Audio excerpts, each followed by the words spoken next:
very passionate person. America is also the devil's spawn and has caused huge problems for Nigeria as well. So America also get out of influencing. Oh, okay, Iman. What has America done to Nigeria? Go ahead, tell me. It's okay. We understand. I think he's confusing America for Great Britain. America. Yes. I think he's confusing America for Great Britain. Yeah. Some of these dummies think America is the United Kingdom. America is not the UK. America didn't invent Nigeria. Okay. As a matter of fact, we have to stay focused. Okay, you've made a very good point and a great submission, and I believe that. I'm bringing I apologize for my behavior. If I swore, I apologize. It's okay. Sorry for calling out these terrorists, this bunch of devils, fucking bastards. Okay, the other day they killed an evil soldier, a major, and with someone from the Middle Belt, Christians. Court these fucking pigs. You know, now I'm bringing up SK, that other terrorist, all these chronic,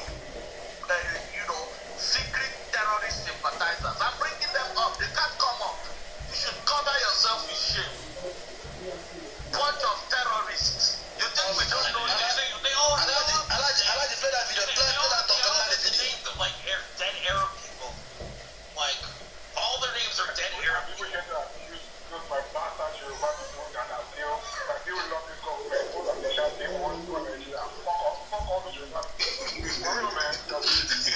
It's okay, thank you. I don't want a good one. Play that video. We need to play this Dr. Nadi video. We have a full thing now, a full house, so that people that we need to hear. Religious, please ping in and put it. Ping all your friends, ping all your followers to listen to now this. When you go to Dr. Banwo, you are here fighting yourself. Things are happening. Please ping all your followers now. If you're in Nigeria, I think it's the right time so that you can listen and get enlightened. You can know that we are here to make you know all the secrets, all the secret about this failed state called Nigeria. Please. Your family, your by the way, again for the group, dozens of bodies. Just go on Google. Dozens of bodies. You can see this video. Dead on the ground in Kabul. Suicide bomber. Dozens of dead people on the ground in Kabul. Let us bring him up. All right. Now play the video. I'm so tired of this shit. That's all right. At least friends have the balls. Some people have a problem with Israel or whatever. First off, Israel for life. Fucking, I love Israel now. Like, these Israelis, I don't know what the fucking deal is. I'll volunteer to join their fucking army. Like, for real. The Israelis clearly know what the real problem is. Because, like, this is outrageous. Like, maybe they're right. You know, I'm not happy with everything Israel is doing because I'm a sensible person. But the more of this Islamic terror I hear, the more I think maybe Israelis are the best people fucking ever. Israel forever. Like, whatever. Like, I don't give a fuck anymore. Again, people in the audience, go on Google videos, go Google images, type in Kabul terrorist attack. There's photos of dead people blown up at the airport tonight. The airport in Kabul to leave the country, blown up. I'm done. I've had enough. Thank you so much, Ike. And this also goes to please play the video. Maintain absolute silence, Please, let's watch. Play this video. And before this video, I'm also calling you guys out. You Igbos among us. I don't want to call your name. This will be the last respect I'm giving you. Going to rooms, opening rooms on election PVCDs. The country, Nigeria, has taken another shape. The better you start mobilizing your people, or at least go to your village, try to see how they can protect themselves, is better for you. Stop all these opening rooms saying craps about election, waiting to be the next person to get into government and loot. Our people's life at risk. The terrorists have infiltrated everywhere. woman and you are listening to me, stop these things. You go to rooms, you are opening room, you are preaching election for us. Boycott Dr. Bawo, boycott his room. Listening to Dr. Nadi now and what he has to say about election. Can you play the video? Play the video for people. Okay, I'll play the video. Look at referring to the import and purport of the annexation of the then protectorate of Southern Nigeria. Alhaji, start afresh, please. It's like you've played some parts. Start afresh.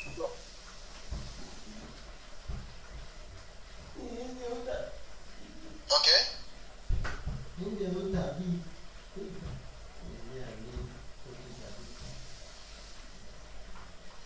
Alhaji, are you there?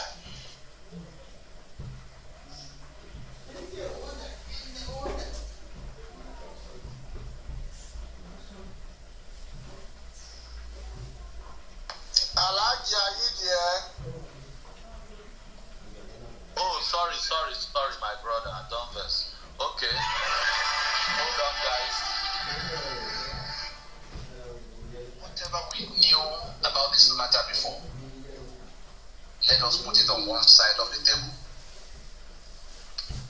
and listen with open mind. By way of further introduction, yes, I'm a lawyer of 26 years with specialty in jurisprudence, and I've been on this task for quite a while. I set out as a young man to be a military pilot. Should have been flying jet fighters. I read all the physics and chemistry, mathematics of this work, I still teach them. But by some providence, I ended up in law. And I didn't understand where that was going until the final year. What we've done in the last 20 years, to probe into, because I ended up from the law, had my beat in court, and I ended up in the oil industry. But I left the oil industry in 1998 on account of this. Upstream, I left from senior executive position in the upstream. There's nobody left in NNPC today who can argue with me for 10 minutes on national television on what it costs to produce crude, either on land, in the swamp, in the sea, on the desert. I've dealt with from what you call seismic studies, where you are looking for where you will find, to all of what you do in well development, to what you do in piping it around and processing it until the time you transport it and sell. But why did I leave? Because I came face to face with the document by which Shell and Mobile were operating. And I said to myself, what could this mean? Does it mean we're not the owners of this land? That these foreigners will dictate the terms by which they operate? I'm sure you've seen their signposts, those of you who came from Port Harcourt area. NNPC Shell joint venture, Shell operator. Anyone you see, the operator is foreign. You have a business, a joint venture. You are not to know what it costs to produce whatever it is that joint venture has to do. It is that foreigner who will write down whatever he writes down, and whatever he declares as profit is what you now share. So I began to ask myself, how did we get to that? And it's not a 2-year contract, it was a 50-year lease. Signed off The first contract between was 1967 15 years lease 1969 by your Britain. by people who could not even read properly what was written under circumstances. Your forefathers did not even They know just what signed they it on. signed. I will explain to them later. How did we even arrive at that point in 1967? We began to probe. It came to where I had to leave everything else to say let's even we archives. We asked some of our elders, people with grey hair, people who went to negotiate independence for Nigeria. I happen to have spent plenty of time with the last of them who were alive because of the last 20 years at least. And Novoro, for instance, spent the last 7 years of his life trying to undo what they did in going to sign us up into this union. We shouldn't have been. But first things first, the research from the known to the unknown led us to where we had to go to. You know the way WikiLeaks gets its information? We had to get the information we're looking for by all means. We broke into the British archives using all available technologies. And by the time we saw what was in black and white, some of them with instructions that they should not be typed. Because any day the wrong eyes see them, the whole edifice will come crashing down. Those documents are inside this room now. And we traced things from that way back to what became 1914. And from that 1914, before 1914, when we landed in 1900, when I'm sure some of you might have heard about the Royal Niger Company, that the British had to pay £865,000 to take over the trading areas in what they consolidated in readiness for the annexation of Southern Protectorate with the Northern Protectorate. That question of paying £865,000 at that time, somebody bought something from somewhere. And that person is still the owner of that estate. The Nigeria you have, yes, hold it there. The Nigeria you have is a joint venture. You saw Prince Charles the other day, and he came, you saw the sitting arrangements. I've told the story. We've not moved from where we were.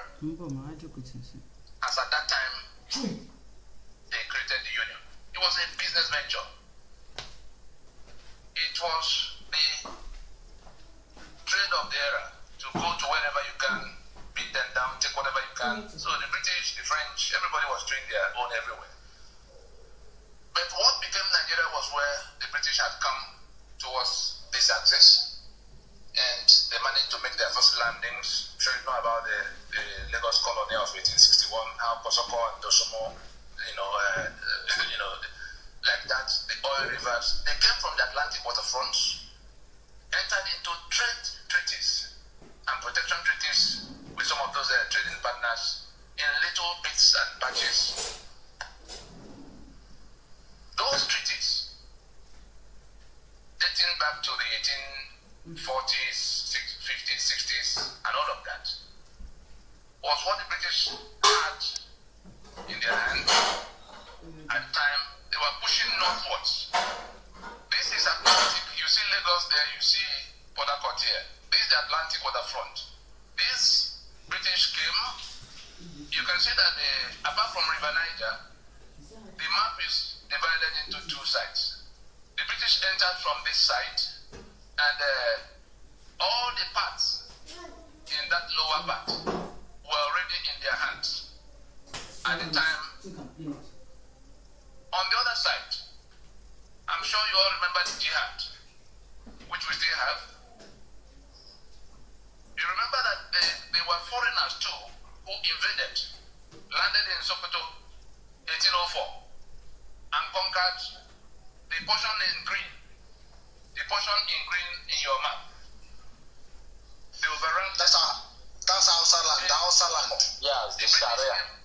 In the 1860s. That means they were here 60 years before the British got here. Now, having secured that portion that you see in green, they were pushing downwards. They also wanted to get to the Atlantic waterfront. The British wanted to get to what was left on the east, on the eastern side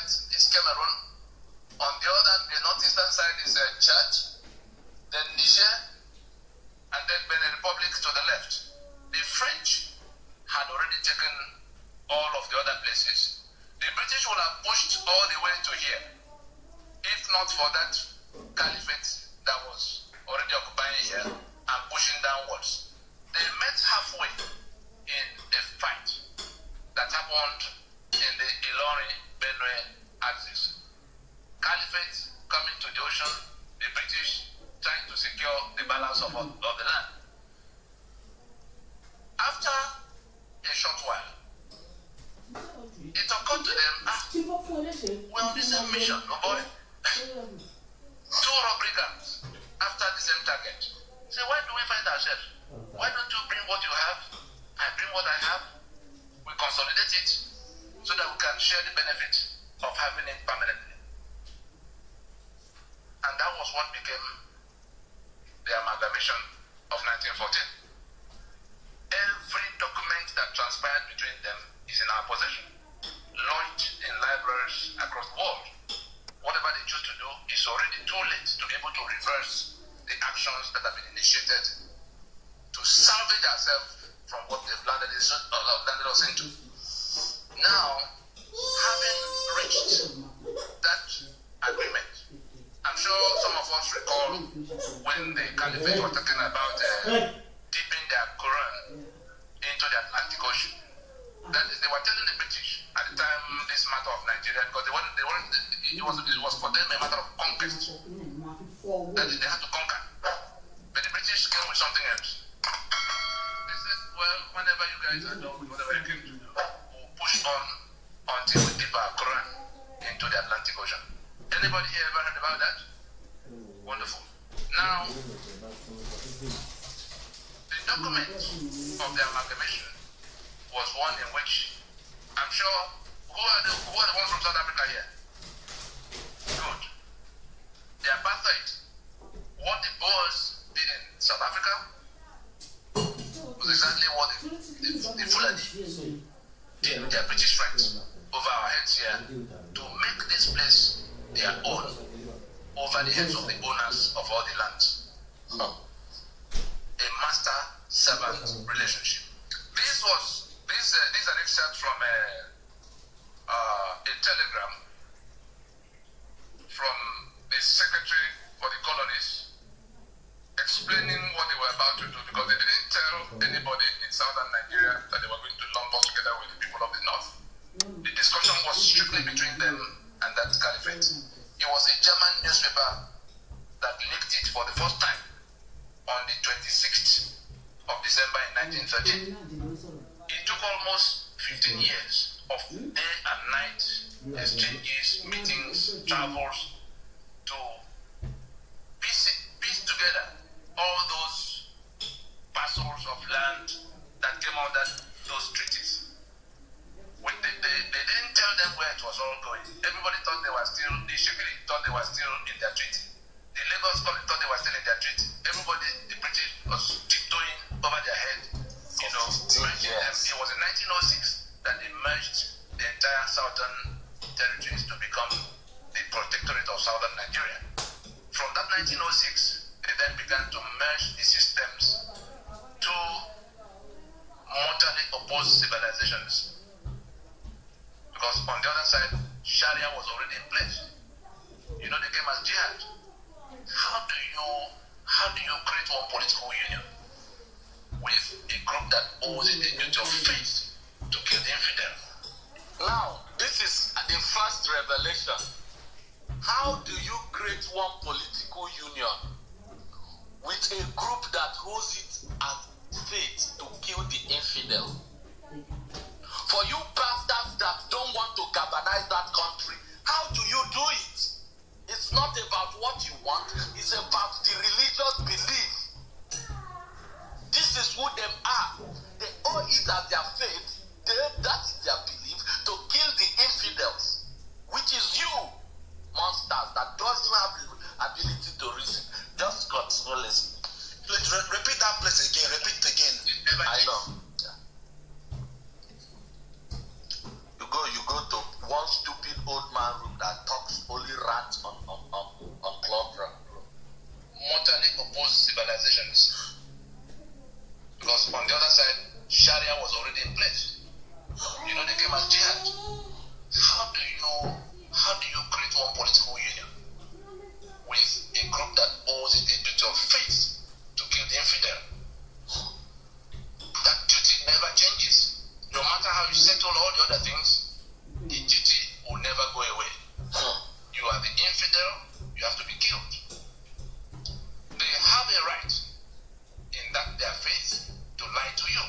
call it takia. They deceive you into thinking you are in another business until you get killed. And they are also of a feudalist worldview. You know what feudalism is? All men are not born equal. No matter what you do, what you achieve, you are no more than the slave you earn. To them, even if they have nothing or no education. Between the two, a terrible alchemy that as a slave, you dare not compete with your master for the ownership or control of whatever. The slave does not have a right to anything, no right to property, not even right to life. You know you can do away with your slave, kill your slave. And that was the civilization that was already in place, and the British knew. But they were also, they too were, what do we call them, they were feudalists too. And one thing led to the other. Eventually, they were able to piece it all together. That I'm now reading from that cablegram. Secretary for the Colonies, there was Harcourt, the one after which Harcourt was named. He says, in explaining what was about to happen the day before it did come public, that we have released northern Nigeria from the leading strings of the treasury. The promising and well-conducted youth is now on an allowance of his own and is about to effect an alliance with the Southern Lady of Mints. I have issued the special license and Sir Frederick Lugard will perform the ceremony. May the union be fruitful and the couple constant. Secretary for the Colonies, Lord Harcourt, boss of Lord Frederick Lugard, referring to the import and purport of the annexation of the then Protectorate of Southern Nigeria to the Protectorate of Northern Nigeria. So what they reported to you as amalgamation, as if there was some coming together of equals, was actually an annexation. And the purpose, what the British came to do, back to that map please, back to the map where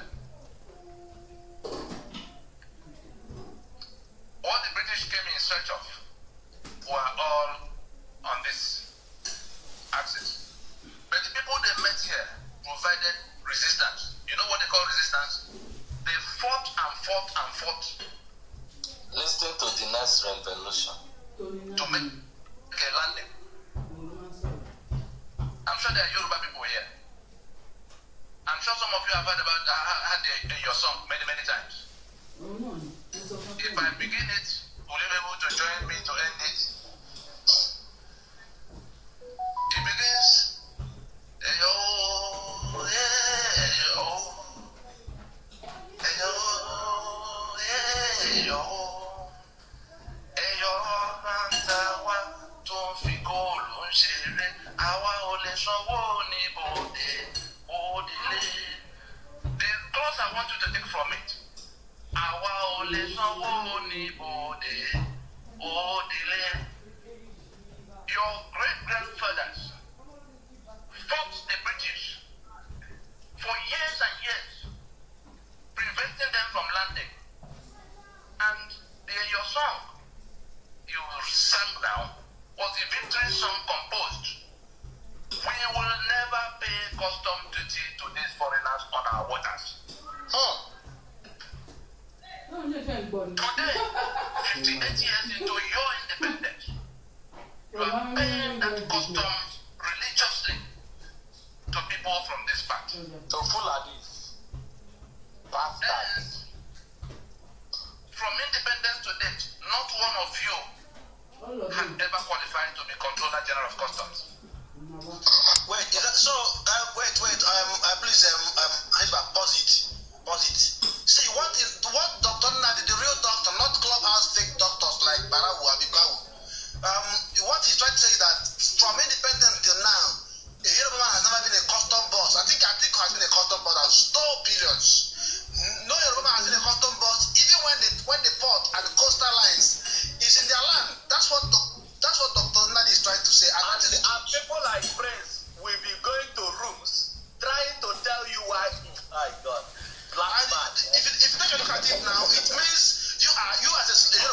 that your land, your seaport are being controlled by jihadist Fulanis from the north, that you are a slave to them. That's what automatically what your father fought for, now it reached your turn. You become a happy slave. You become a happy slave. Please continue. Remind you that I continue from there again, my brother. Thank you. Today, 58 years into your independence, hold on. You are paying that cost. It begins.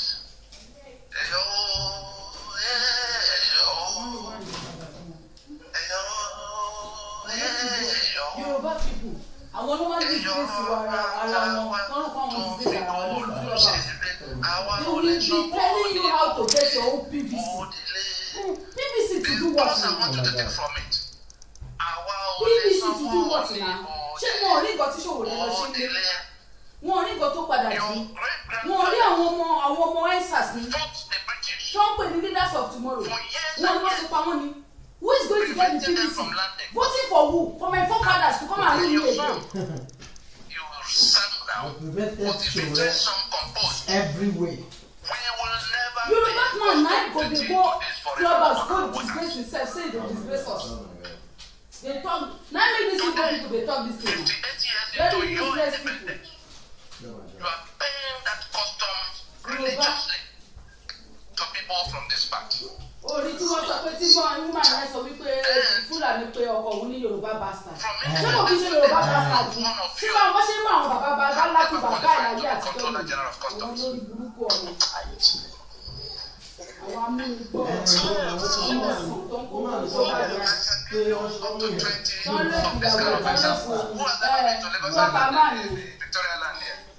Ṣé bá ṣe máa bàbá láti bàbá ìlú? Does anybody know where Eco Hotel is? The road that goes from the front of Bonicam to Eco Hotel. What's the name of that road? Ahmadu Bello Way. When you stand on Ahmadu Bello Way, is there any other thing to do to go to the ocean? You are on the last firm piece of land before the Atlantic. Have they not dipped their Quran into the Atlantic? Who collects the rent? The landlord or whoever. It's not the landlord that collects the rent. They take away over 2 trillion from this port operations every year. I won't call it misfortune. It so happened that a few months after Tinubu handed over to Fashola, we were at an event, another one. He sat next to me, he was to speak before me. He finished and I took over the microphone and I asked him, the governor, emeritus, in the 8 years you were governor here, yes, what was the maximum sum you got from federal allocation? He was quick to remember. There was 73 billion naira. I had documents with me in that event showing that in all those 8 years, Nigeria did not take away anything less than 1.6 trillion as from port operation alone. 10% of 1.6 trillion is 160 billion. 5% therefore, 80 billion. Lagos getting 73 billion in the maximum meant that Lagos in those 8 years did not get even 5% of what Nigeria was taking away from their place. Okay, listen, you black monsters. Now, if you understand what this man is saying, he's saying that in 8 years, that Lagos did not get 5% of what Nigeria is taking from that port. 1 month, monthly. Even Tinubu, no 5% or whatever percent that has the ability to reason properly. In 8 years, Lagos State did not get up to 5% of what Nigeria takes from that port. Sure. In 1 month. In 8 years, as God, Nigeria, guy, and who are the customs? Hey, no worry. Yeah, the event collapsed. It was a blown off in Kenya. The event collapsed when, amidst all that noise, because I had come to tell them what we were doing, that if we do not act together to recover this land, you are not only going to remain the slaves you have been since that time, they will kill you and take your land and become the new owners to eliminate future claims. At the time these things were happening, we had also, in this project, we had also come around the country whispering at that time to the other people who were in the same danger. Nobody would listen. They won't. This year, back to how we've arrived at 1914. Therefore, Nigeria was, as at that time, intended to be a marriage between the northern and the southern lady of Minsk. I'm sure you hear about oil industry, JIJO, blah, blah, blah. Who has been to where here before? Does anybody know where they call Shell Camp in Owerri? Is there anybody here who has ever heard about Shell Camp in Owerri? There's a place called Shell Camp. I'm sure you do not know that Shell was headquartered in that place for 42 years, going to Port Harcourt in 1960. In Owerri, the ones that come here, they want to collect our oil. They want to become because of our oil.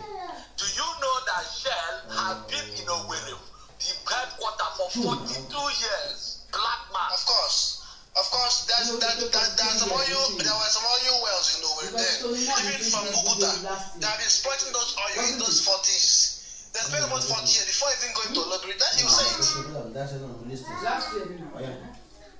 And it's not a small facility. You know the Modotel Hotel that has become Rockview? That's the gate area. Government House Owerri, the whole of that government house was inside that facility. Alpha the university was inside that facility. The Federal Medical Center after the university was inside that facility. That's on one side of the road. On the other side, the whole of that mobile police camp, all the way to back of prison. All these listed were fenced together as the headquarters of Shell for those 42 years. They went to Port Harcourt in 1960, and Emmanuel Obara's Premier of Eastern Region bought that property. They know where it was a provincial capital. Why did they go to Port Harcourt? Because they pretend that they were dealing with some Niger Delta, some people that could not be properly described. They just wanted to create a woolly condition around that discussion because the Igbo fought them. Oh, by the way, the Oba in Benin, you know how he ended. The King Jaja of Obobo, the one they had to send on exile, who migrated by himself from Amibo, next to Nkwe. That's where he came from.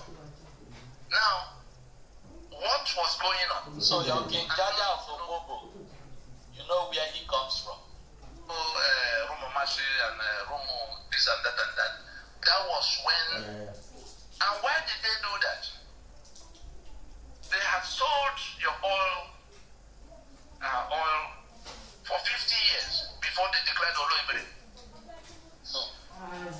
All the story you hear about Oloibiri false. This oil was used in the First World War, in the Second World War. So you see how long they've been exploiting you? Do you know that your oil was used to fight the First and Second World War? Of course you won't hear it anyway.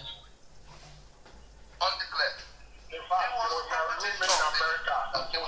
Nigeria was their colony, was their property. So you couldn't go quarreling with them for whatever they did. But in pretending that it was not so, clearing out the history, I've had the misfortune of meeting with governors from the place and senators who did not know that this was the case. They believed everybody with all their heart until I confronted them with the documents in our possession. And they went cold, ashamed because they were grey-haired men who were supposed to be telling their grandchildren. Like Banwo, the likes of Banwo and Clubhouse. And you remember Williams Commission, 1957-58. Williams Commission did not deal with only the Niger Delta. There was minorities. We want to bring out 3 things from there so that we can move on to how we landed on the constitution we have on the table now and what we could do to wriggle out of it, except we want to submit to be killed, because that's what is coming our way. You hear? If we don't do, let me rewind here, because you don't have, it is not about if you want or not. If you don't do what you are supposed to do, you are going to be killed eventually. It will get to you, nothing you can do about it. They went cold, ashamed because they were grey-haired men who were supposed to be telling their grandchildren. They did not know. Thank you. And this pretense, you remember Williams Commission, 1957-58. Williams Commission did not deal with only the Niger Delta. There was minorities.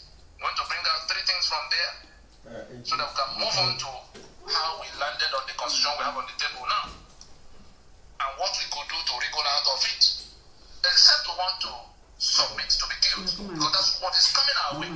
If we don't do something to stop them, what they are doing right now is what ISIS set out to do with Syria and Iraq. ISIS operated from the flanks. They are operating from the government house of Nigeria. And yet that Juma come out to shout that it's ethnic cleansing. You think that Juma was joking? Ethnic cleansing means so that there will be no future claim. They wipe you out, resettle their own people there. If you come in 2 years or 3 years, you won't believe anybody else was there before. Go and find out what has happened in Southern Kashmir. Not only do they dislocate and dislodge, eliminate and dislodge whole communities, they bring their own people from Mali. You remember when El-Rufai talked about going to settle those who are killing his own people in 14 different countries? So, as you find these tiles on the ground here, these tiles you see, that's how they have mapped out Nigeria to the Atlantic waterfront. And they're taking it in. They are done with the green part, you see. They called us. That's Hausa people now, yeah. Yes. Now they are in middle belts. The mission is to do away with them. Some of them have been renamed Emirates already. Is that not the case? Thank you. Now, so that we can keep the trajectory. The next thing you find on that when independence, was coming, and the independence didn't fall from the sky. The independence was where people from that southern part began to resist them, to say, look, you can't continue to govern us here. All of those who fought them, can you remember anybody from the north who was part of the fight? Enohoro, Mokubokoye, Awolowo, Osidaguna, name them. They were all from the south. And these guys now, the British now decided to. Independence, yes, you will get. But your situation will be worse than it was when we were here. You hear it? And Independence, yes, you will get. But your situation, for you that come to sing national anthem, your situation will be worse than anything. Listen, he's still going to say the might know he wants. He's coming. Is that not the case? Now, so that we can keep the trajectory. The the next thing you find on that when independence, was coming, and the independence didn't fall from the sky. The independence was where people from that southern part began to resist them, to say, look, you can't continue to govern us here. All of those who fought them, can you remember anybody from the north who was part of the fight? Enohoro, Mokubokoye, Awolowo, Osita Akuna, name them. They were all from the south. And these guys now, the British now decided to. Independence, yes, you get it. But your situation will be worse than it was when we were here. And what they packaged as independence in 1960 was a bogus thing. Go back to the first one. Okay. Now, the British, when they wanted to leave, now you look at, just carefully listen, now you see how the British were able to still rule over you while they are living, how they were able to make this thing work, that they were able to be ruling from the Britain. Just look at how they designed the Nigeria you are killing yourself to uphold. Just hold on. I think that, and you know that the people that said that they're going to leave us with the people that said they will leave us with, that will make our life worse than when the white men were here, is the Fulanis. That's what I'm trying to say. Because I told you guys last time that the Fulani boys said that the Yorubas and Igbos are uniting lately because they have discovered their new colonial master in the Fulanis, which is this one regime that has shown us clearly that this is a Fulani apartheid regime. Continue, my brother. That's how I want it. You see this line here? This was northern Nigeria. Yes, the map.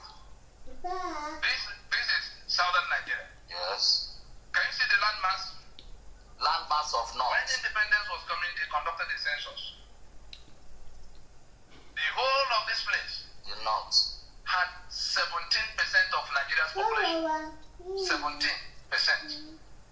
The British, because of what they had in mind to create a political structure that will make this one's permanent majority in all political decisions. Now, what the British did when the first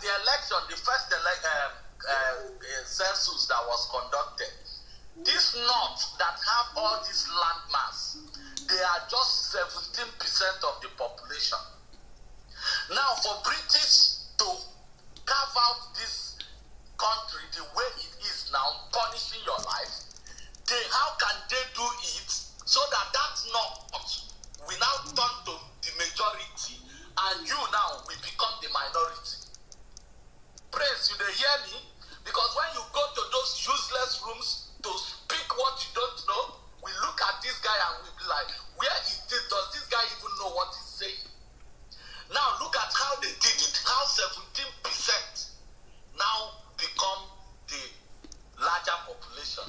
The larger olórí burúkú àtijọ́ ni Prince. Olórí burúkú pàtàkì, olórí burúkú. So that they can sit in Buckingham Palace and talk to Sokoto Palace and take whatever they want in Port Harcourt and Lagos without talking to any of you troublemakers.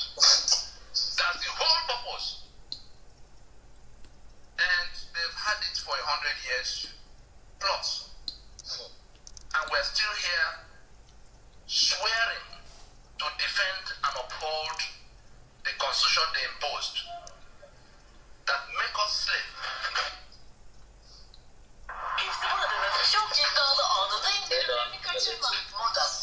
Because at the end of this place, you don't just go and speak English because you want to speak English. When did that Zimbabwe arise?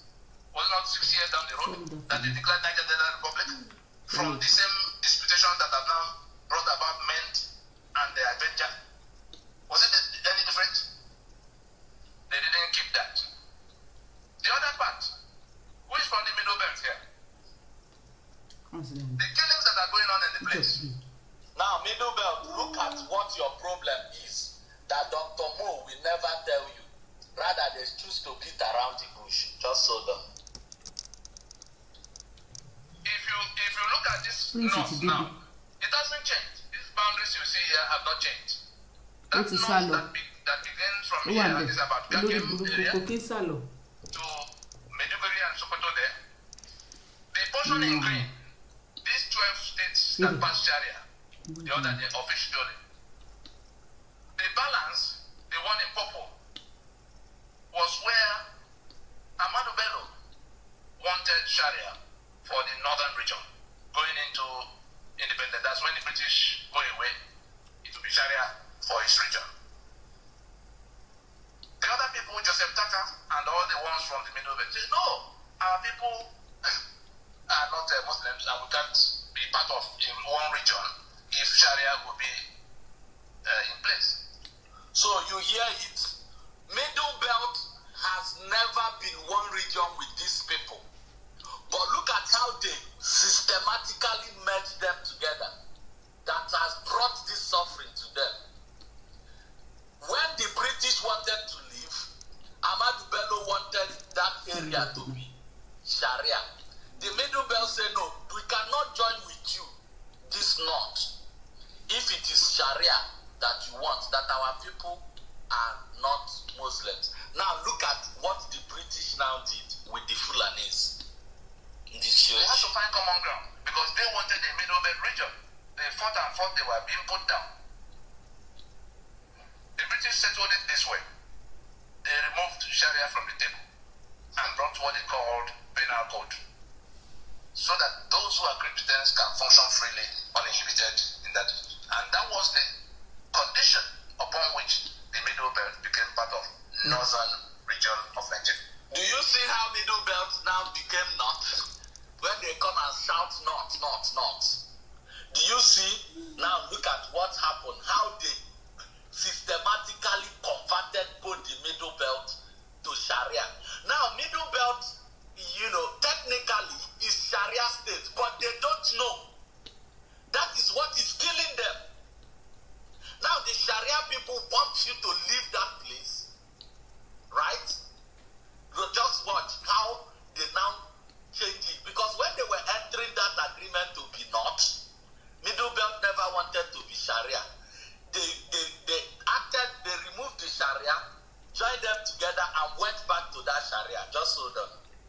This showed you black people. Therefore, from the day in year 2000 that those 12 states, the portion in green in your map, from the day in year 2000 that those 12 states continuously imposed Sharia in their contiguous territory, they had moved away from that foundational agreement. You see?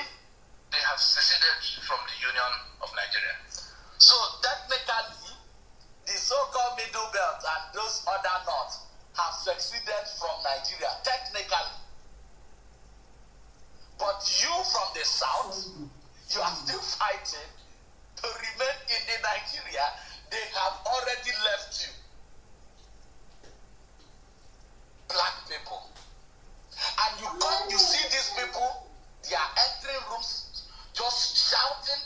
You look at these people, you see how dumb, how naive, how stupid and foolish they are. Just listen. Seceded from the secular Federation of Nigeria. Having so seceded, they reinforce. They are now coming to overrun the rest of the place. And why do they have to resort to that? The constitutional instrument they put in place, including the one the British helped them to put in place since 1914 to 1922 to 1946. I'm sure you heard about McPherson and Littleton, all the way to independence. That became 63, which collapsed in 66. I'm now landing in the one that is on the table. And what we must do, which if we don't do, we will pay in blood. If we don't do, we will pay in blood. It doesn't matter what the noise elsewhere is. When it came for the British to go, and they were asking those territories they had governed for over 70 years at the time, how do you guys continue when we go? They had governed them as 3 different countries. Nobody knew what they were doing in the north. Nobody knew what they were doing in the East or the West. Gradually, the meetings that began to bring them together started happening towards the 50s. By the time we came to 53, Enohoro moved the motion for independence because they thought they had come to where they could become independent. Somebody, the northern delegates opposed it and defeated it. What was their reason? They said, oh, we cannot go from British colonialism, that we're backward. We're not yet in a position to compete with you. So if we go to independence now, the British will step away, you step into their shoes. When you can go your own, the British didn't tell anybody when they wanted the Union to be. Remember that before then, Ahmadu Bello had cause to reason to lament that this was a mistake of 1914, that Nigeria was a mistake of 1914. And not long after, Awolowo also had reason to say that this geographical expression, no, the ones who were building Nigeria did not believe in it up till that point. At what point did it now become something that has become non-negotiable? How you became bondage finally? Because they've managed to impose, constitutional models away from what was agreed. Because by the time they were getting ready, they had to make themselves constitutions as like you have Germany and France and Portugal going into European Union. All the negotiations of what they would do for themselves and what they will allow the European Union authorities to do for them. The federal government is supposed to be a union office for independent units. And that was how they came. Yes, that's how they came to where they became one country, to have accepted that level of autonomy. And it was Ahmadu Bello that made that demand. In all, by 1966, the 5 constitutions that defined the federation, the coup came, those constitutions were toppled. Although we were talking about restructuring and how it will happen. Those constitutions that were toppled defined the Federation of Nigeria. From the moment they were toppled, the Federation of Nigeria ceased to be. The country was still in place. And a rogue federal government emerged. Elements who, wearing the garment of that Nigeria that had died, began to run. So do you see how Nigeria died? Of all the federating units. Do you see how the country was toppled? And from the time the country was toppled, the confederation was removed and Nigeria died. That is why everything you have tried as a Nigerian, you can never and will never make one progress. One, not in 100 billion years. Because the confederation of the initial agreement that allows you to progress as a nation was toppled. And you are now operating on a fake something you don't even know. And that is why everything you are trying to do can never ever work. Hold on. Which were contributing only 15% of their income as they agreed to for the upkeep of the center. The center didn't own anything. So we came from being a federation into this unitarism. And by the time they were going to hand over in 1979, they had found a way to also work out something that became a constitution that was not discussed.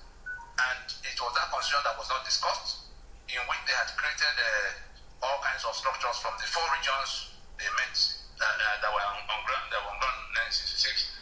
We have now 36 states created by decree. So a new majority has emerged.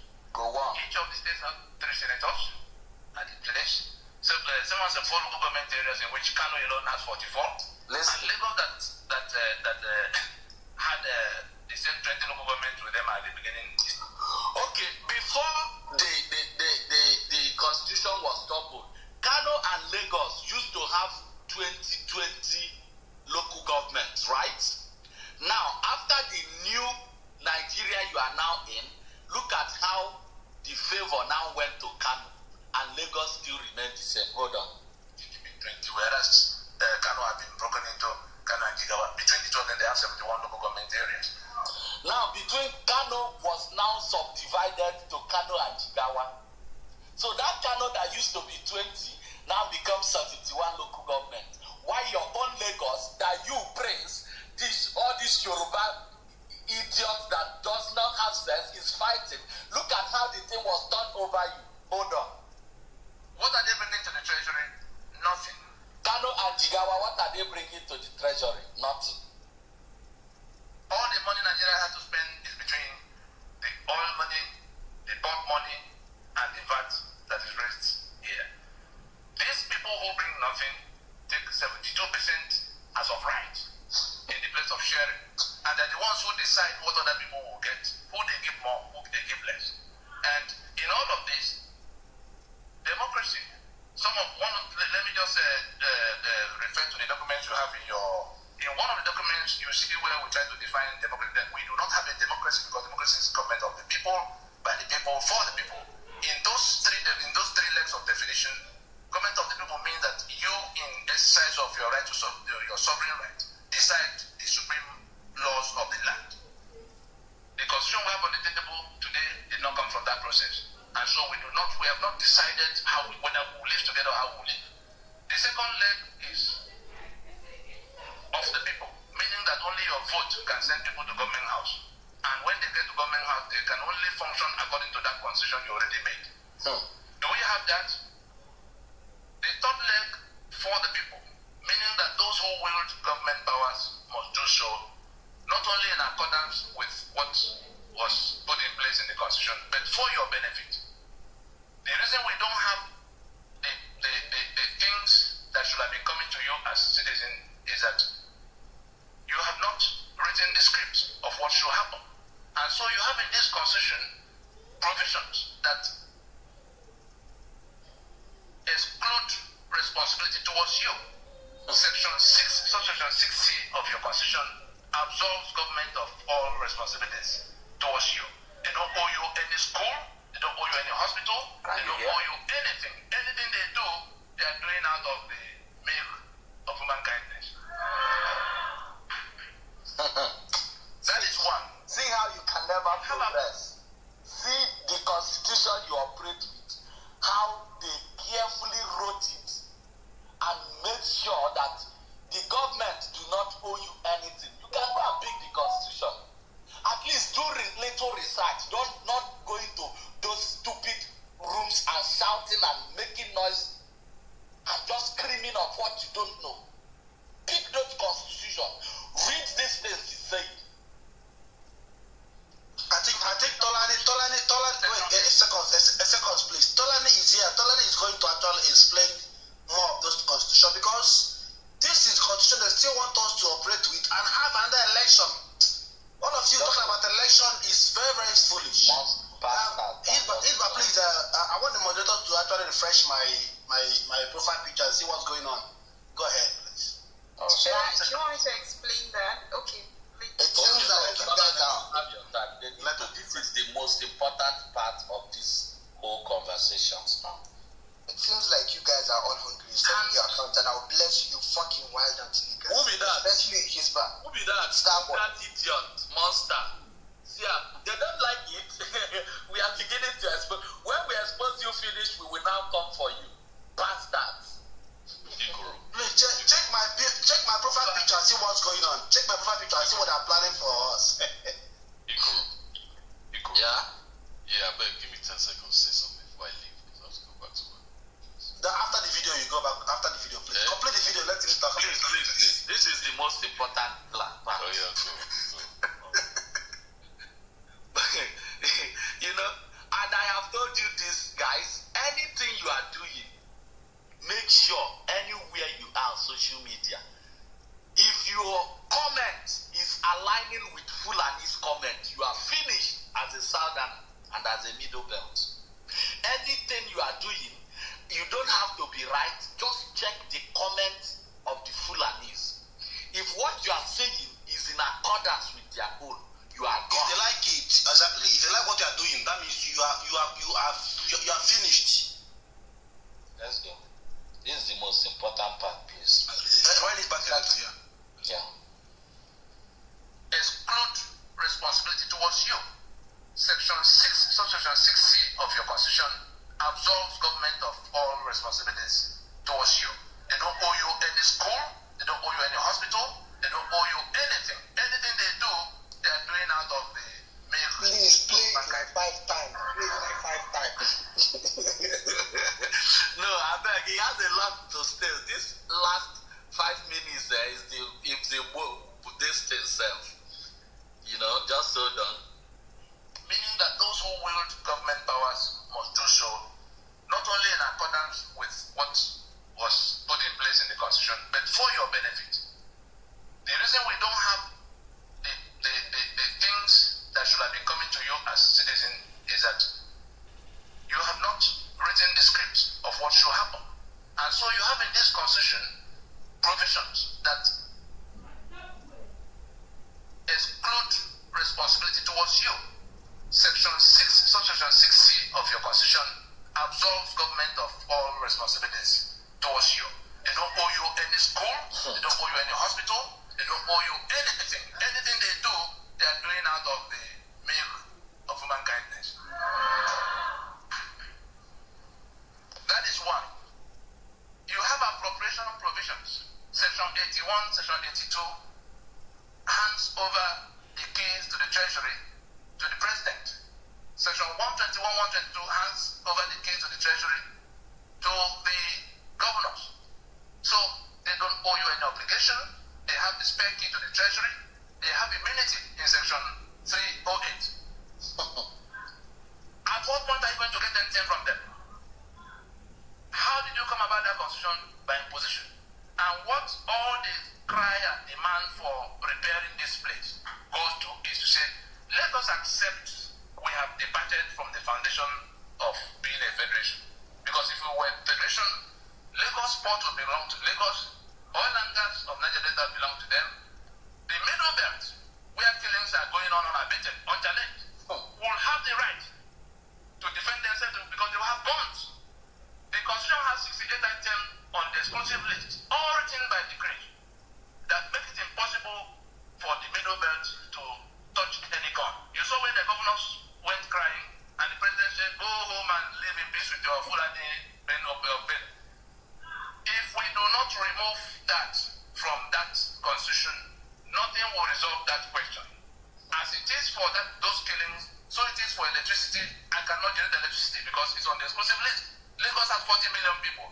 It cannot generate electricity. Imagine the day comes that California cannot generate electricity and have to wait for Maine to come and give them electricity. They will leave the union. Imagine the day that Texas is no longer in control of its oil fields. Would they remain in the union for 24 hours? And it's supposed to be a federation. What's the federation? So we're in a fraud now in which the federation that collapsed is being sustained by brigandage, and they have imposed a constitution that we can no longer question. And anybody who says, what are you doing? What was Abiola's offense? Do you know why Abiola was killed? The servant does not rule over his master. So it's not only Jonathan that had to be chased away because he wasn't one of those who could preside. These same people are doing the killings in the middle belt, doing the killings in the east, doing the killings in the west. They are the ones who seize everybody's assets. They are the ones who impose this constitution. And you join them to go to elections. You hear? And you join them to go to election. As in, hi, Iberibe warrior. When you don't know anything, you are gone as a person. For the bastards that are opening room, hold on. For the bastards that are opening room for election, that comes around crying every room, all these dead brains going around crying, PVC, this and that. Listen to this message because we will not repeat it and we will not go down to the mud with you guys again. Hold on. So we're in a fraud now in which the federation that collapsed is being sustained by brigandage, and they have imposed a constitution that we can no longer question. And anybody who says, what are you doing? What was Abiola's offense? Do you know why Abiola was killed? The servant does not rule over his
uphold your enslavement.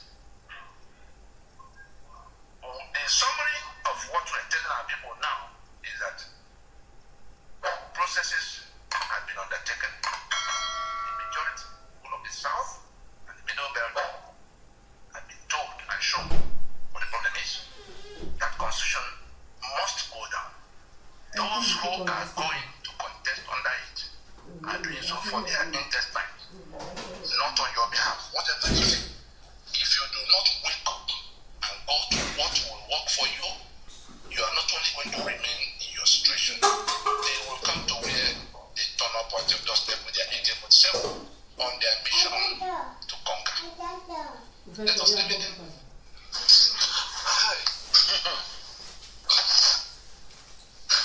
That is it. That is it. I beg you, why that last part? You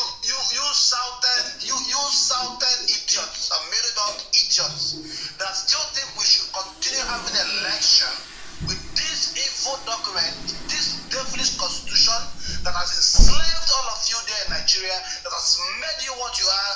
People can't have ordinary running water, not even good roads. All of you that think that only 1,000 plus will continue looting, stealing, embezzling, and self-serving themselves in the government, and you still think you'll come on Clubhouse to tell people to go and vote again, to go and get PVC, while these guys have their AK-47 to kill all of you there. You are so foolish. If you ever think you will talk about election when we are talking about self-determination, shame on you. Shame on you, all of you. Shame on you. I feel like crying right now. Choco Master, please don't cry. Eman,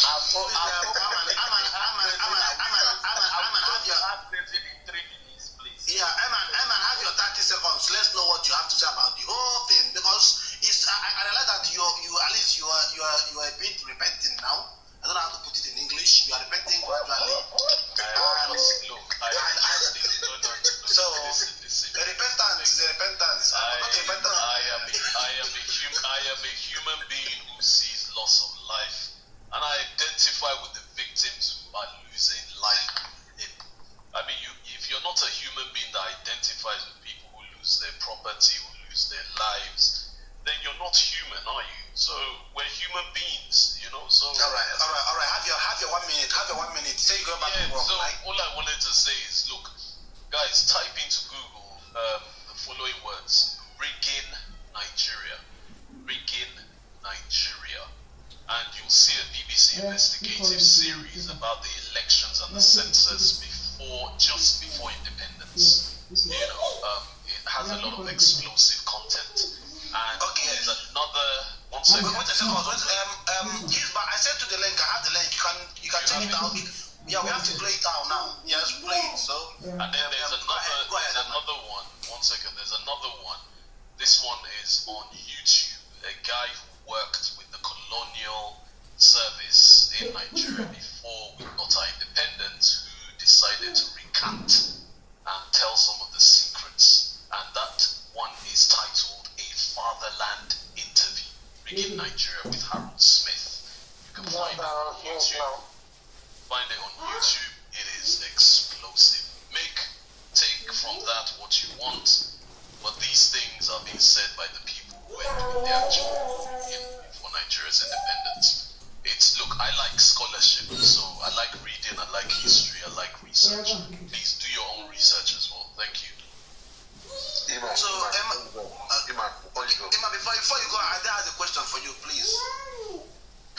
See, the problem with knowledge, if you have any kind of conviction and you are not a coward, the problem with knowledge is that once you have knowledge and you are not a coward, the question becomes, what do you do? So, some of us are doing some things about this nonsense because our future generations will not be slaves. But my question to you is this: what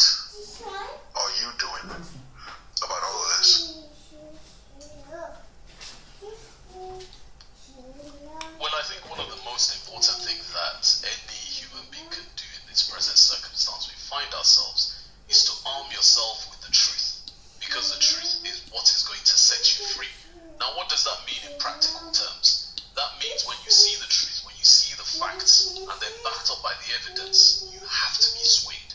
You have to be swayed in the direction of that truth. And there's nothing else. You can't battle the truth and say it's fake news. It's not fake news. People are dying. People are being killed. So therefore, what I can do is I can speak to those who are around me and sensitize them to the importance of the matters at hand, as opposed to, you know, people focusing their attention on things like Big Brother Nigeria and other irrelevant things when there's an existential threat to the nation that's currently the geographical expression of Nigeria. Other things that we may do and that we do are not things that we are going to be speaking about in public, and I'm sure you would understand that. Thank you very much. Okay, thank you, born again Eman. I'm glad to hear from you. At least you sound a bit. Now let's go to Prince, guys. Can you hear me? ẹ máa gbọ́ ọmọ Yorùbá lọ́ní kó sọ̀rọ̀ yìí o Prince olórí burúkú tá à ń sọ̀rọ̀ nípa ẹ̀wọ̀n mi yìí o. We are going to the second phase. How the first election was rigged for the Fulanis. You know, what we are here to do is to dislodge them with the truth, nothing but the truth. We are not here to rant. We are not here to sound foolish. Old people coming here to still have the guts. Look at the truth. Look at what people have been subjected to for years. And young people like us are trying so hard to liberate people's mind, to emancipate how you reason and how you think. And that old man is going opening rules and just ranting rubbish. Where are the facts? Where are the books? Where are the things on ground? You don't come to educate people. You are just ranting and making some stupid, useless people that does not even have anything in their brain. Make them mad, and all they do is next person. Prince, Prince, wọ́n máa fi wọ́n ṣe moderator ni. Tó bá ti wọnú yàrá ní orí ìṣòro. They are coming to kill people, and the useless users that does not do anything, they are telling you to get your PVC. And I asked the other guy this early morning, I said, how do you fight terrorism? They are now everywhere. How do you fight terrorists with PVC? Please, Shoko, take the people that will contribute so we go to next phase of this mind-blowing. Okay, definitely we need people that will contribute to this very important expository special section of the jihadist Fulanis that are running appetite government, which is being championed by the illiterate quota system Buhari.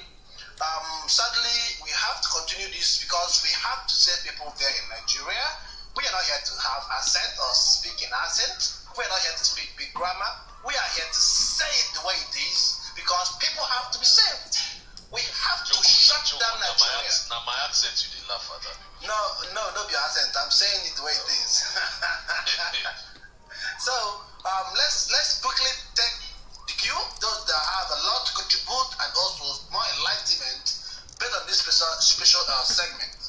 Let's blink your mic. Let me add it. Prince. Number one, and let's go down. That pastor, this pastor with the leg for sins. And after Ade, who else? Prince. Okay, that Magnum. Then after Magnum, Prince, are you there? I can see. Okay, Prince. Now let's start. Ṣé Magnum náà sọ̀rọ̀ ẹ máa gbọ́ nǹkan tí Magnum máa sọ. Olórí burúkú tó ní kọ́ lọ pa gbogbo àwọn àdìsẹ́tọ̀.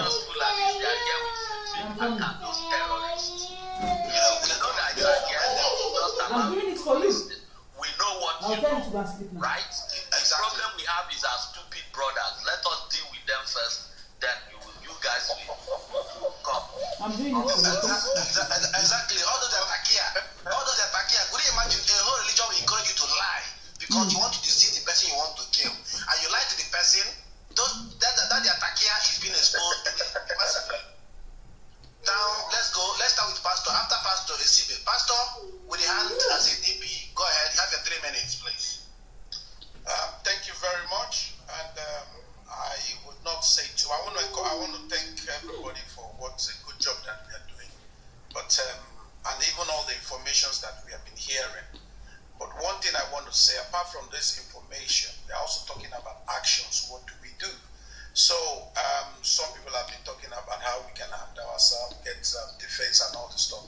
But, well, fine. I know it's possible. There is nothing that is impossible. But other than that, there was something we spoke about yesterday.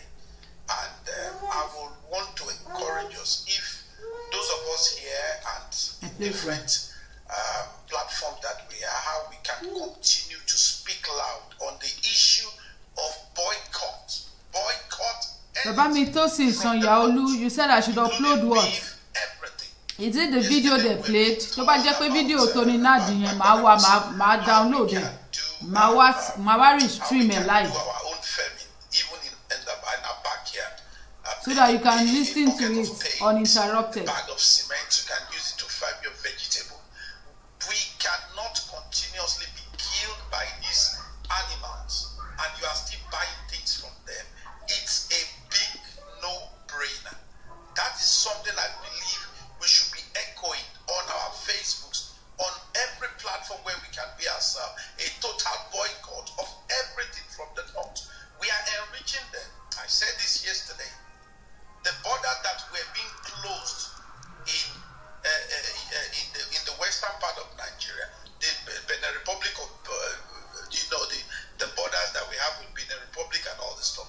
These things were being closed to stop the importation of, cars, but most importantly, the importations of things like ice product, like frozen chicken. Now, if all these things have been if the border is being closed and food that could be gotten from Republic of Benin, the simple reason is so that we can be dependent on things that are coming from the north, dependent on the beef. If the border is being closed so that we don't get frozen chicken, because it comes through the seaports down there from Republic of Benin. If it's being closed so that we don't get it, so that they only want you to focus on getting beef coming from the north. And these are the people, that means enriching them, helping the economy. Why these people are deliberately killing us and killing our people? What is it about this beef? What is it about these their products that we cannot gradually begin to say no to? I think it's one thing, and that everybody can do that. Not everybody can take that. Not everybody, if you carry out, the police and all will be looking for you. But easy, I will refuse to buy anything. And I think it's something we need to sound loud and clear. There are other options of getting real nice proteins, and everything's coming from the north. So I think that will be my contribution this morning. In addition to everything that we have said. We have said a lot, but let's begin to talk about actions. Thank you very much. Yeah, thank you so much. Anytime you pay these terrorists money to buy their cow, you simply give them money to buy arms, to go to indigenous people's communities, kill, rape, destroy, even little children. They are so evil and wicked that even if you are just 10 years old, they will still kill you. These are savages. Stop buying anything from them. Let them out their cows. Who remembers where he sang about for my Yoruba brothers that are going to rooms of Bebangu and them shouting? You see how your forefather fought not to pay money for the pot of their own water.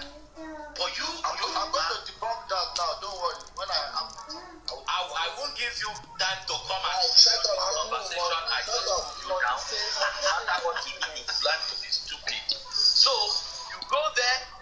You are paying for your own thing, what God gave you, and we are talking about how to have you been able to manage your resources, your thing, and you are going to different rooms talking trash. I don't tell you.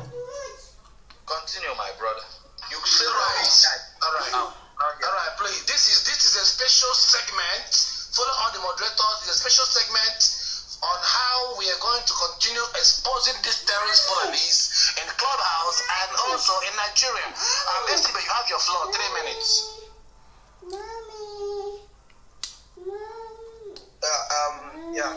Thank you very much, Isba and Choco Master, the Clubhouse terrorists.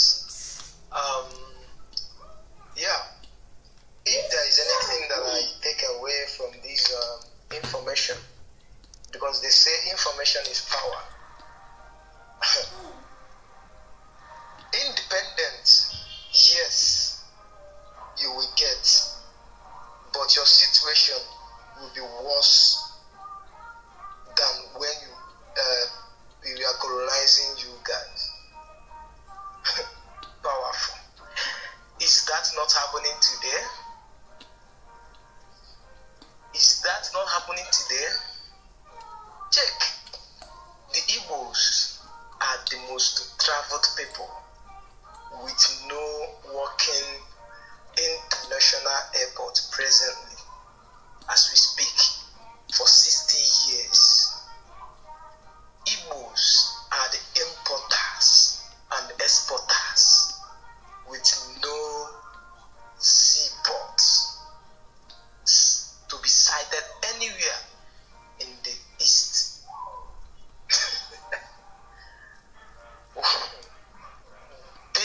In this video, they also say they gave power to the north because the south are the troublesome ones. The reason why whenever they visit, whenever the ambassadors visit, whenever their president visits, they go straight to the north. If this doesn't tell you anything, then you must be devilish. Your evil plans will not work. Your whole plan is to go into politics and then steal money and then put the life of your people in danger. Anybody that comes and preach to you for, to go and get your PVC is a devil. Is a devil. The devil is even better. If we don't restructure this country first, remove this constitution before any other thing, then we are on a long term.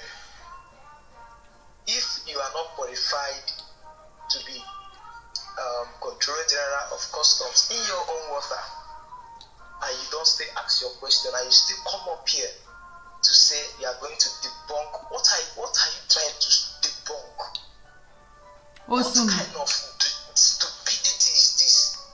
You come here to defend people that are not defending themselves. That are not even defending you. Yoruba people, they say they want to debunk. But you man this grace around kiri gbogbo room. This kind of people are the most dangerous people. Not even the people we are looking at. I don't know how I managed to find myself here. We give us up. By the grace of God, if I'm still alive from now till 2023 and nothing have changed, I will have to change, and it's on my plan also. But this has opened my eyes, so many information, and if you are awake and still pretending to be asleep, may Nigeria visit you in that your pretense of sleeping. Sure. Amen, amen. All right, thank you. That's a good one. That's a good one from SB. The next person on the queue, is what's his name again? Is I think Ade.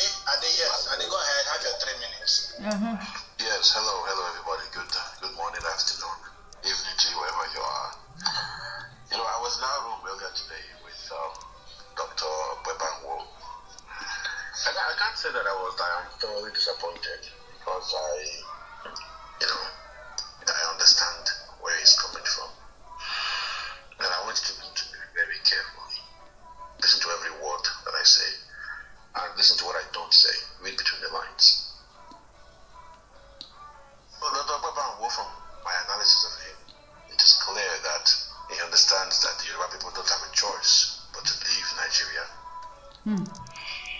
The elders know this. But there's a lot of things going on in the background that many are not privy to. So when you see them talk rubbish, just know that there's more to it than that. I try to make a case. Not to Dr. Banwo, because I know that he knows, but more so to those who were listening to the rubbish being spewed by the likes of by the saboteurs and the cowards amongst us, by the selfish people who would sell their people down the river for a morsel of bread. And to them, I always try to make a case, but you know, Pedro Flower was there, and she was like, she did not let me finish my spiel. And eventually just moved me to the audience when I ran out of time. But that's the thing. If you are still believing in this thing called Nigeria, you are so mistaken. I'm going to speak about for a second. Those Yoruba, they eat Yoruba.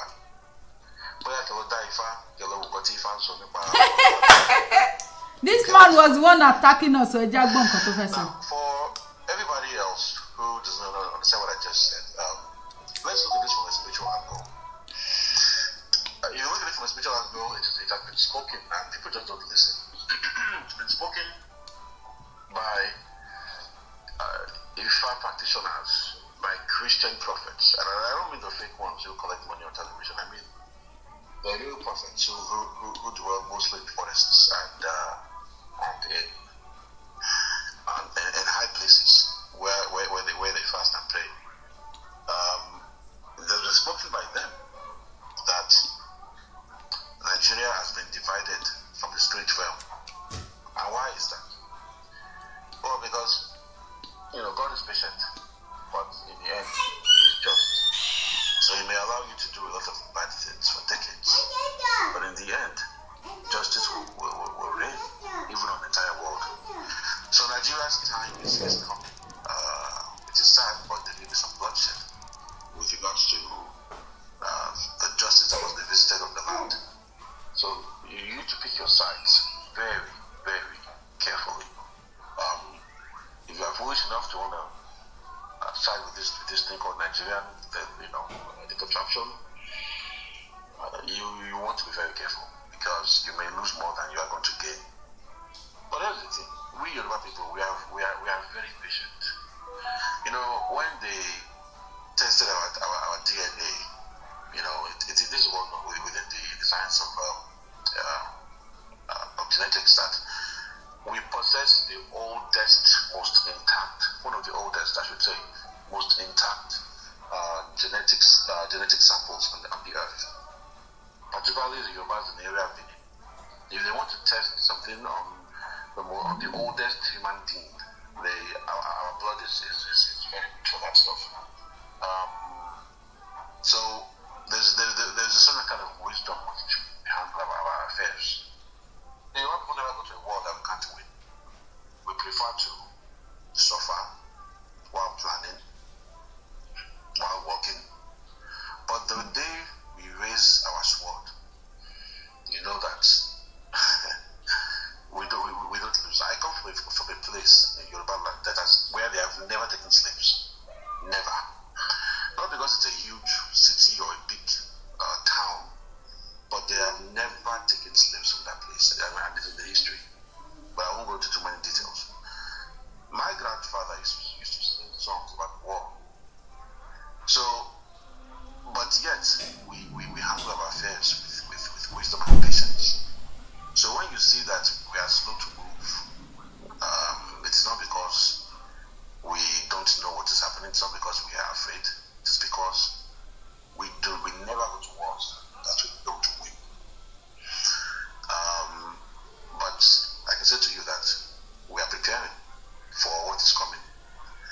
And those who think that they're going to overrun us, they may be up for a surprise.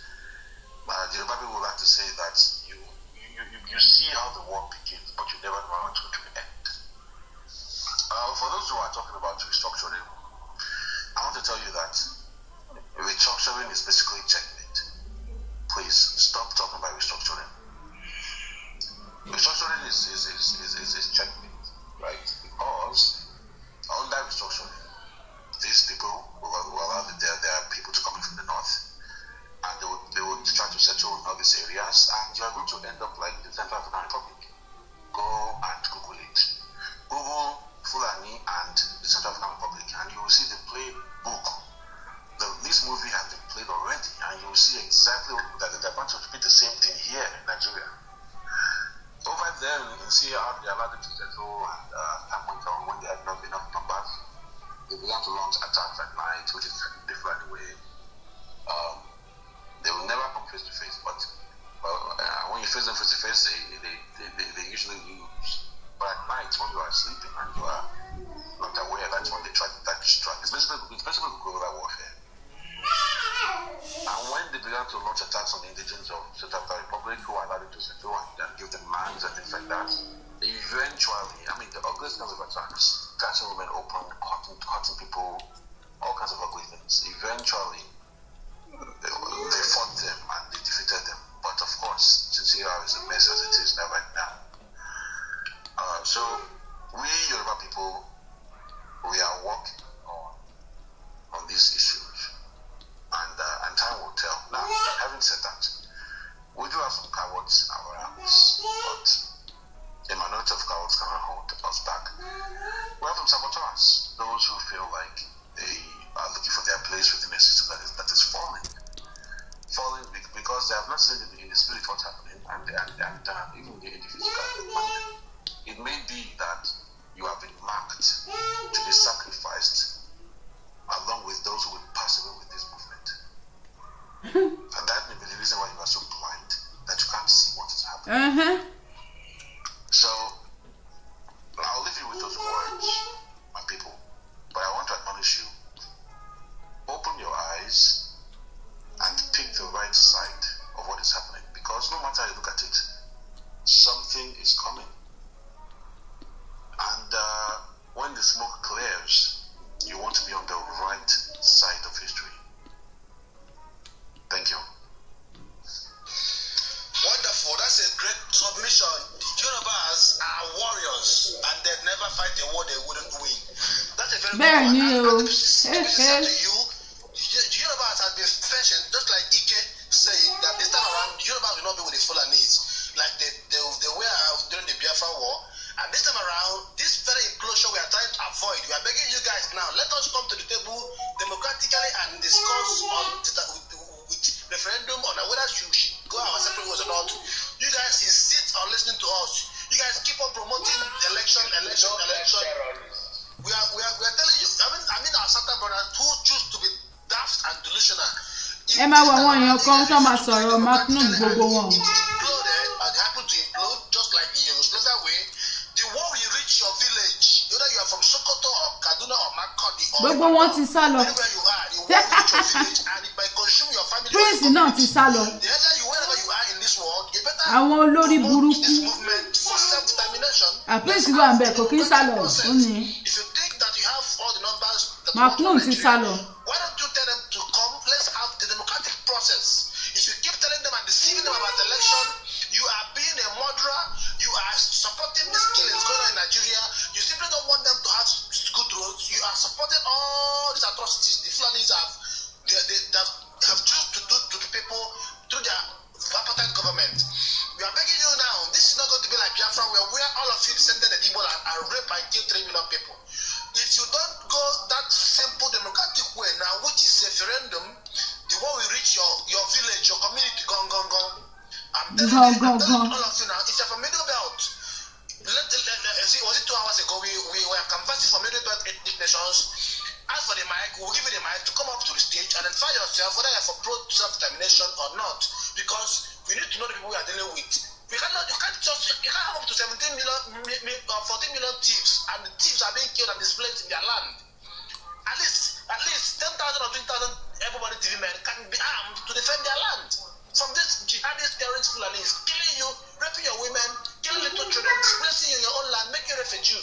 And they call it IDP to make it sound sweet. Baba mi ọ̀tẹ̀ gbẹ̀ yẹ abẹ́rẹ́ nǹkan. We have to shut down Nigeria. Set our future. That's what self-determination is all about. We don't hate anybody. We are talking about survivor, not even electricity anymore, not even good roads, not even good healthcare. We are talking about survivor now. And some idiots from the south will go about talking about election, speaking as if Buhari don't know what he's doing. Buhari knows what he's doing. Buhari knows what he's doing. He's not a failure. He's carrying out their planned conquest and they are executing it. Please, next person to talk, please. Next person, please. I think it's Prince. Yeah, somebody called me. Ẹ máa gbọ́ Prince o. Ẹlẹ́kùn ìyà. Jagbara. Who said that? Who said that? Okay, no problem. Choco, this is what you do. I think we need to take a few more speakers, then we go and play the second. Okay, 2 more speakers before we go to the second segment. Must open. Allow Prince to talk now. I'm going to take women now. I will take women. Allow Prince to talk.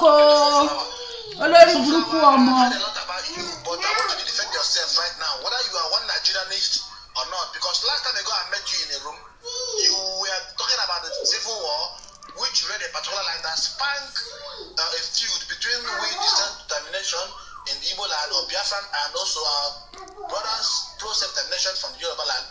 But I think you have a lot to tell us today about yourself and where you belong, whether you are woman first or not. I have told people to boycott Dr. Banwabi, Dr. Barawo's house. He is an anti-Igbo. If you are Igbo man, if you are Yoruba of an open mind, Dr. Bawo is an anti-Igbo and Igbophobia, and he has a genocidal tendency. He has spoken ills of several ethnic nations in the south, and such a person should be stayed away from. Prince, you have your 3 minutes. Thank you.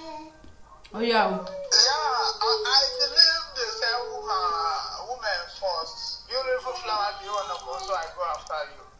Okay, good. Beautiful flower. Ah. The floor. Thank you. So, Ade, you refused to tell them what you did before I moved you down. Okay. Joko, say that. After our submission, no, Little Flower, you are breaking up. Little Flower, if she was here when I played that video. Yeah, Little Flower, were you here when you played that video? I go one that got toxic. It's okay. Let's listen to her. She has a submission to make. Please, Little Flower, were you here when that video was played? No. She wasn't there now. So. Did you hear that video? That video we played initially before you. Did you listen to the video? No. She was not there. Okay, because we are taking up reactions according to the video and also from the topic of the day. So, but you have your submission to make. Please, okay, let her make a submission. I saw the message she sent me in her back. Okay. Please, don't intercept her. Don't interject her, whatever they call it. So please let her make a submission, no interjection. After that, if you have anything to ask her or to debunk, you can have like 30 seconds to do that. Beautiful Flower, you have your 3 minutes, please. So, every word that I sent to Ikoro, I meant it. I really do think you're mentally sick. I do believe that, right? So, and I want people to believe that as well. You're just a miserable person. Ikoro. So, I want us, when we speak to the truth. Why you will remain there as long as I want or you need it. I don't have time for your bullshit. And you see, this is what we are saying. I just said it that video is toxic. I just told you. Look at some girls, they don't even have anything upstairs. Nothing. Amongst all this conversation we are having here, I brought you up in the midst of more than 200 people. You couldn't even say anything. The only thing you ever have to do is to be a mod in Dr. Banwo. One guy here that made it in life. I have an idea what she was going to say. No, we will give her that. She sent me a message in my back channel. I did not reply. I don't have time. You know? So, and before you come for me, know that I'm an Igbo man. So, all those rubbish you and Dr. Banwo does, we are not here to discuss wealth or prosperity. But just you are sick in the head and I want everybody to believe that. Hey, Ramu. You guys do here, we don't have those time. Oh yeah, Prince, bones, okay. Prince. I kick you out of you. Okay, Omobaba is in the list. Please, we are taking 3 persons, please. We have the second segment is fire. Which one is Omobaba?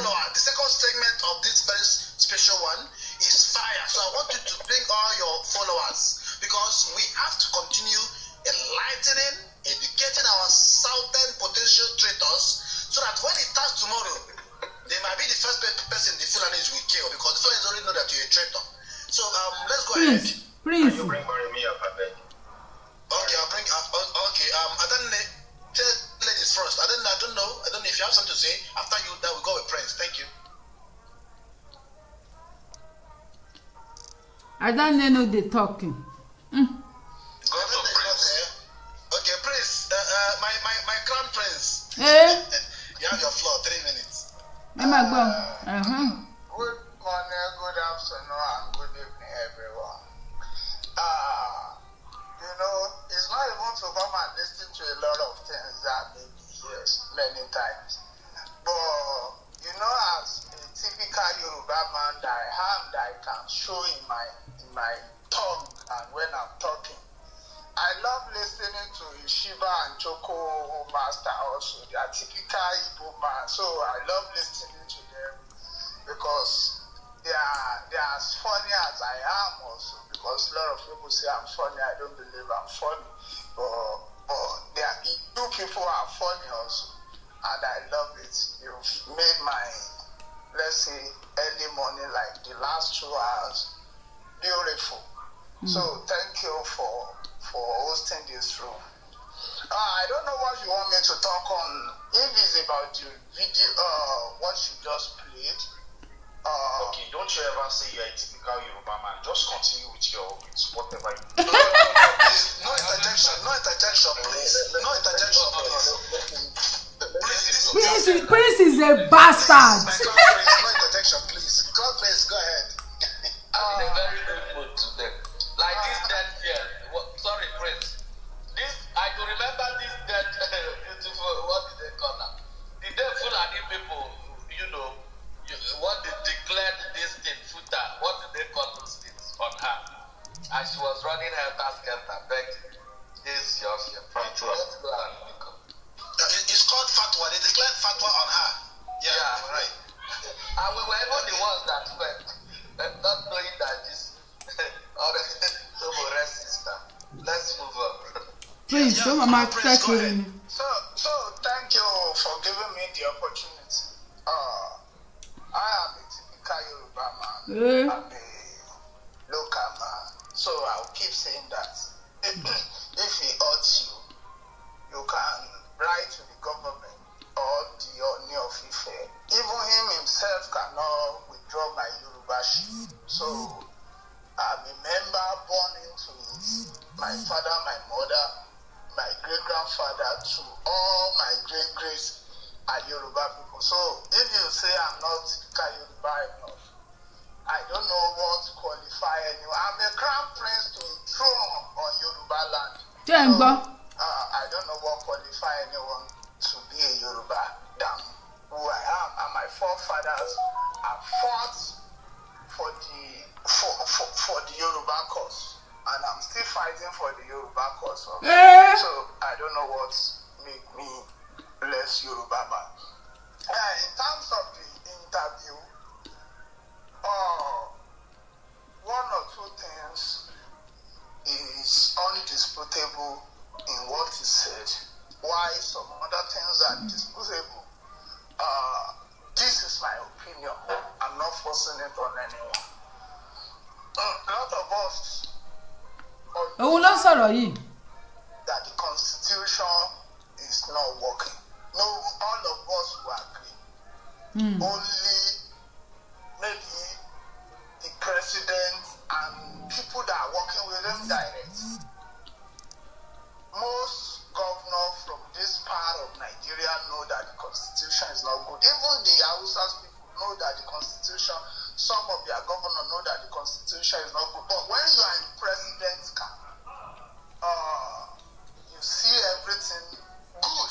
Because when you are in president's camp, you are able to enjoy extra privilege that even normal APC member or any party member will not enjoy because you are with the president.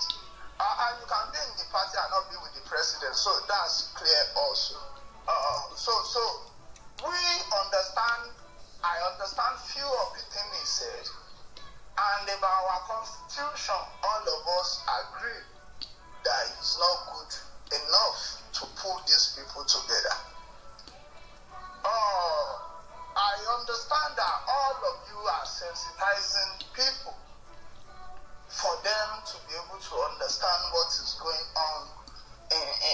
terrain. But what me I would love to do, I would love to hear, it's like maybe like this agriculture that my brother said from Yoruba land.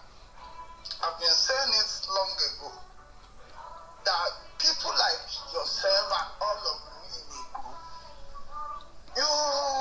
you can invest in agriculture, and this backyard farming that we are talking about, we can sensitize our people about it. It's good.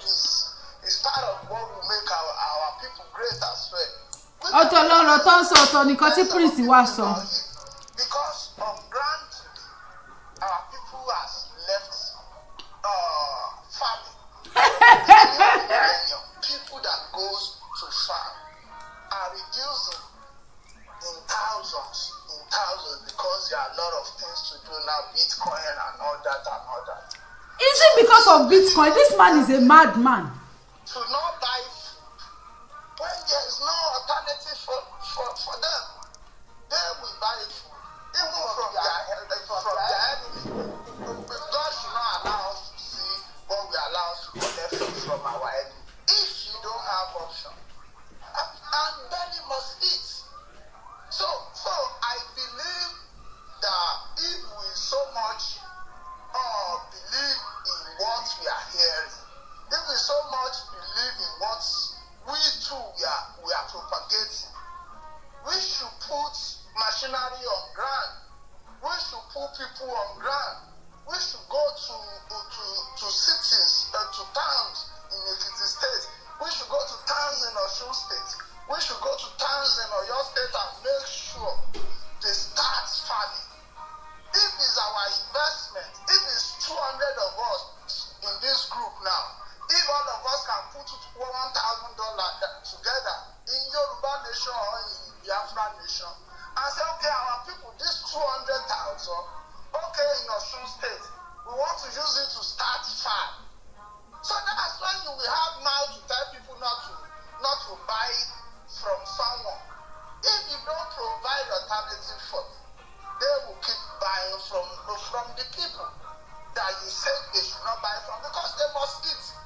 So that's one of the things that I want to clarify. And in general, I hope all of us find eternal peace and be able to have peace within ourselves. Whatever all of us want, I hope we get it. Either our nation, either our individual region, either even if we want to organize Nigeria into 10 or 20, I hope God gives us the power to do it, and everything, and at the end of everything, God should give every one of us eternal peace within ourselves. Thank you again for giving me the opportunity and for protecting me to be able to talk here. God bless you. Thank you, my grand prince. Thank you, my grand prince. You made a very good point. But please, I want to ask you one question. All right. I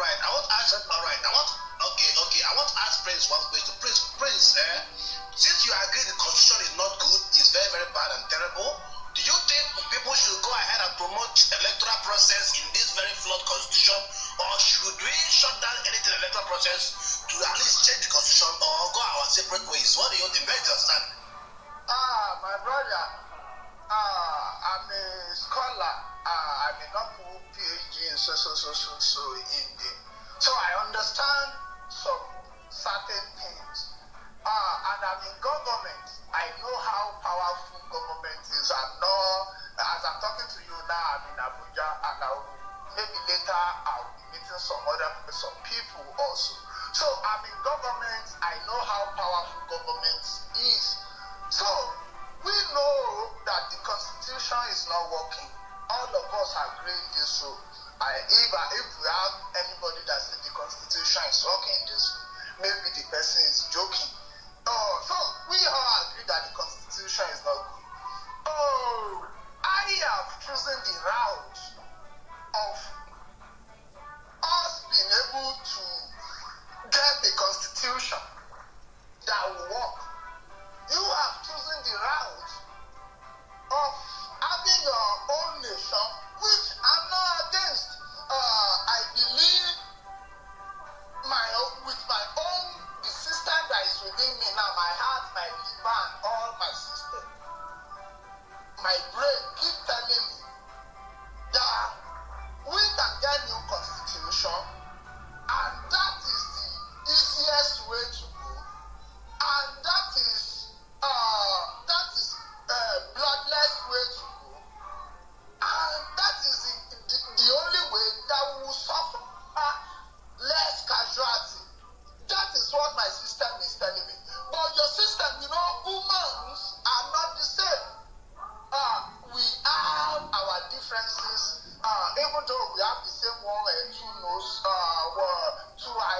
other shit.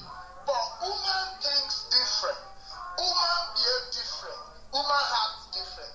My sister, what is telling me, it may not be what your sister is telling you. So who am I to say you should do my way? No. If it's your organization and having your nation that comes first. So I need to quickly read this. Somebody sent me this to Adban channel. He said, now that you are saying farm, now that even the people cannot even go to farm, Shena dead bodies go farm. True Yoruba man does not sound like this. You are a thief. That is what this guy said. Please ignore the insult, but I think he has a point. Maybe. Yeah, he has a point. The terrorists have occupied the farm. Hold on, Prince. And now, even the Igbo that goes after them, which were against them, is no more. So people now cannot even go to farm. What do you want them to do? Thank you. Thank you, my brother Ishiba. My brother Ikuru. No, it's Hisba, not Ishiba. Hisba police. I'm a Yoruba man. I can't say I'm a typical Yoruba man. You don't hear me. I will not tell you I'm a Yoruba man. Want to still sound like Prince, I beg, Prince, please stop this. I'm a typical Yoruba man. Pronounce words properly. What's your problem? I'm pronouncing it like a Yoruba man. Okay, Prince, quickly say something. We will take Omoba. Prince, quickly say we will take Omoba. Okay, thank you. So, in terms of people are not going to the farm, I don't understand what it means because I'm very close to our youth and I see that many of them, 99% of them, don't even have interest of going into farming until my father, even as my father was a king, he's still a big farmer. But I can't say none of my family, my brothers or sisters or family now that are into farm, except me that do it. So and that is what we see. People I don't know why he say people are not going to farm, but people not going to farm in Southwest as of today is based on the new ideology and technology that people prefer to be online, to be on Bitcoin and all that than to go in there and farm. That's the only ideology that changed, not that everything changed because I'm dancing. Thank you. Okay, Omoba, you are next, please. Thank you. Hold on, let Omoba go. Thank you. I would like to respond to Prince. He said he's a Yoruba man. Take it easy on. Please, can I please, I want to ask him one direct question. Prince, how many faces do you have? One. I have one face. It appears you are confused. You are a very confused human being. Because if you are not a confused human being, Prince, I would not like to insult you, and I have never insulted you. Did you remember when we were in a room? We were all Yorubas in that room, and we had a very hot conversation. That day you were close to bringing out crocodile tears that you were used to, crying all around. That's what I need the clubhouse. Níwájú àwọn Fulani. That day we were together, we were all Yoruba for crying out loud. And you were promising us that you would not be a saboteur that you were. But it appears that after that day that we had that meeting, you went about, you did the worst on this stage. Prince. Now you are saying, you don't even understand what you are saying. Because I don't, and I'm so hungry right now that I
orò o ò lè dórí oyè nítorí wípé a mọ̀ wípé bẹ́ẹ̀ ni bàbá ẹ ṣe rí nítorí irú bàbá lọ́mọ nítorí àwọn bàbá ṣe ń disgrace wa kiri lórí social media irú yìí la ní lórí oje irú yìí la ní lórí oje la ní lórí oje irú orí yìí lẹ́ ń tà wá kiri tí wọ́n fi ń rò wípé Yorùbás are cowards. We are not cowards. We have you people like you as Obas now. That is why you people are disgracing us. And the Fulanis will come here to make jest of us on CH because of people like you, because of what you want to eat. Ewo, Prince, Bayo, láṣẹ Èdùmàrè. Wọ́n máa fi ogun máa fẹ́ ran ẹyin lẹ́gbẹ̀ẹ́ àti irú àwọn èèyàn tó dàbí tiẹ̀ ní ilẹ̀ Yorùbá. Tó ń disgrace aláìtọ́rọ̀ pọ̀ ń disgrace àwọn ọmọ Yorùbá kiri gbogbo ayé yìí. Prince, tó bá jẹ́ wípé irú àwọn ọmọ ẹ ṣe máa bí wọ́n ṣe yà yìí làwọn ọmọ ẹ ṣe máa yà. Ìgbẹ̀yìn ẹ bó ṣe máa ní fáwọn ọmọ ẹ náà nìyẹn. Olórí burúkú ni ẹ, Prince. You have disgraced yourself enough on this clubhouse. I thought you were going to change, but you are adamant. You go to rooms, you move. Omani kiri bí òkú tí o fọmọ sílẹ̀ sáyé. Irú ẹ̀ dẹ̀ pọ̀ káàkiri gbogbo social media. Tẹ̀mọ̀ máa sọ̀rọ̀ how to get PVC. PVC, how do you get your PVC in that kind of land? In that kind of country? We have tried a whole lot of things. It didn't work. Ẹ ti gbàgbé ṣòwò rẹ ni. A whole lot of people stood up, youths. They contributed. Àwọn tó contribute owó wọn tó àwọn tó contribute wàhálà àti àágùn fún kọjú ṣòwò rẹ kí ṣòwò rẹ bá lè wọlé. Did you see how the electoral process went during ṣòwò rẹ time? Okay, àwọn sọ wípé ìyẹn ò wọlé nìyẹn. Àwọn Igbo ti ń jà for years. Wọ́n pa wọ́n in their thousands. Wọ́n pa wọ́n in their millions. Nítorí wípé àwa Yorùbá á tètè dìde àwò wípé bóyá ó máa ṣèṣe ṣe fún wa. Ìgbà tó wá yé wa àwa Yorùbá náà wá dìde. Àwa dìde.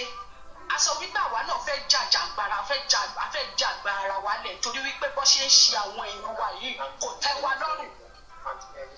Please, your own brothers and sisters, you said you are a typical Yoruba man. He's not. And wait, let me just give it to him like he said now.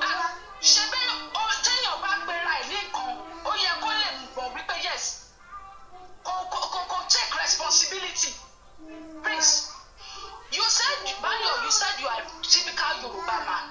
Did you remember how many Yoruba people have farmlands? They left their comfort zone in wherever they are abroad to make it big time on their own father's land by getting a big land to do what? Cultivate and do this agricultural whatever that you call it. Torí inú bí mi tí bá dẹ̀ ti ń bí mi Yorùbá ló máa ń wù mí kí n sọ. So, you know how many people that have been killed, how many millions they took home. You remember that woman that was don't wait, Muslim woman yẹn tó lọ dá oko tí wọ́n sọ wípé àwọn kí láti porúkọ ẹ̀ ló máa ràn lọ́wọ́ tí wọ́n lọ gba ilẹ̀ tí wọ́n ní kò gbọdọ̀ dé ilẹ̀ ẹ̀ mọ́. Do you know how many people tí wọ́n ti gba ilẹ̀ lọ́wọ́ ẹ̀ tí wọ́n ò lè dé ilẹ̀ wọn mọ́ because of one Fulani Saki àbí kí ló máa porúkọ ẹ̀ tí wọ́n ò dẹ̀ lè débẹ̀ mọ́ tí wọ́n tírẹ́tì wọn pẹ̀lú láì fún ẹlòmíì sá kúrò nílé ni. ṣòrántí iye tí àwọn Fulani brothers yẹ Báyọ̀ tí wọ́n ti pa ní Benue obìnrin tó ní oyún sínú wọ́n mú ọ̀bẹ wọ́n fa ọmọ yẹn jáde. Prince, tó bá yẹ wípé ìwọ Báyọ̀ ló wà nínú oyún ìyá ẹ tí wọ́n mú ọ̀bẹ tí wọ́n gún ìyá ẹ ní gungungun ọ̀fà ẹ̀ bá ti ta kúrò bẹ́ẹ̀. You said the Fulani's elders are your friends and you go and cry in their room to tell them you don't want the way OPC are killing them. OPC never killed them. Ó rò wípé o mọ̀rọ̀ sọ lójú ara ẹ̀ tó bá ti la ẹnu ẹ tó dàbí gọ́tà ni.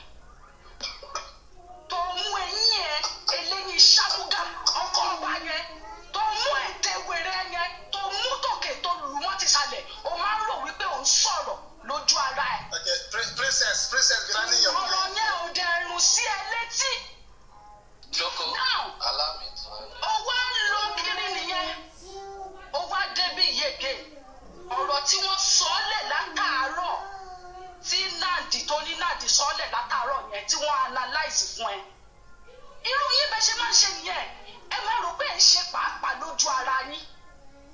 Mo ti ń rẹ kẹ́lẹ̀ mo fẹ́ gbọ́ nǹkan tó fẹ́ sọ. Ṣùgbọ́n gbogbo ọ̀rọ̀ tó sọ̀rọ̀ bí ẹni tí ìbẹ̀ mú lẹ́nu ni. Torí mi ò rí kankan nínú gbogbo nǹkan tó sọ. Nínú ọ̀rọ̀ tí àwọn Fúlàní sọ nínú rúùmù kan níjọ́ kan, that Fulani guy said that he is a typical Fulani man. He has been on this clubhouse as long as they have opened this clubhouse. Láti ìgbà tí wọ́n ti ṣí clubhouse ló ti wà lórí clubhouse. He has never seen any Igbo man. Very few tó ń bá tẹ̀ sí rí very rare Igbo man tó máa bọ́sítà tó máa sọ wípé àwọn èèyàn òun ìjàngbara tí wọ́n ń jà yìí wọn ò ní right àti jà. Irú yìí. Princess, say that one in English. You are asking Igbo man do what?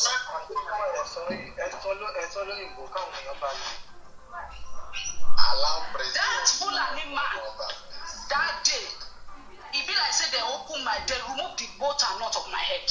When the man talk that thing, he say he never sees when they don't open this clubhouse. Now he don't dey there. He say he never see any Igbo man that would come out on this clubhouse, on this stage, to say that the way the Igbo people are fighting for their rights or fighting to break out from Nigeria is not good, and they should not be attended to.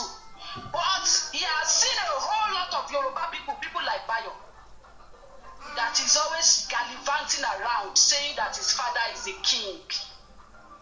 You would see from the way they talk, it is their father that is selling us out. And don't worry, very soon, mark my word, very, very soon, Bayo, likes of you are going to be annihilated. Mark my word. Can I just thank you so much? Okay, Ade can take over. Our princess is done. Our princess is done. Princess Ade, please go on. Prince, I can see you. Prince, I can see you. Ade, go on, please. Thank you. You know, Prince, first of all, I want to give you some flowers for what you just spoken. It's a pity when our women have to come out and speak in this manner, and ordinarily our Yoruba women are very, very, calm and gentle when they are cultured, but there comes a time when saboteurs, because of what we eat, they are forced to speak out in the way that she did. You should be ashamed of yourself. You see,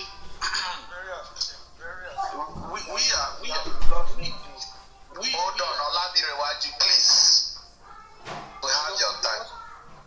Because you go around saying that you are in dreams and you put your picture with beads on your hands and everything like that. You're not the only one who comes from a royal family. Or you're not the only one who comes from a chieftaincy lineage. There are many of us here with similar nobility.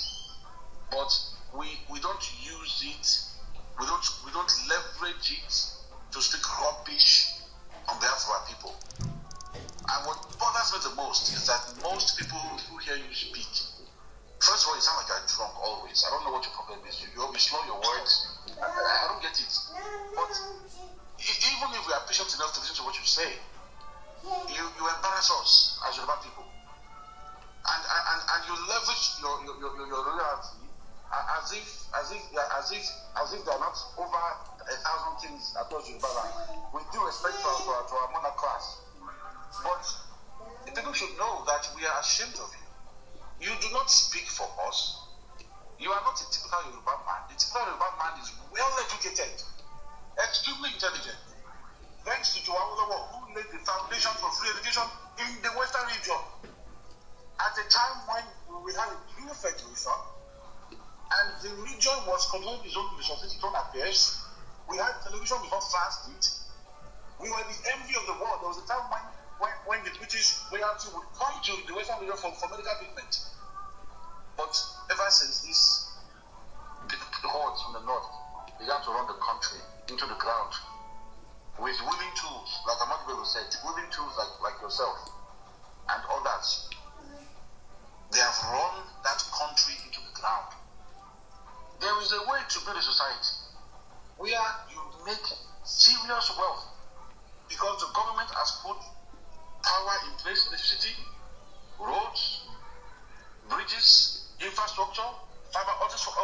access for internet, and everything we need, like loans, so, bro, to make business work so that we can meet billionaires like they do in America and everywhere else. You guys don't get it. The Fulani can be right here in Nigeria making billionaires if it was done properly. But you fools, you insist on putting your foot on everybody's neck, creating poverty everywhere, when there is more than enough to mint, I repeat, to mint billionaires. And lots of you have the audacity to leverage your royalty. You rubbish it in the mud. You slow your words, you don't speak nonsense, you go to Abuja begging for bread. Because you don't want to make money. You don't know how to do business.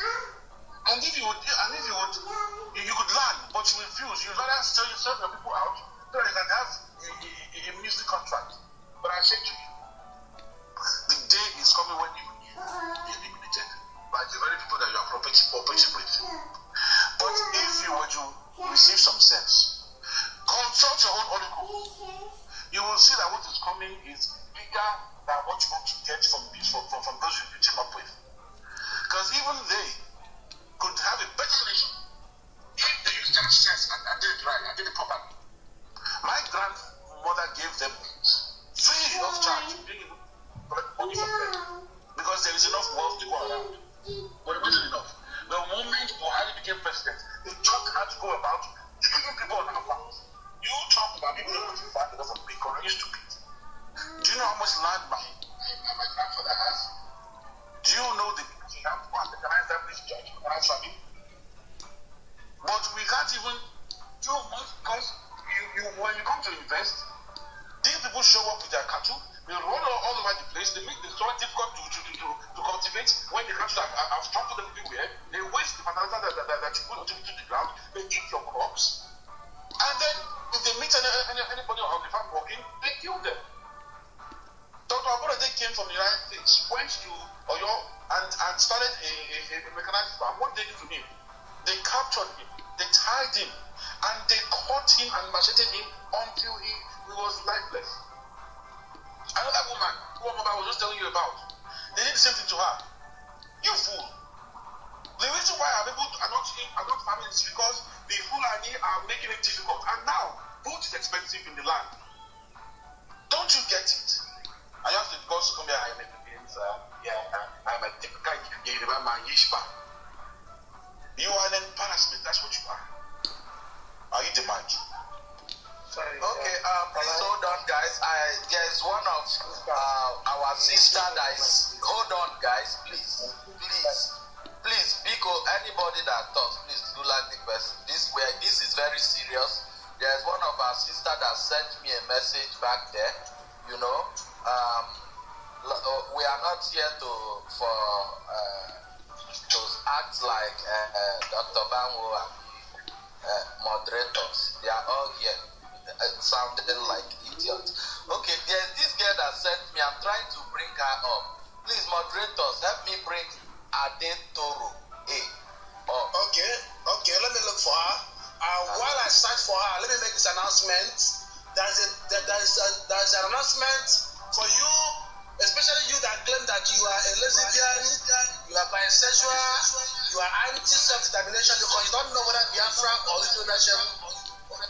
We protect LGBTQ. Now, there's an announcement in Kano. They say Kano Council bans women from meeting lovers in public places at night. That's a breaking news from Sahara Reporters. When I tell you guys the jihad, the Sharia is here, you guys think we are playing.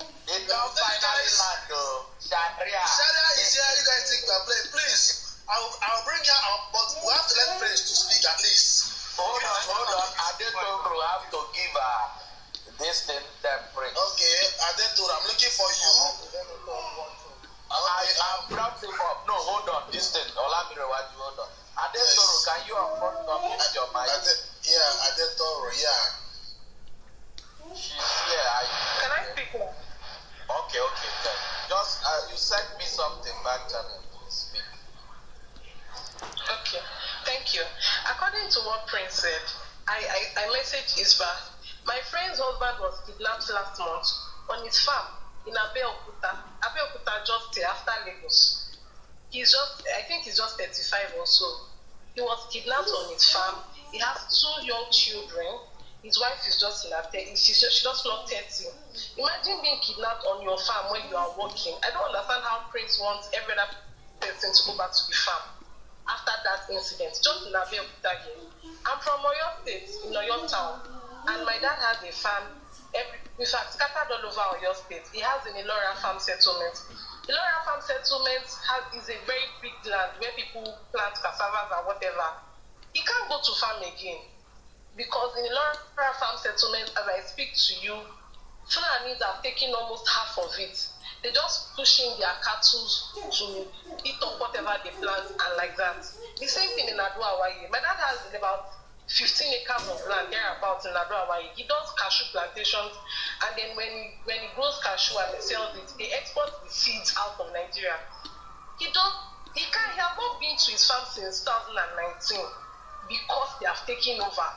I don't understand, and that's the source of livelihood. That's what he does for a living.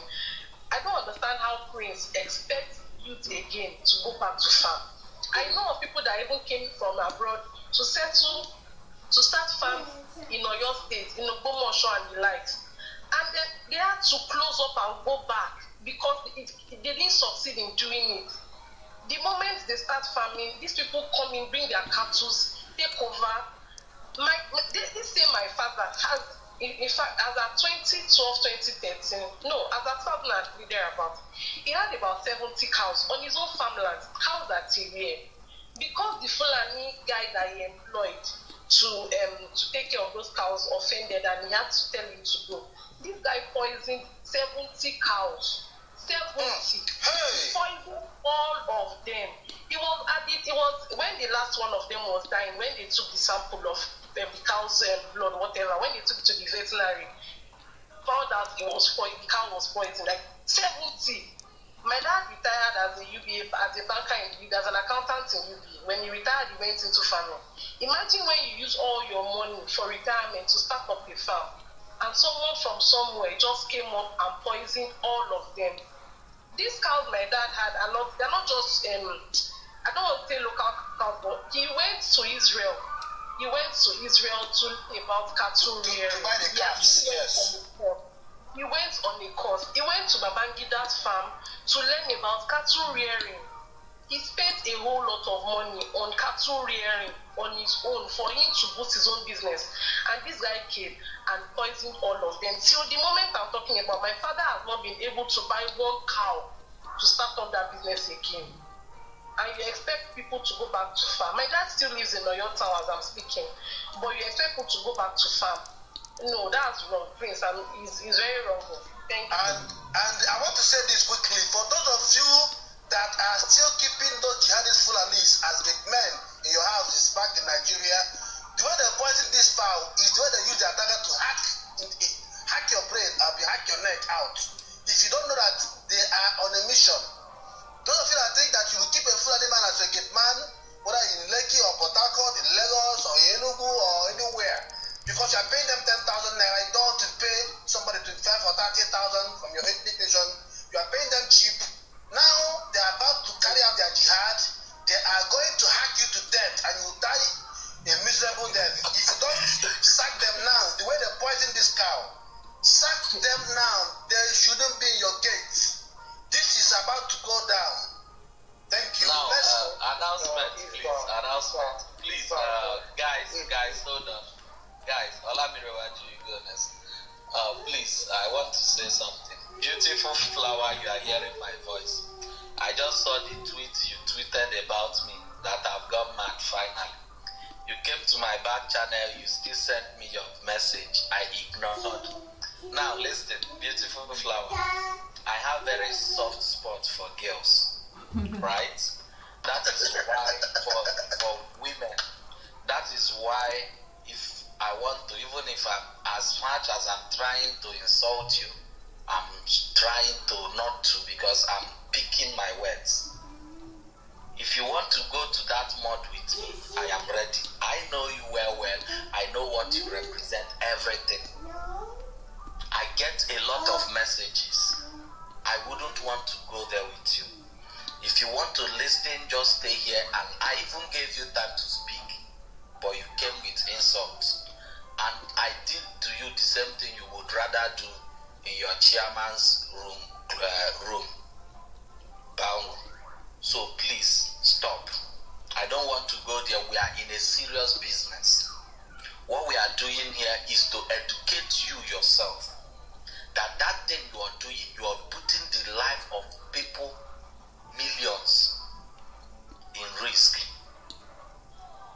That you are a card-carrying member of APC, and I put it to you just like I said to McNown, before you reach the level of political attainment I've reached in Nigeria, you will need extra 15 hard-working years. We are not Dr. Mbawu that comes to read his bios for people. Please, just hold it there. The people that are coming for everyone, once they come, your own family will not be safe. These people coming to talk about their people being kidnapped, slaughtered, being poisoned, they are human beings too. It's okay to say that I'm crazy, I'm mad. If you know what I know, you might even be more crazier than me. There are more things that country is doing to people. Why do you think even Nnamdi Kanu is mad, right? Why do you think even Sunday Igboho is mad? Please, just hold it there. Let's move on. Prince, you have 1 minute. We are not here to do... You cannot have me 1 minute, please. Hold on, Prince. I'm not here to do that. Let Prince continue. Hold on. No, wait. There's another woman that wants to talk. I want to give women preference. Abiyo Omo Tumbis, please look for her. Let her pretty lady come up on the stage and make their submission. I'm looking for her now. And while I look for Abiyo, Abiyo, I've seen her. While I look for her, please let me say this to you guys. The only thing that can chase Fulanis out of our rainforest zone, out of our farms, is to create what Nnamdi Kanu created. If not for ESN, there will be no farming, anything like farming process going on in Ebonyi State. There wouldn't be any farms in Enugu State. The ESN chase them wherever they are. And you know they cement them and they run away. Number one enemy. We don't do political correctness. We don't do Moteco and people that are going about in the cities arresting young youth. No.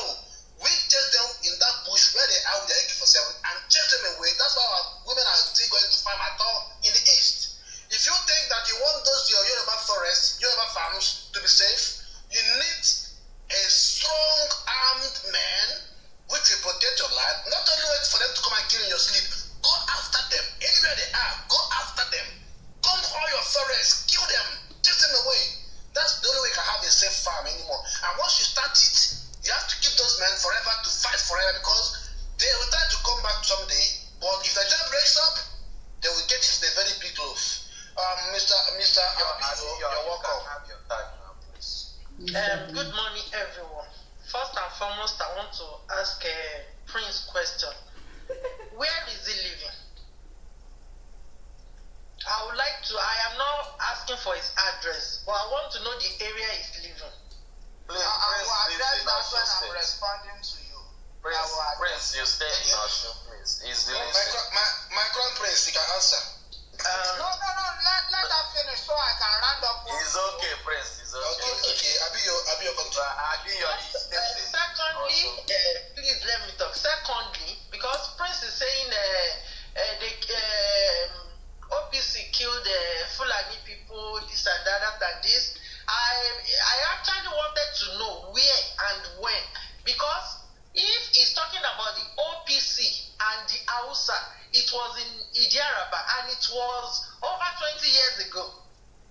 And little did he know, it was true information. I will tell you, my family are victims. They wanted to take over Idiaraba. They wanted to take over the whole Idiaraba. Our family church is in Idiaraba. They killed people in the church. Listen, let me finish. Another thing is pastors are not talking. They kill people in the church. Not at the way or Jesus Christ. What is going on in Nigeria? It was what is it called? A Methodist church in Ijaraba, precisely. People were killed in the church. Then that he was talking, the one he was talking about, OPC killing people. Then the OPC stood up to defend their people. I am so shocked that a Yoruba man, anyway, we have Fulanis among the Yoruba, claiming to be a Yoruba people because they speak Yoruba fluently. A Yoruba man is saying, Yoruba people are this, Yoruba people are that. We have declared that we are no longer part of Nigeria. The constitution is a fraud. Nigeria itself is a fraud. Who named that country Nigeria? If you know the history very well, some group of people came, our people, Yoruba people, they've been doing their government. They have the type of government that they are using. There is king. We have Baloguns. The Balogun represents the warriors. We have our warriors. We have everything. It was not this European people that taught Yoruba how to put on clothes, how to make clothes. Yoruba people have been making their clothes. They have been doing ashoke and they've been putting on ashoke because I don't know how old Prince is. He might not know the history. He should go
agitators in the DSM custody.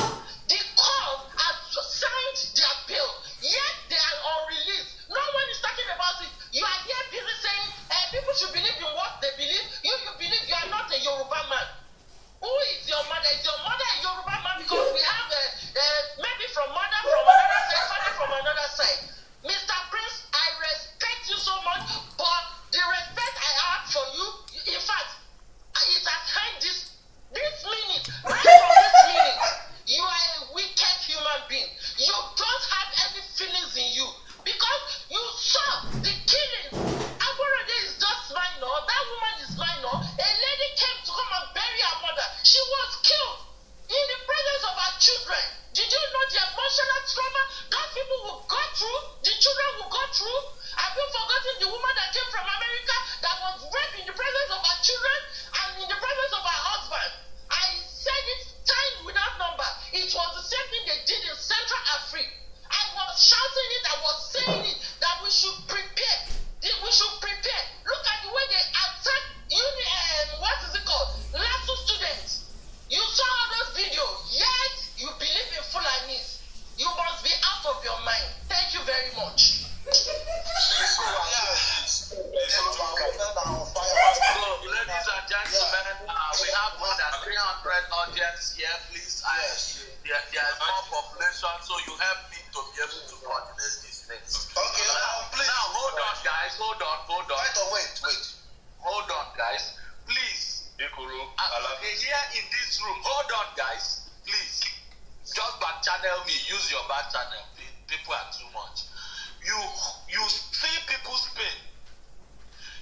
People come to this room to tell the testimony, to give the destiny of their pain. You know, when these things have not happened to you, you think it's a joke. The only thing someone like Beautiful Flower sees in me now is that I'm crazy. When you try to stand up for nothing but the truth. These monsters have invaded every nooks and cranny of the country. What are people doing? These monsters, anytime they want you, they come for you, they kill you, nothing happens. What are we doing? We talk about it, people think we're mad. Hold on. I will move you to the audience. No, leave please. She has 1 minute. Please, don't interject. I have told him that I will give him time to talk, but allow people to express their pains. Isba, please. I beg of you. I need 1 minute to speak now. Before you give time to this press to speak, please. First and foremost, Choco Master Bell, no vex. I beg you, my mothers, and I beg you so much. I can understand your pain, and I can understand every Yoruba man that sees this man as, oh God, let me not abuse you. But I see what your pains are. But please, don't let this guy be the point of you abusing the royalty that we all love so much about our culture. This is not the person that will let you abuse the royalty of your culture. This person is a nobody. You cannot confirm if he's a prince or not, or even if he has a king as a father or not. We know the intrigues and the many politics or any other negativity. It happens in every nation. But if we come out here and let this guy be a point where we abuse the royalty of our heritage, outsiders will say things and you will not be able to defend your culture about your people. This is not the kind of person that you need to pay reverence to. I beg of you, and I understand this. Thank you so much. All right, thank you. Please, help me bring up Damilola. Okay. Please, I want to we allow people to please, come and give me a second, please. Let me say this. Give me a second. See, my Yoruba brothers, I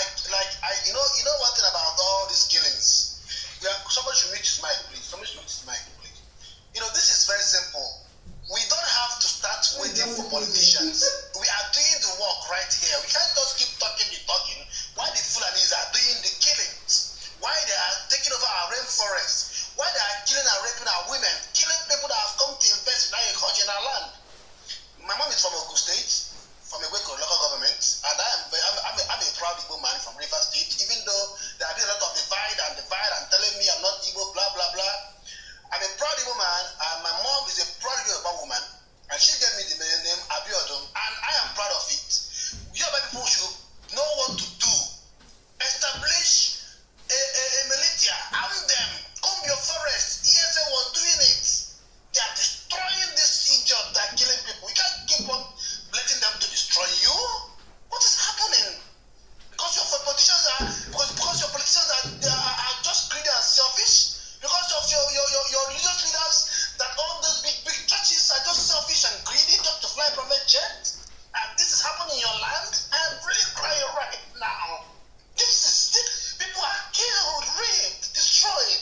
Somebody came all the way thousands of miles to his own land to invest in agriculture, and he just get killed. What is going on, my brothers? What is going on? ESN is doing the job. There's something like ESN. AK-47 no more than 300,000 in black market. You can buy like 10,000 of it. End them. Go after these killers in your forest. They are there. If when you come by your forest, kill all of them, and you'll be free. That's very simple. That's what ESN did in Ebonyi State. That made people to go back to farm, to start growing their rice, start growing their millets, start growing their cassavas, start growing their maize, and all the rest of them. That's what they did in Ebonyi State. That's what they did in some part of Enugu. That's what they did in Niger State. That's what ESN did. ESN is not even up to 5,000 people. 5,000 able-bodied men. Yorubas have the population. What is going on? Nigeria is a failed state. Prince Sisalo, Olori Buruku, ngba kan ti pe lórúkọ ẹ. Broken state. Spiritually, God has ordained that it's going to stop existing. That people will go there. God is that nation. Look at killing. So, please, we want to play that video again, but before we play the video, we have to pick up people to speak. Let me check the list again that was channeled to me. I have okay, one letter you to Prince. Let me read it. Okay, let's read it. Let's bring it. Hold on. Allow me. Prince, there is a letter to you, please. We need to do this. You know, you will not allow me to respond to what you hold on. You at least listen to your people. You say your mother. Is this how you want to do your own ruling? Do more of listening. People are angry. Let me read a letter one of our young men wrote to you. Because here we allow people to please read it, and after I read it, let me respond. Okay, hold on. He said, hold on, guys. He said, Prince, I sent you messages before you grabbed the mic. I asked you a couple of questions which ranged from why you believe so much in this one Nigerian project. I beg you to have a rethink about this your undying love for Nigeria on Clubhouse and the mental trauma your speech could cause for so many listeners. Because people come here to hear the truth. And I was ironically advising you not to bring jokes here. We replied by saying we can have some sort of Awolowo leadership in 2023. Hi, God, this one don't go. I replied to you, Tinubu and Co. And further replied to you, very funny. We replied by saying, funny but true. Prince, as much as I respect you so much, I must say to you, sir, I'm highly disappointed that after so many months of constant conversation with you, you are bent on supporting this one Nigeria agenda with no other blueprint in place but that of Tinubu and Co. Revolution is inevitable, Prince. Wake up, sir, and stop propagating this election rhetoric. Can I advise that you focus on your coronation, sir? Maybe your destiny is meant for the throne, because right now those Yoruba leaders that are mute about the situation in that country are better than you. I'm sorry if this hurts that I have to do this publicly, but Prince, I will tell you the truth. I stand with my Yoruba people seeking for referendum 100% henceforth. Thank you so much, Val. You guys can keep your message coming at the back channel. This is not an old gathered man that comes to rant. We expose the truth. We try to identify people's feelings. We connect with them.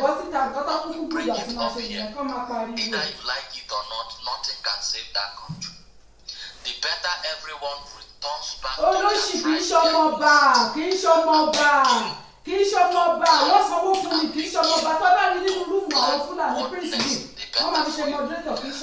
you can see that the ones supporting the One Nigeria project are becoming unpopular as the days goes by. Let us keep the energy. Please, we have a lot to do. We are not here to argue. Everybody knows the truth. But for the sake of the room, I will give you your time. Please make it very short.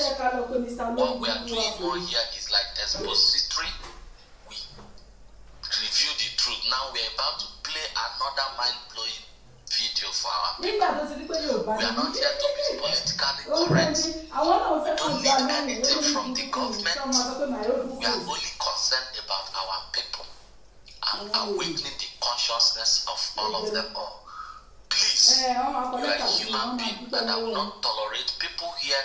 Everybody that sounded harsh, you can feel their pain if you are truly a leader. And I believe you make your submission very short and you just listen and connect with people. Thank you. You can have the floor. Oh, thank you. That's what they call leader. Leader listening to everyone, both your insults and your arguments, and even calls to my wife and to my children that know nothings and may not even stand with me in my view. But it's laughable. People think we just throw calls on people and the calls just work on them.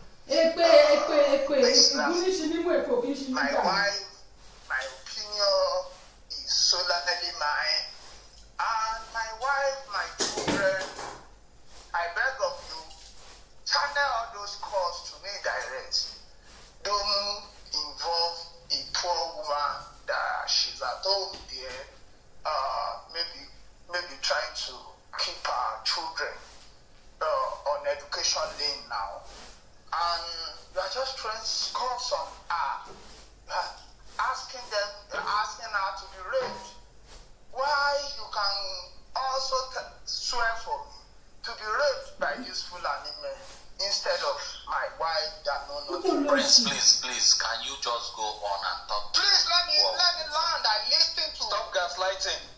We don't have time. There are a lot we need to do. People are waiting. Let me round up. All right. Or I can leave the room and.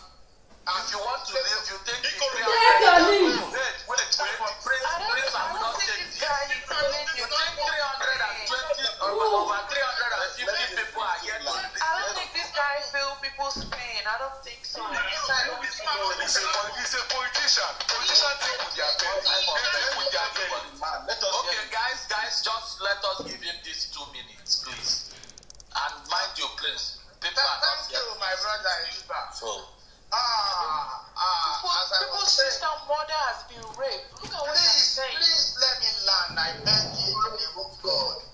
I said, channel all those calls to me. Leave the poor woman. That was how some people would have been. Let me carry my cross by myself. Because they did not send me here and they did not stand for me. So let me quickly reach what you people said. I did not say OPC were killing Hausa or Fulani people. I only share experience of what I saw during OPC time in Ilesha. So maybe that woman did not hear me well. So that is what I said. I share. You can't change German people that saw Holocaust what they saw. They will always say what they saw. So I did not say OPC kill Hausa or Fulani. You can bring me to private room. I can explain myself to you in that. So that's for that on OPC and our people. And I'm coming to Yoruba. I talk to you people not to fight with you people because I want us to resolve our differences. We try to do. And Prince, stop using you people for your people. Please, can you allow Prince? He has only 1 more minute. Please, we need to move on. Okay. This is what I will do now because I know that I will not be able to have a Please, just round up so that you might come back and we add you again to TQ. Okay, because I've been listening to people say whatever they say for more than 30 minutes, 40 minutes, 1 hour, saying things to me. But if I cannot have enough minutes to defend myself or to clear myself, I will have to opt out. So that's what I will say. If you say 1 minute, I will not be able to round up in 1 minute. So thank you. If you don't want me to talk, I better know that. Thank you. Okay, Prince, if you're still around, don't talk. He's not a leader. Hold on. You're a leader, and I wonder the kind of leader you're gonna be. Go to his Instagram. He said Nigeria unity is not legitimate. You should be ashamed of yourself. Please, we are moving on. All the whole Fulani terrorists, they are here with their fake accounts. Please play the video. Play the video. Okay, please, we are going for the video. We'll still come back. I want you guys to know that the whole Fulani terrorists are in this room with their fake accounts. And they know we know them. Because these people are coward, they are very shameless. They can never appear with their real accounts here. So we just want to announce to you that we know you are here and you are listening to us. Now, this is how British government rigged Nigeria's first election in favor of Fulanis. You are going to listen directly from the white man that's helped them carry their job. Then we go back to the audience. Hello, and Mrs. Carol Smith, welcome to the program. May I say how delighted we are to be on Passion. We look forward to speaking to an African television station for decades. This is something we have looked forward to for such a long time. We are so happy to be here. Thank you. Yeah, Mr. Aaron Smith was a young, bright, and principled Oxford University graduate who was recruited by the Colonial Office and posted to Nigeria.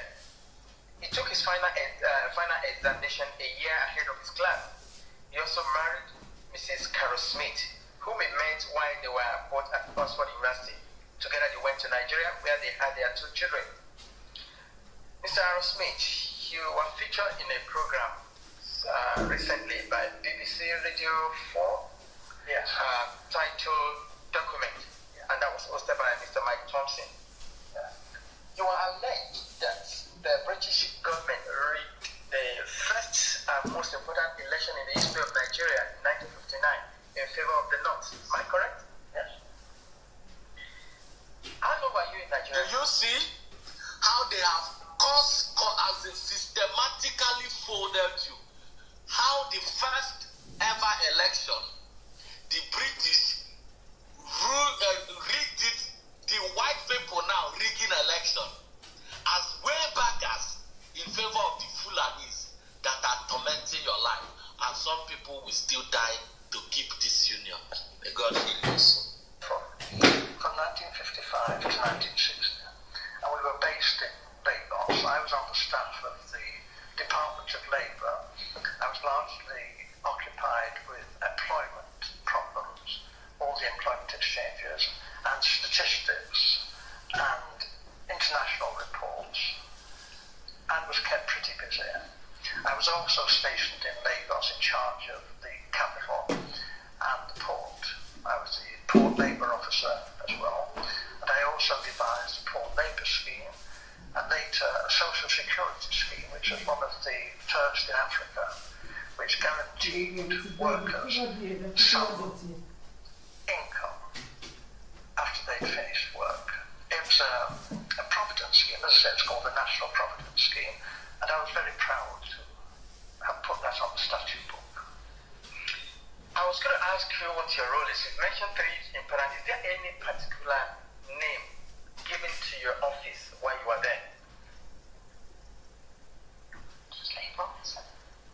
I was a labor officer, a senior civil servant. Okay. I only intended to stay in Lagos initially for 2 tours of duty.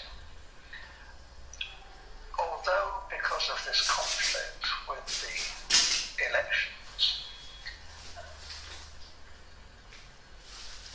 there were difficulties.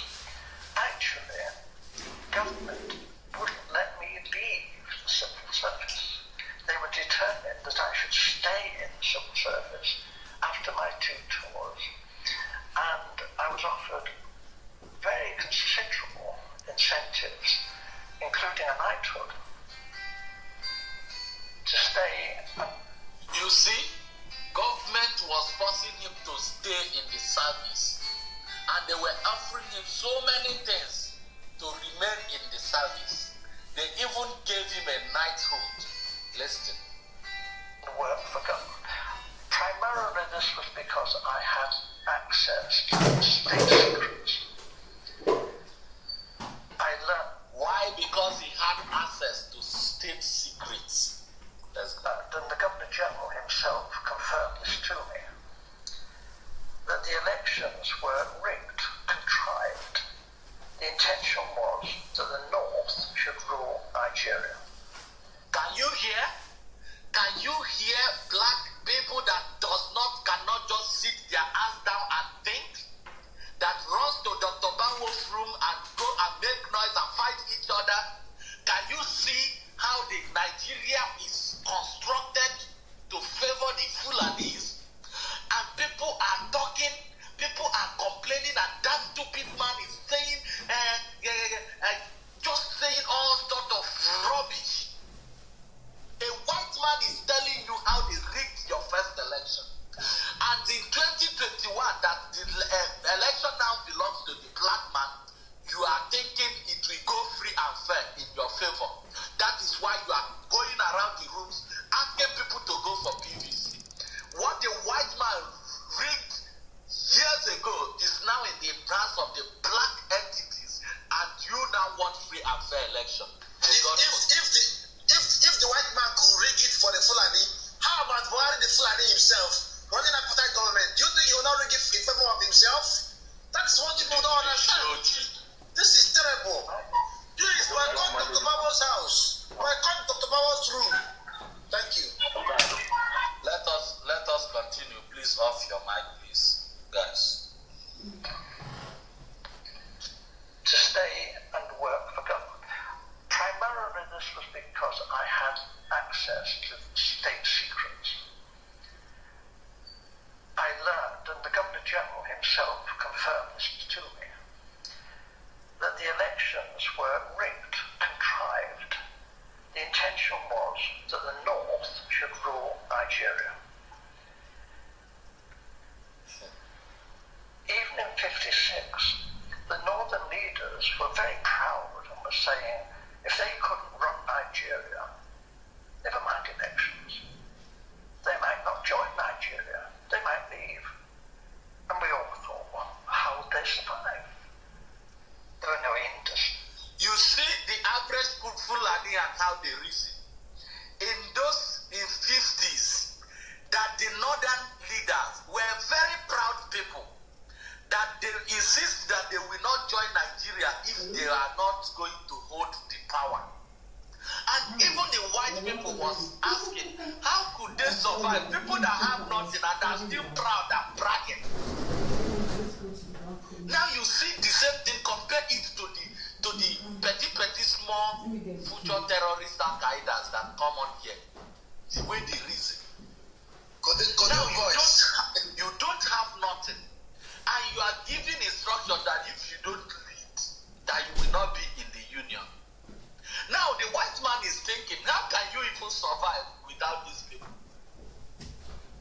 Right? But the white man has to play the game because they want you to remain in that power for them to continue ruling. Let's go on, guys. You will not hear this one in that old man. He's too tired to get all these sources now. Let's go. Not a great deal of agriculture, some groundnuts in the north. This wasn't very practical at all. And then it was, the Governor General seemed to be thinking that the North, even in '56, the northern leaders were very proud and were saying, if they couldn't run Nigeria, never mind elections, they might not join Nigeria, they might leave. And we all thought, well, how would they survive? There are no industries, there's not a great deal of agriculture, some groundnuts in the north. That's not very practical at all. And then it was, the Governor General seemed to be thinking that the north couldn't, even if it won an election, rule Nigeria by itself. The south wouldn't stand for that. So there had to be a partner, either the Igbos in the east or the Yoruba in the west, to team up with the north. What he didn't want was for the two southern parties, the Igbo and the Yoruba, to team up to form the government. Are you here? That the north knows that, the white people knows that the north cannot rule Nigeria. So they need support of either the Igbos or the Yorubas, right? One of them must support the north to be exactly what Buhari did in 2015. But what they don't want is the two people, the Yorubas and the Igbos, coming together. Listen, guys, those old men, we go pursue and come off from this club. Let's go. Because he believed the north wouldn't tolerate that and talked about leaving the federation. So as I learned, in a small way at first, but very rapidly I learned about the election fixing, and as I say, this was confirmed to me by the Governor General.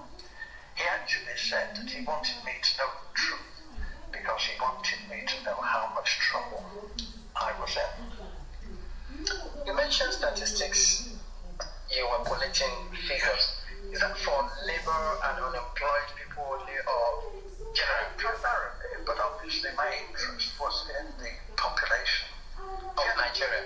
Yes, and a while ago, the Yoruba leader of the action group, Chief Enaharo, they too, other people were saying, where are all these millions of people in the north? Where are they? We're going up there to campaign, we want to know you. And see all these, thousands of miles of not very developed countryside, and the northerners are claiming that their voting registration figures are larger than in the south, larger, far more people up there. Well, actually, if you went through the Igbo land, Enugu and that, you saw lots of people. If you went to Ibadan, Ibadan teeming with millions of people, but we didn't actually see many northerners, and obviously not many northerners at that time came to Lagos. So this did arouse suspicion. Now, the Europeans, not stupid, we're watching what's going on in Nigeria, and we too are beginning to feel there's something not quite right here, that maybe the elections are not going to be as straightforward as they're meant to be. Nigeria was being described as the showcase of democracy, and it was expected that the nationalist leaders would win through. But actually, when the election results were announced by the Governor General, before the vote was even in, didn't come for that, he didn't wait for that. I have to tell you, the British are counting the votes, and the British cannot be trusted. They look after their friends. Loyalty is a big thing for the British. Let me repeat that the British, okay, let me just recap some of the things you said. That Nigeria was designed to be like the face of democracy. They wanted to portray Nigeria, to use Nigeria to show other people, other African colonies, that this is democracy, that it is okay. But in other way, you go to the north, they created, there are no people. You just see underdeveloped, but you come to the east, to Enugu, you see millions of people. So how are they going to do it to avoid suspicion? Because they are already trying to deceive the world that, okay, this is democracy, fairness, and this thing. Now, we said this time, we said the British are not to be trusted. Let me just repeat this. The British are counting the votes,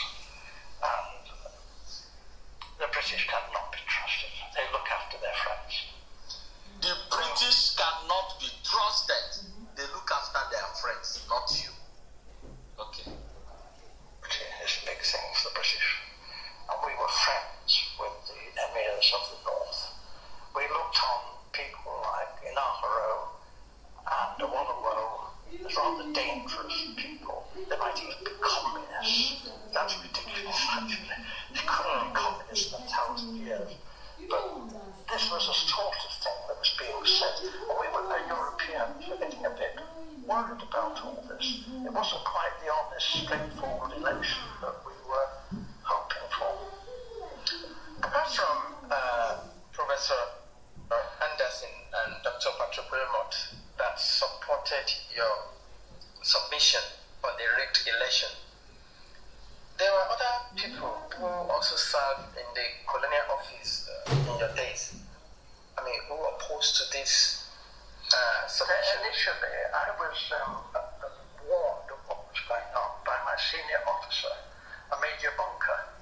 I didn't know, and I knew that the Governor General had directed me to take all the office staff of the Ministry of Labour to help Chief Okoti Igbo in politicking in Warri.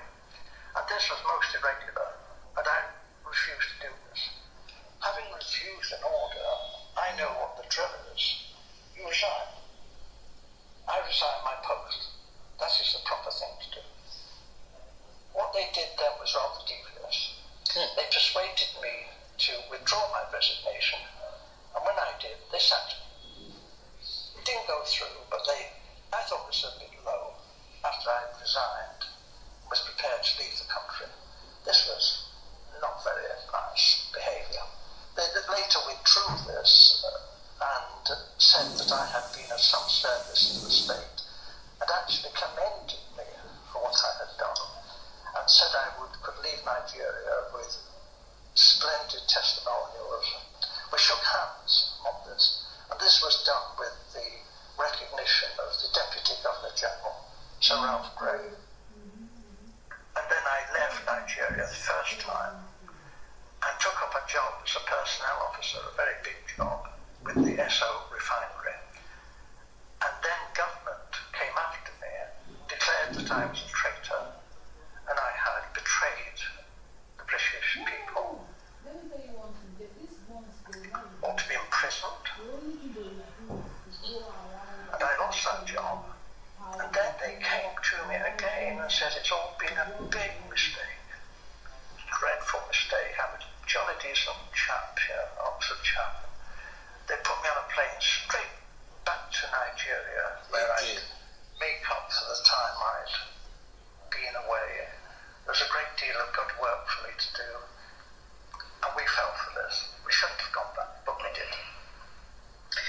Now, if you recall what you're saying about the role of the Governor General and the attitude of the British government in particular, regarding the fear that Awolowo, Okoti Igbo, and a lot of them from the south are dangerous. Is there a particular reason? Why the fear from the British government? Is it that they don't want to release or relinquish Nigeria? They still want to control Nigeria. They knew that the North would do as they said after independence. Here it's black man. The guy asked him that why is the British afraid of Okoti Igbo, Awolowo, and people from the south? He said the North, that the British trusted the North, the Fulanis, because they knew that they will do as they say when they leave the country. After independence. Yes. Play it again. That the North will do their biddings after the independence. That's why they don't want to hand over the power to the Southerners, even when Southerners are competent. Now, yes, I go open. There's a great deal of good work for me to do, and we fell for this. We shouldn't have gone back, but we did. Now, if you recall what you're saying about the role of the Governor General and the attitude of the British government in particular, regarding the fear that Awolowo, Okoti Igbo, and a lot of them from the south are dangerous. Is there a particular reason? Why the fear from the British government? Is it that they don't want to release or relinquish Nigeria? They still want to control Nigeria. They knew that the North would do as they said after independence. If it had any, the North would just, because it was their habit, they liked the British, whereas the nationalists were an unknown factor. Actually, when they took the flag down and hoisted the Nigerian flag, not one of the major nationalist politicians was there. They weren't even on the platform. This was incredible. These were the people who had sought independence. The people in the north didn't want independence. They didn't want the British to leave. So this was a farce. And for most Europeans who were very close and watching this, we were disgusted. We thought this really had been manipulated, this election. It was unworthy. It was unworthy of the British people, this. This was no honest, straightforward thing that you would expect Britain, the mother of parliaments, to do. This was cheap and low and criminal. And I opposed it. Do you see that when the flag was hosted, that none of the Nigerian elite, the ones from the south, was even there? Right? That they even, some of the Europeans felt disgusted that it wasn't a right thing to do, but they did that anyway. Did not just, the Fulanis just loved the European, they want the romance. They never wanted the Europeans to leave. They never fought for this independence. They are very lazy people, Fulanis. Just listen. And I opposed it then, and I've opposed it ever since. And I'm telling you the truth. And I was warned if I told you this, the state secret. Ìyá mi omidan ẹwà Olúwa, bó ṣe máa ń ṣe nìyẹn. Tẹ́ bá ti ń sọ nǹkan tó make sense báyìí, wọn ò ní wá wò. Èpè ló máa ń fẹ́ gbọ́.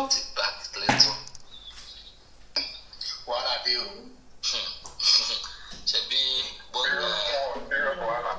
the other old man they come here, they want speaking. She think we are 2021. Come here listening to old fools that thought that their life is so good.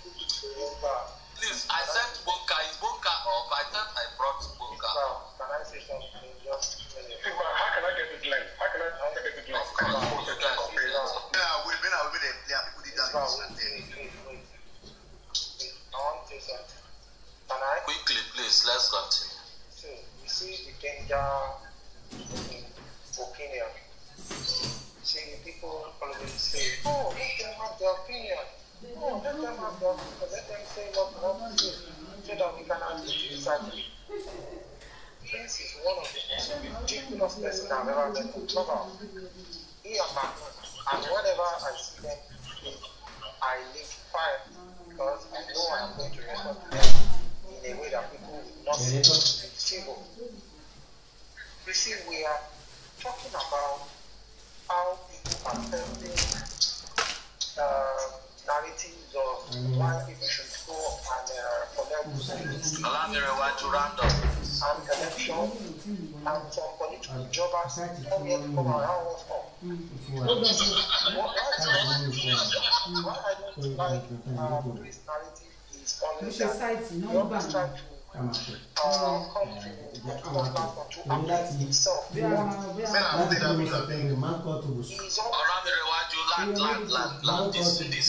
after we will have your time.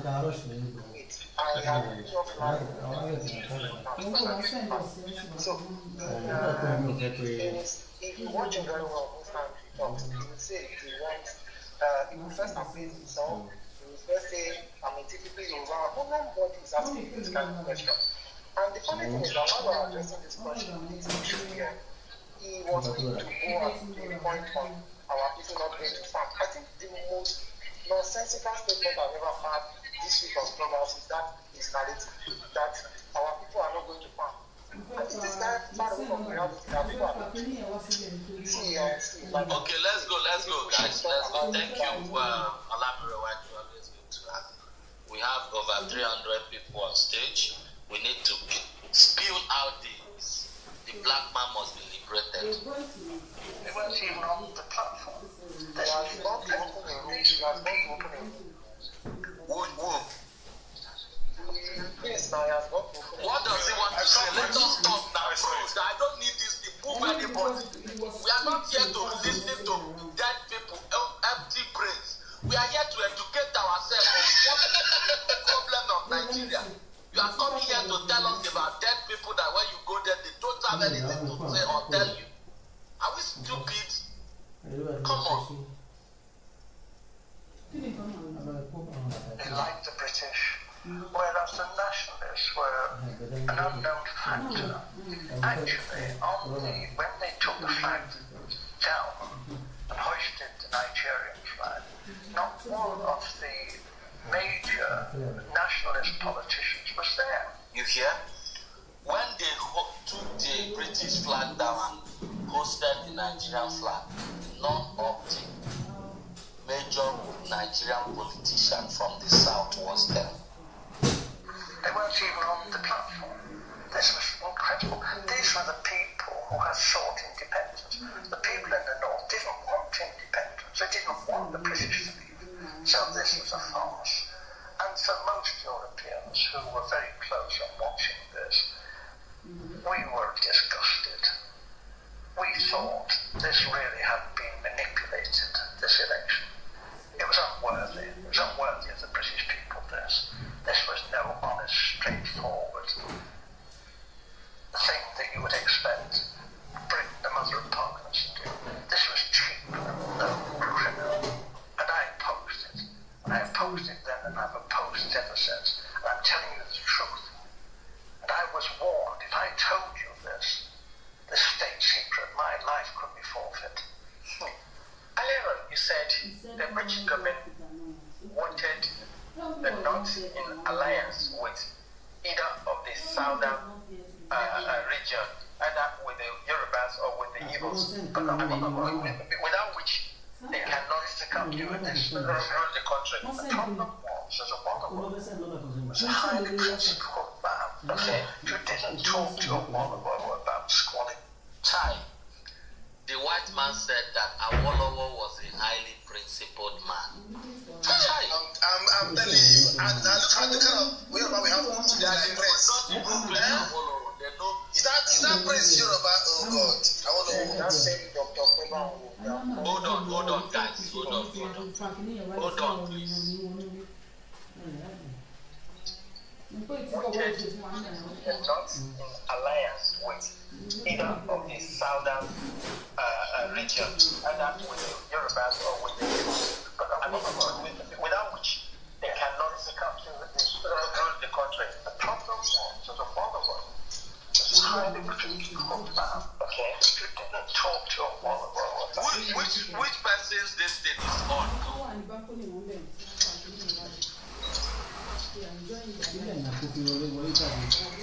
Which of my can move you down? Whose mic is on, please? Okay, continue. Fixing things. Earlier on, you said the British government wanted the North in alliance with either of the southern region, either with the Yorubas or with the Igbos, without which they cannot succumb to this rule the country. The problem was, as a Wolowo, was a highly principled man. Okay, you didn't talk to a Wolowo about squalid deals and fixing things. A Wolowo was not that kind of person. If you read his books, this man was a world statesman, and his young lieutenant, Chief Enaharo, was brilliant, absolutely brilliant. However, they did do a deal with Sink, Dr. Azikiwe, okay, from the east. The sellout. Now him they go carry. They carry to that day. The sellout. Zeke wins. Just listen. Big problem in Nigeria. It's the same big problem in America and in Britain. How do you get funds to fight elections? The candidates in Nigeria had no money, but they did have marketing, which were kind of semi-nationalized industry, and they borrowed money from the marketing boards. But there was a suspicion that Dr. Azikiwe, who has formed his own bank, the African Continental Bank, was actually bankrupt, but he was borrowing very large sums of money from the marketing boards and not necessarily repaying me. See how they take catch this Zico.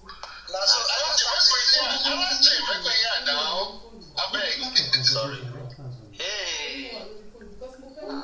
See how Wholesale Bank, the African Continental Bank, was actually bankrupt. But he was borrowing very large sums of money from the marketing boards, not necessarily repaying. We had a great secret service. All the politicians' phones was out. All the politicians' mail was open. Everything that any major politician did in Nigeria, we knew in hours. The British were monitoring all the politicians. Any major thing they did, they know. So tonight, we watched. We knew all that was going on. Are you saying, essence, that Dr. Ezekwe took money? He was blackmailed by the British to do our bidding. He was blackmailed by British by their bidding because he was taking money without paying back the money. This guy is an idiot. See, he's a shithole. Now you see why you can never progress in 100 billion years, black people. Everything that any major politician did in Nigeria, we knew in hours. We watched. We knew all that was going on. Are you saying, essence, that Dr. Ezekwe took money? He was blackmailed by the British to do our bidding. We told Dr. Ezekwe that he could go to prison if an inquiry was carried out into his bank and his financial circumstances. However, we would not want to be vindictive if Dr. Ezekwe was cooperative in helping forward the plans that we had made in the best interests of Nigeria. Dr. Ezekwe has nothing in common with the northern politicians. He loathed the northern politicians. But Dr. Ezekwe went north, did as he was told, and what he was promised was this. The real power, effective power, would be in the hands of the northern emirs. However, the real power will be in the hand of the northern emirs. So Ezekwe knows you are going to have the power. That is how they were able to look at Ezekwe and carry it. So now the presidency is these emirs in the north. No, the prime minister was there. The president. No, I'm just talking of leadership in Nigeria. It's not even the president you are seeing. It's those emirs in the north. Can we finish listening and then discuss after? Okay. It would look great if the president, Ezekwe, was cooperative in helping forward the plans that we had made in the best interests of Nigeria. Dr. Ezekwe has nothing in common with the northern politicians. He loathed the northern politicians. But Dr. Ezekwe went north, did as he was told, and what he was promised was this. The real power, effective power, would be in the hands of the northern emirs. However, it would look great if the president was Dr. Ezekwe and he was given a field marshal uniform and an admiral's uniform.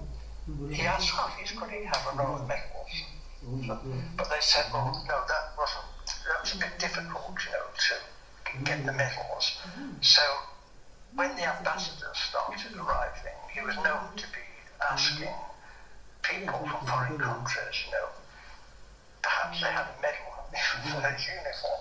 We thought this was terrible, but it was said that this happened. He was very vain, and for a time he functioned as first the Governor General, and then when Nigeria became a republic, as the president. But he has no power.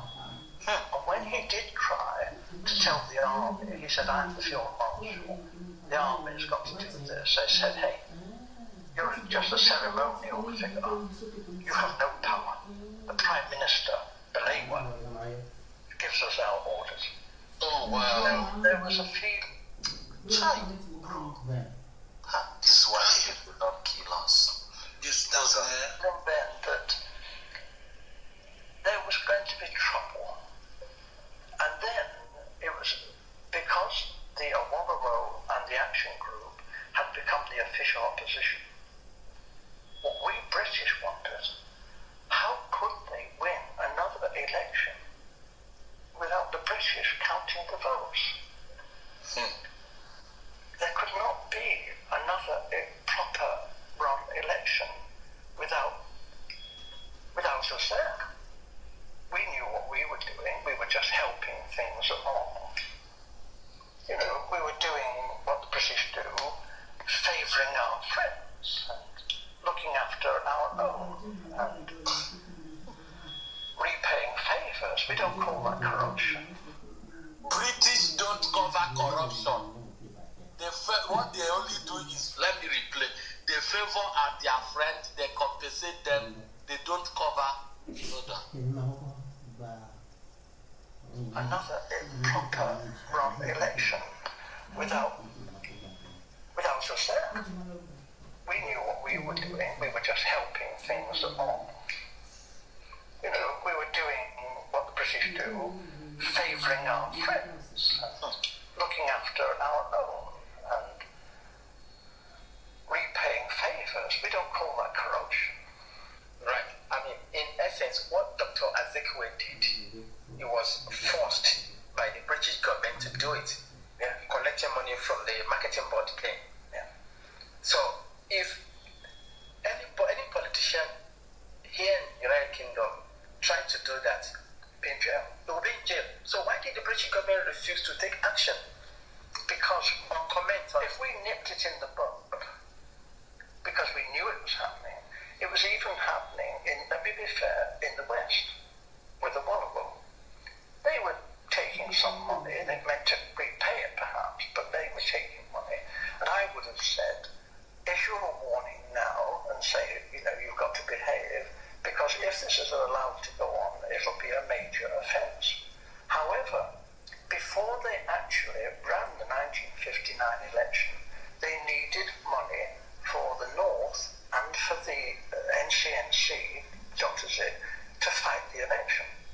So what they did, my senior officer, Major Bunker, went around, was ordered by the Governor General to go to all the major British firms and international firms, Ford, UAC, Aventis, all these firms, and raise money for a slush fund to enable Chief Okoti Igbo,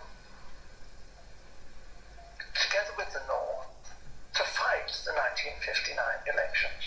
The North got most of their money from the native authorities. This was looked on by the British as being okay. This wasn't corrupt because we were friends of the North. And see what the North did, but it was okay with the British because they are friends of the North. No wonder Nnamdi Kanu is always attacking these British people. No. Just listen to that. All these funds and raise money for a slush fund to enable Chief Okoti Igbo, together with the North, to fight the 1959 elections. So, Bonka, you here? Yes, I'm listening. Really listening. If Okoti Igbo worked with the North. No, he worked with the British. They wanted to use him to replace Zeke if Zeke did not play along. Okay, so, but I just wanted that was plan B. Yeah. The North got most of their money from the native authorities. This was looked on by the British as being okay. This wasn't corrupt because we were friends of the North. Yeah, friends and if they tried this in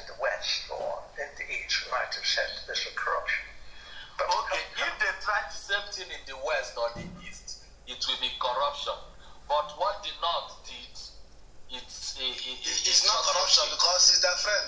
Jesus Christ. In the North, the native authorities' public money was poured into the government party, the NPU.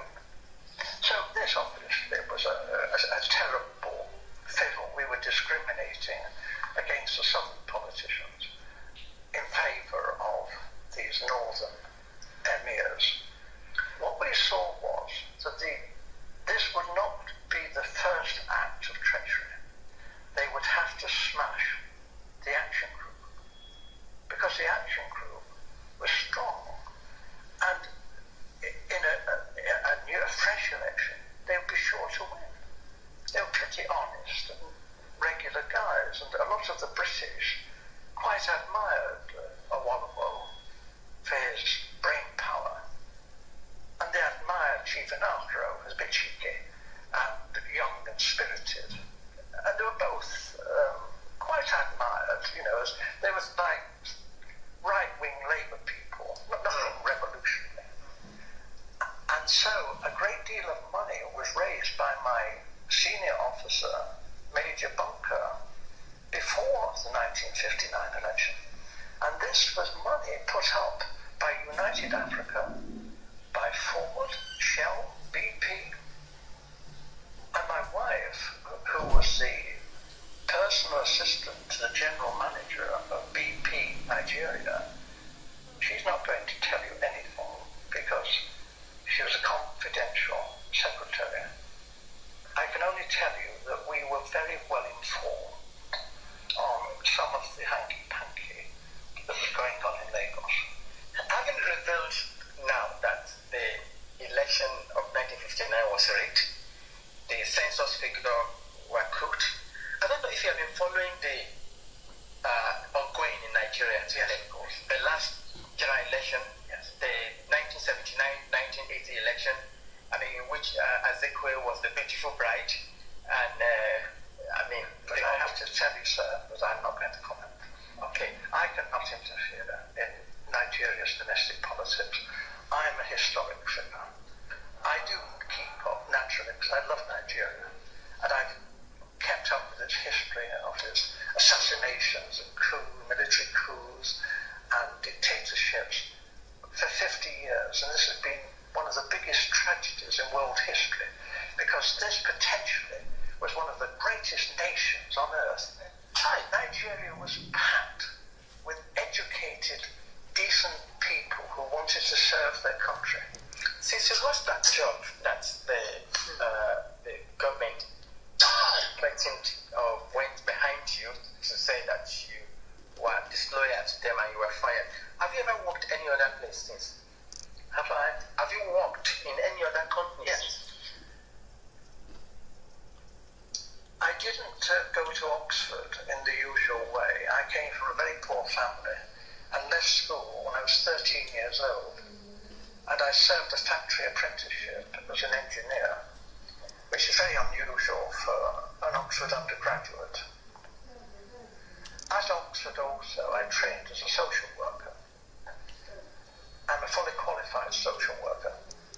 So although, and as a personnel officer too, although the government stopped me working when I returned to this country and I was quite ill, I did a lot of voluntary work from this time on, both in the medical field, in the field of young girls.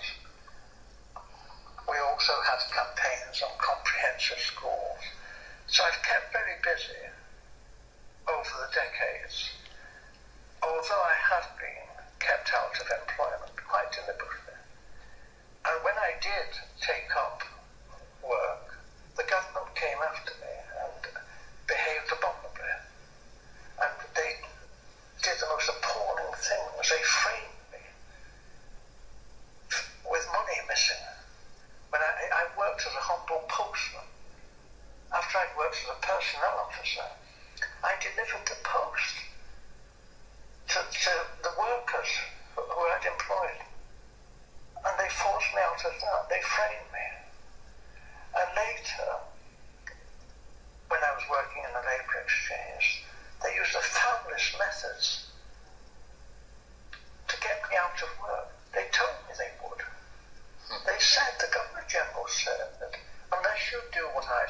you will never work.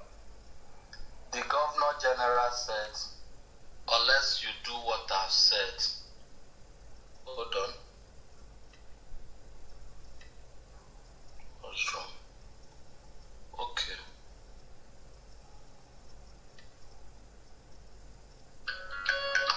I think, hold on guys, I think we'll resume the comment section, then let me see what went wrong with what we've heard. Wonka, are you here? Yes, I'm here.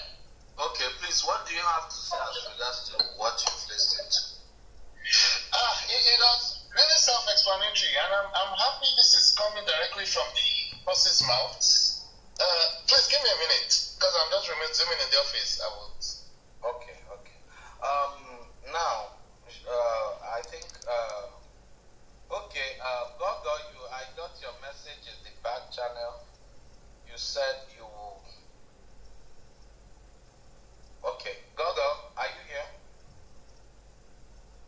Yeah, last time Sandy wanted to say something. I think we should let her say it since she's here already. Okay, Sandy. But that should be after. That should be after. Gogo, is that after?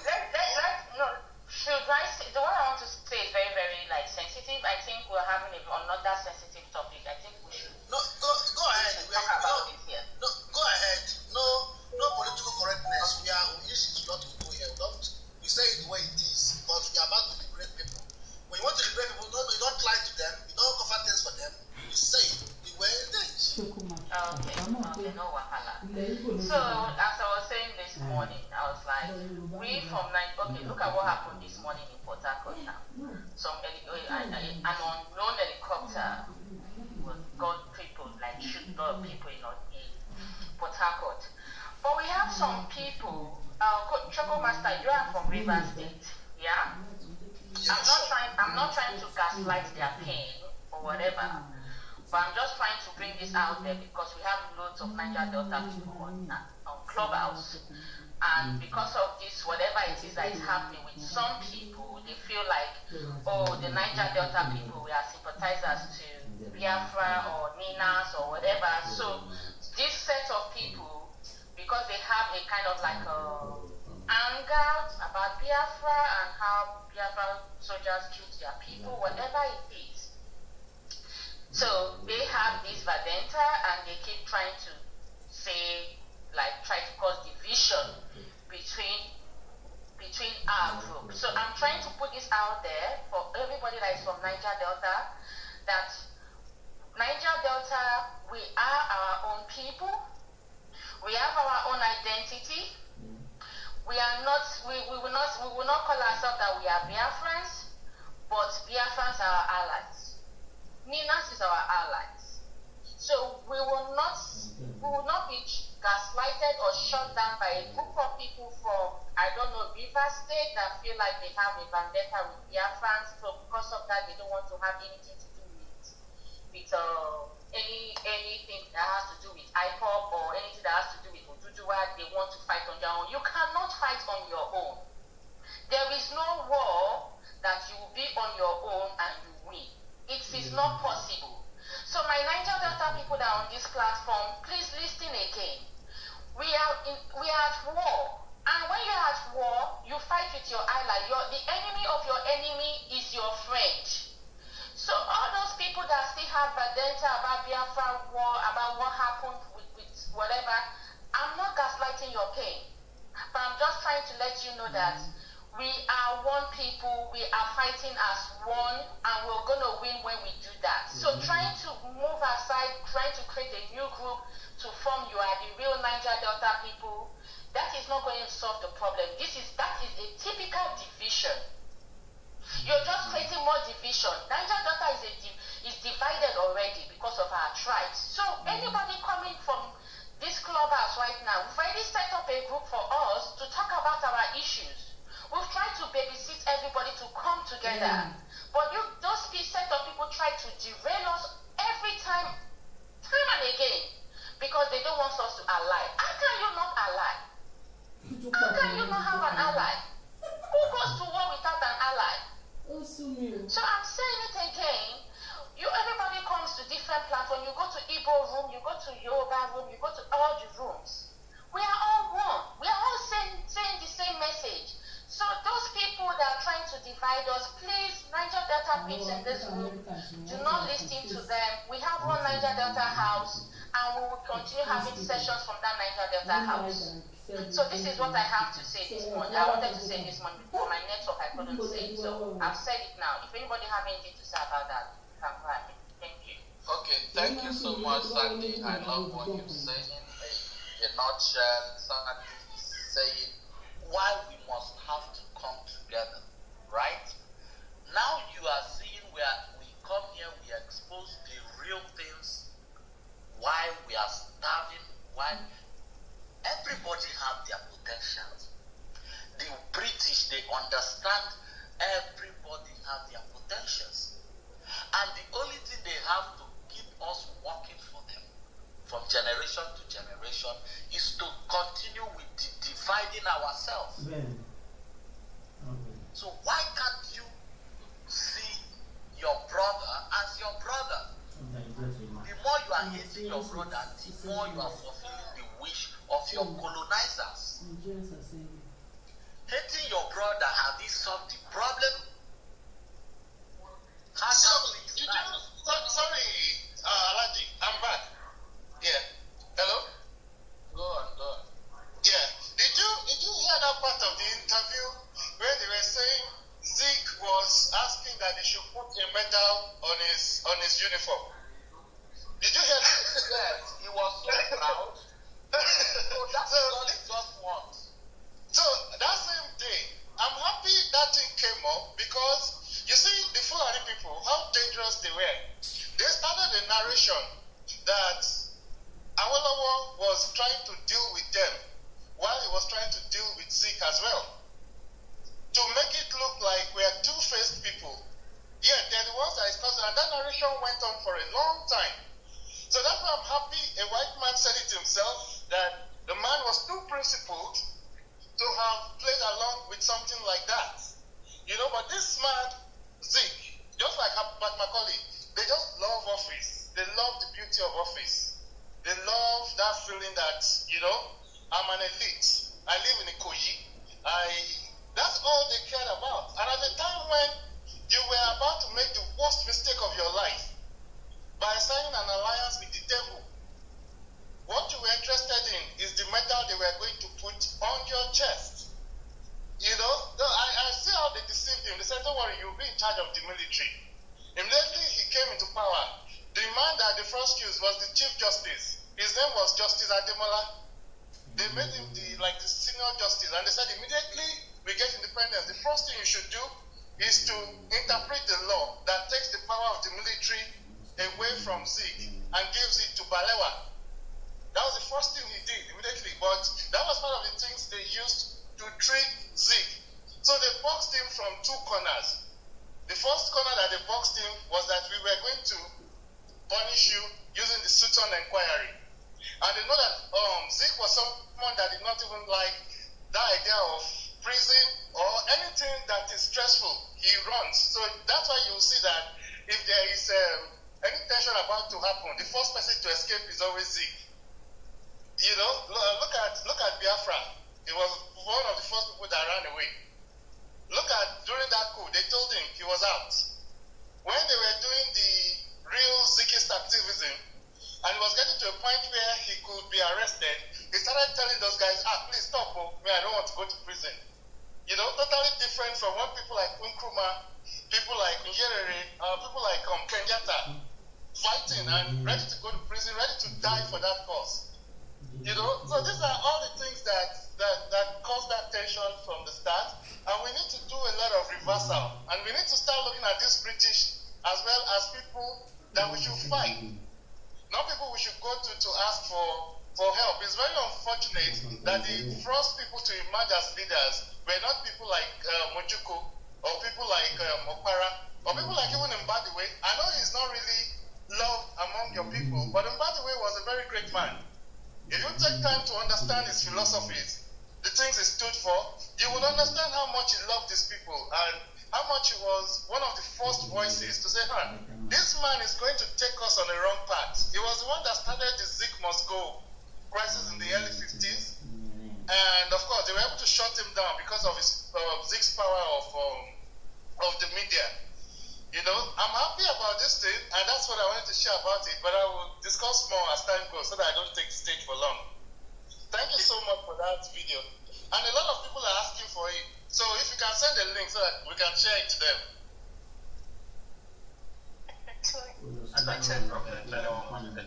Okay, I want to quickly repeat this. I don't much of this. I want to quickly cap this. Off your distance or you move the person.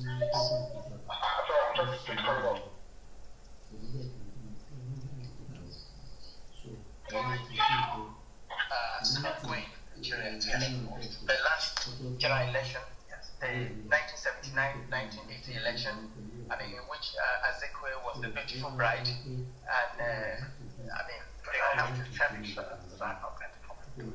Okay, I got nothing to do in Nigeria's domestic politics. I'm a historic figure.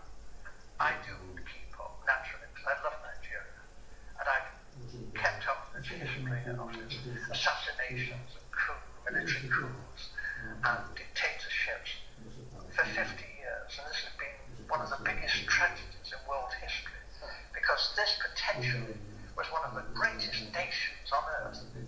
Nigeria potentially was one of the greatest nations on earth. Well, Southern Nigeria. Look at where we are. Southern Nigeria. Yes, now he knows. Nigeria was packed with educated, decent people who wanted to serve their country. Since he lost that job, that's been. I think.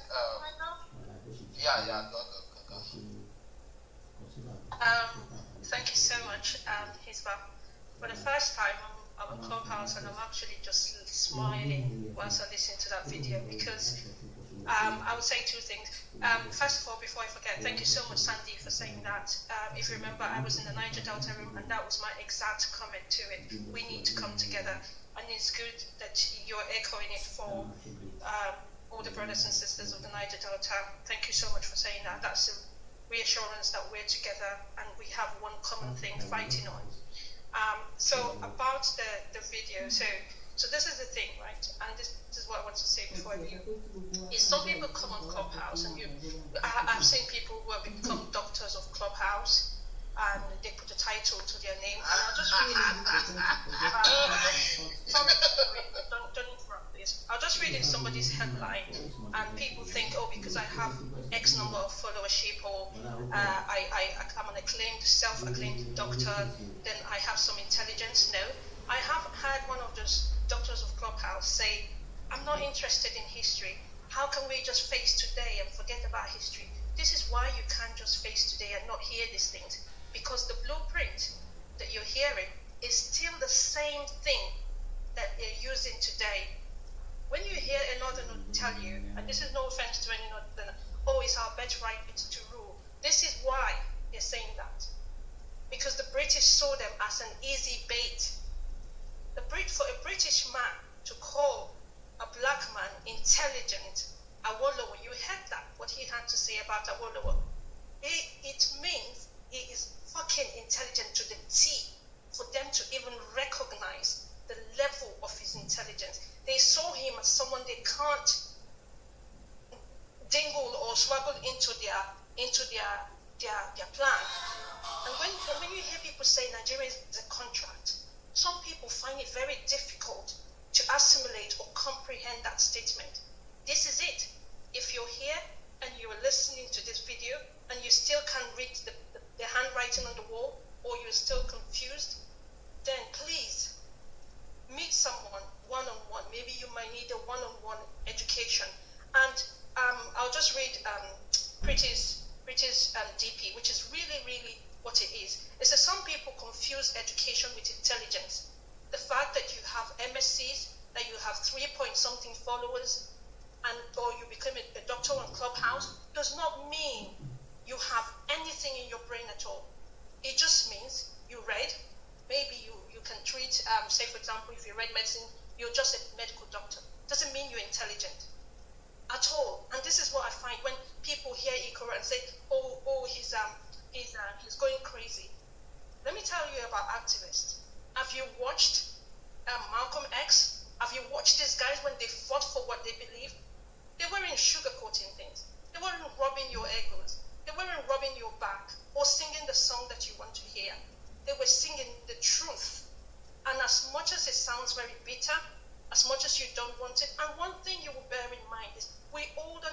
speak a soft voice.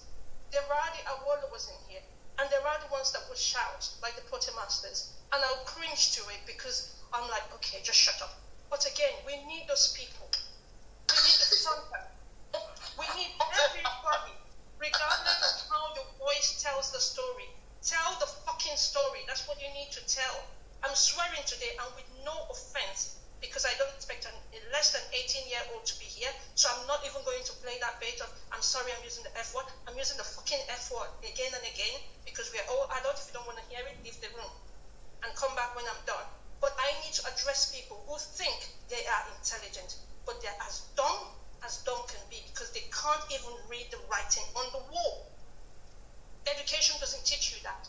You just need to listen to this and put 1 and 2 together, and you put 1 and 1 together, and you make 2. It's as easy as that. If you're waiting for someone to spoon feed you, and I hear this doctor saying, oh, okay, if you bring Yoruba Nation, I will support. Who makes that kind of statement? You don't want to fight for what you believe, and you come on Clubhouse and tell people, if you bring the nation to me, I would follow you. Okay, you go and do the hard work. Let me sit here and be dumb and lick ass for the minute. But if you bring the nation, if he favors me tomorrow, I will support the Yoruba Nation. For God's sake. And you sit down and listen to that kind of person. There's some rooms I don't go to. I am one of the starters or originators of the Shack House with Dr. Beck. I don't cross that room. Because the rudeness of someone who calls himself a Christian, the rudeness is undespicable. I can't stand it for a second. And I don't understand how normal, sensible people and someone that is so rude to the common man. I started asking, I gave him the idea of Diaspora Shack. He won't tell you now. I gave him the idea. I walked into that room. He was doing something. I said, listen, let's do it this way. And it all started that day. I'm still on the WhatsApp group. I've just been waiting for my exit because I don't sit down around fools. If I don't get any intelligence in what people are saying, I leave quietly. I don't sit around fools because this is what happens to your brain cells. It starts to die. You need to be around people that stimulate your brain. You need to be around people that will make you think about things, that will make you rethink positions, that will make you rethink opinions. That is an intelligent person, not someone who sits and takes everything hook, line, sinker. You can't read for yourself. You can't educate yourself. You can't listen to educated people. Come on. And you can't even comprehend simple things. Oh, I don't want history. History is not my thing. Without the history, you can never understand the conspiracy, the plan of Nigeria. You can see clearly how people, the British people, sat down and mapped our destiny. And they're still pushing us along. You see Buhari coming to see the Archbishop of Canterbury, and you're thinking, what's going on here? Absolutely the plan. The plan is still on. And the more Nigeria is in chaos, the more they're making money. The more they're coming and meeting their friends and making deals and taking our resources. A country that was destined to be great, unfortunately, cannot be great or attain greatness. Is the truth of the day. So you can call it what you want. Respect is not there. We don't have one single respect for each other. Because if we do, even things happening on Clubhouse shouldn't be happening. There is unfairness. There is injustice. And you sit here and calling people mad or crazy because it's not. Did you see how Prince was upset when they called his wife and kids? But one thing he failed to understand is that the people being killed are other people's husbands and kids. We never put each other first. We're always selfish. Until it comes to my door, I will not speak. That's the typical youthful Nigerian. And I say this, Buhari has never said anything right. The only thing he has done right in my eyes is calling Nigerian youth lazy. That's the only thing I take from his governance. And he is true to the T on that one. Because we're always waiting for that person to take the first lead. Nobody has the balls. These are young people. Buhari have been dealing with Nigeria since he was 28. The youngest person here might just be 23. The youngest person in the parliament in the UK is 23 years old. See,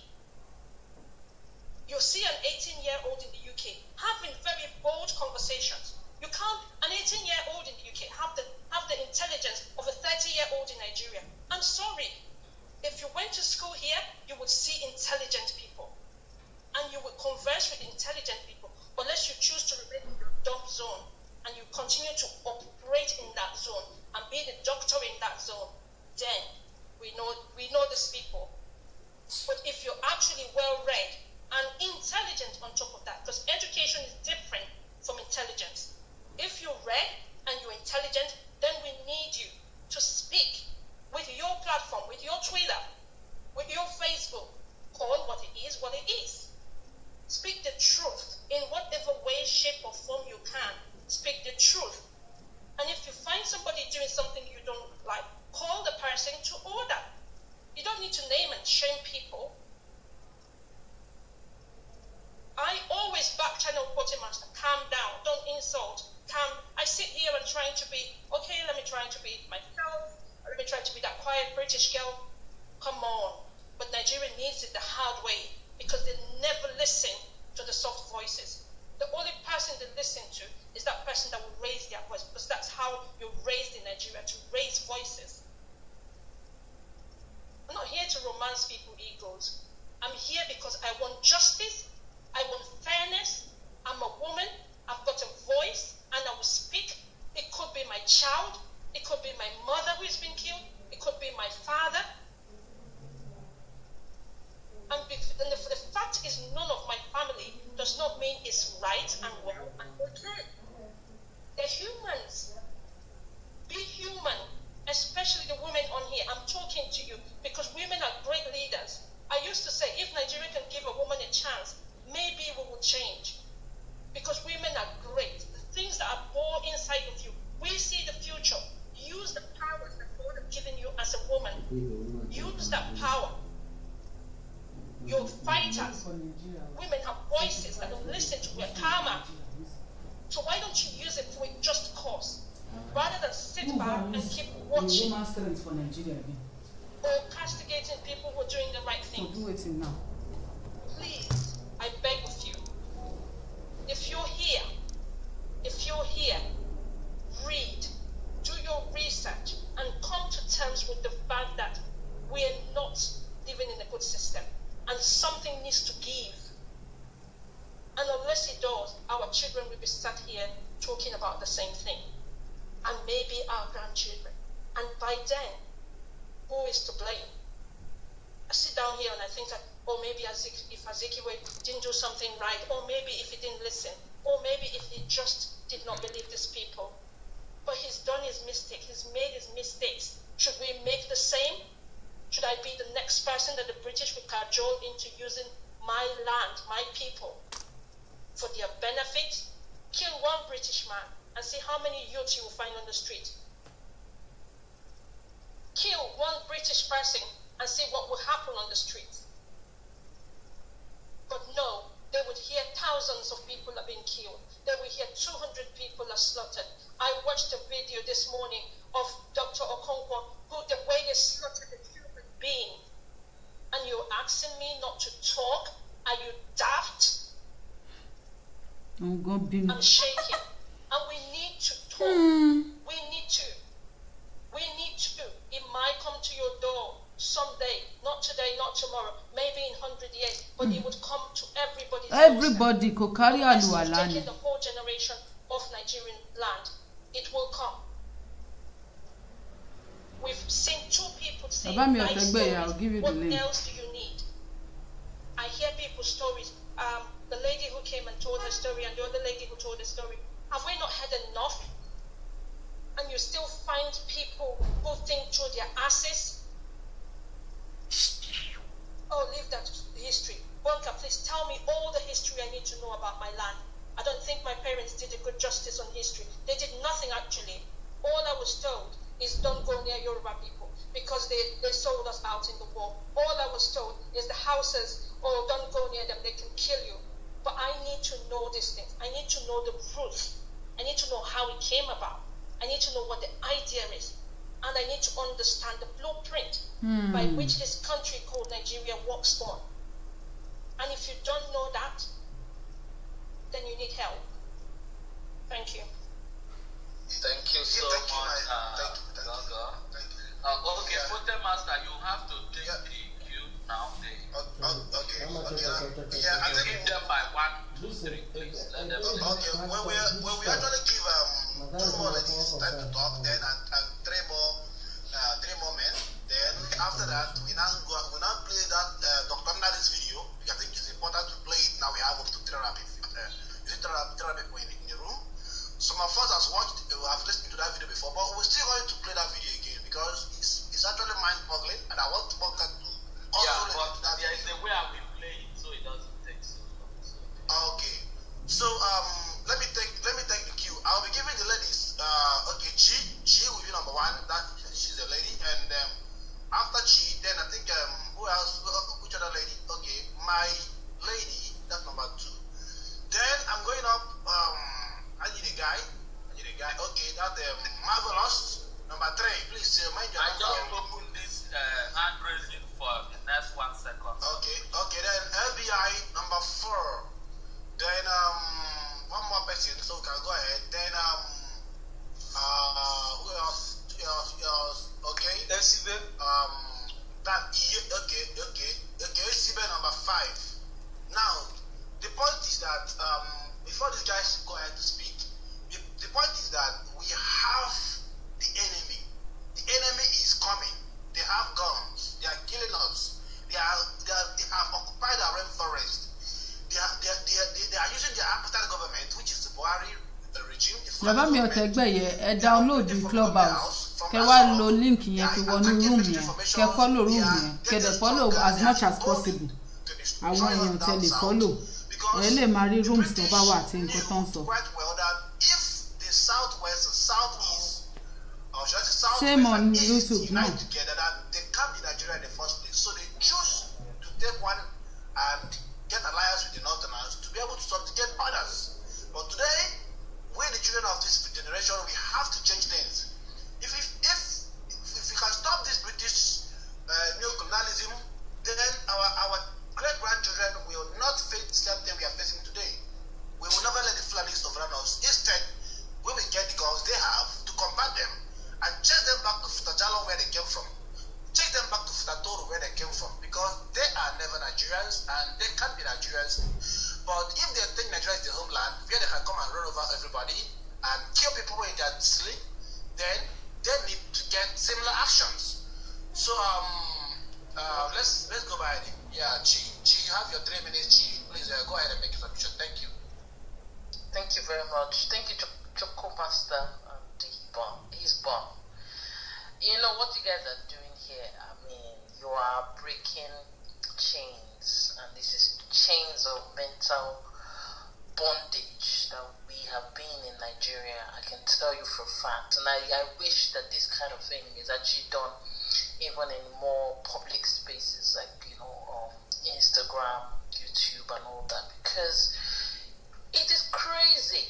It is crazy how these guys decided to bring us together so that they can cause confusion whilst they milk us. That is basically what they've done. So just imagine you have a place where you have so many ants and you cause confusion amongst the ants. You actually don't see them as humans. You don't see them as anything important. You can actually step on them if you like. You can bring a bigger animal to step on them if you like. You can do whatever you want to do whilst you're basically furthering your own interest. So they don't see us as human beings, and that's why, I'm going to be honest with you guys, I don't think even NSAS or the killings in NSAS was done in isolation. I believe that the West were involved, because all of a sudden the Americans brought out a report to say, they don't believe soldiers did the killings or were there, after all the compelling evidence. So you can see that our major problem is the West. Unfortunately, we have the Fulani. And people will still be saying we cannot do anything without involving them. Fulanis are being used against all of us. But you can see from the video how this guy was just telling us how the British masterminded, one, the census being rigged, the elections being rigged. They want to use a tribe to go against all the other tribes, and this tribe is the minority, the fewest amongst all. So we are in serious trouble. I just listened to the video of the soldier that was kidnapped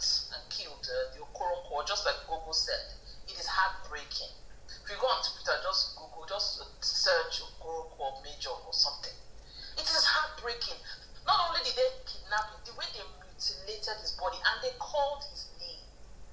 So that means they showed up in that NDA knowing who they were looking for. And what came to my mind is, are we back in the 1960s where Igbos were being targeted or Southerners were being targeted and eliminated from the army? It looks to me that there's obviously, as we all know, there's a grand plan.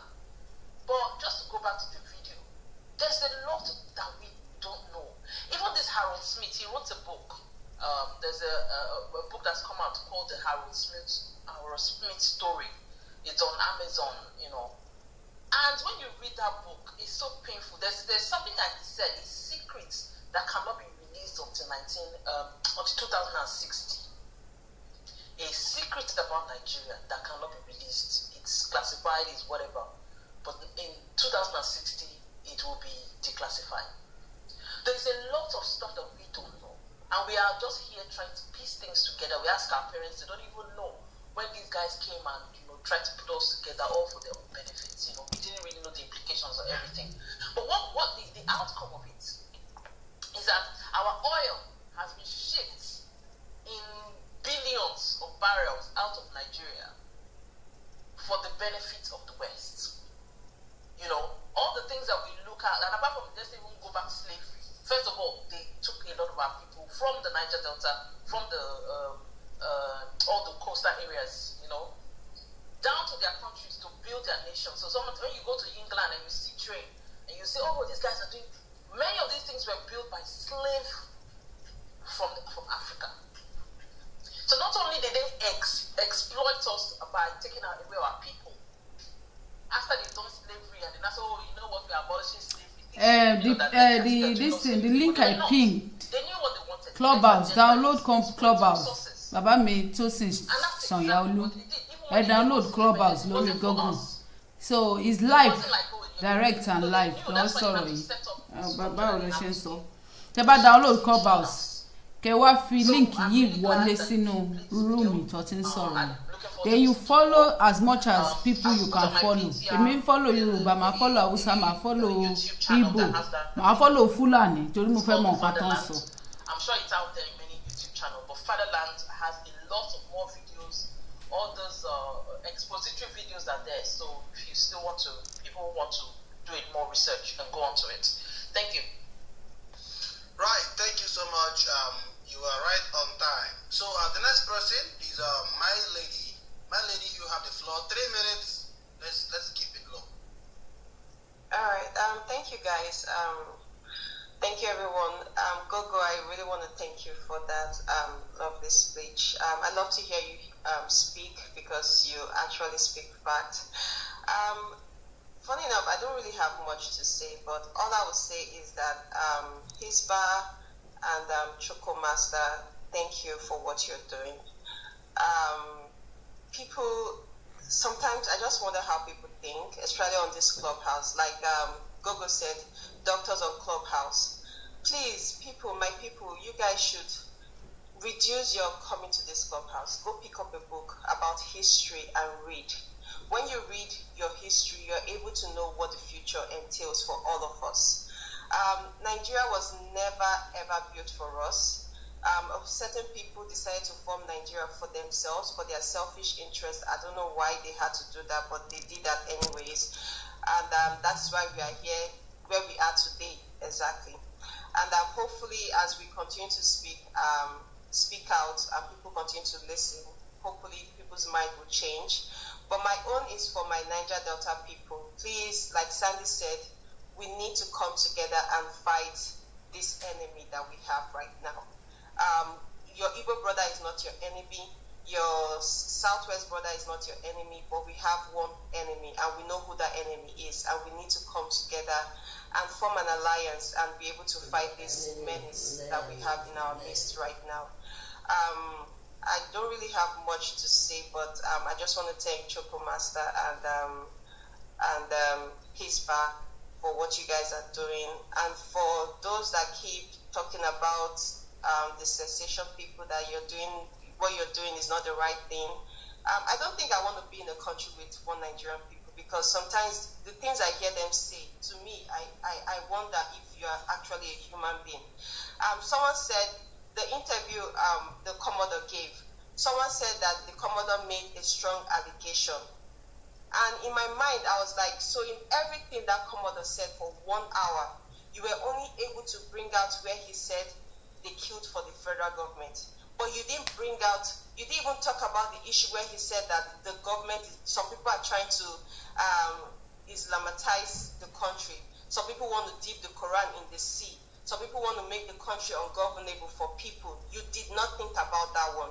So sometimes I just wonder how this one Nigerian people think. And to me, if you guys think like that, I don't want to be in a country with you guys at all, one bit. I'd rather be in a country with people that have my ideology, people that think like me, and that is my Igbo brothers and sisters, or even my Oduduwa people. I'd rather stay with them, or my Niger Delta people, I'd rather live with them, or even the Middle Belters, I'd rather live with them than live with this one Nigerian people. So what I would just say is thank you, Hisba Police, thank you, Joko Master, thank you everyone that speaks on this platform. Ogbonna, I can't wait to hear you speak because I know you have so much wisdom in there. I'll be trying to bring Ogbonna up. Is he up yet? Yeah, Ogbonna is up. I can't wait to hear it because you have so much wisdom. You guys, please keep speaking. Do not keep quiet for these people at all. To me, they are just a bunch of nuisance. They don't even have, like, where's that Pretty's DP? I hate when people confuse education with intelligence. You have a bachelor's degree and you are still an idiot, and that is what you are. You are an idiot. Thank you, guys. All right.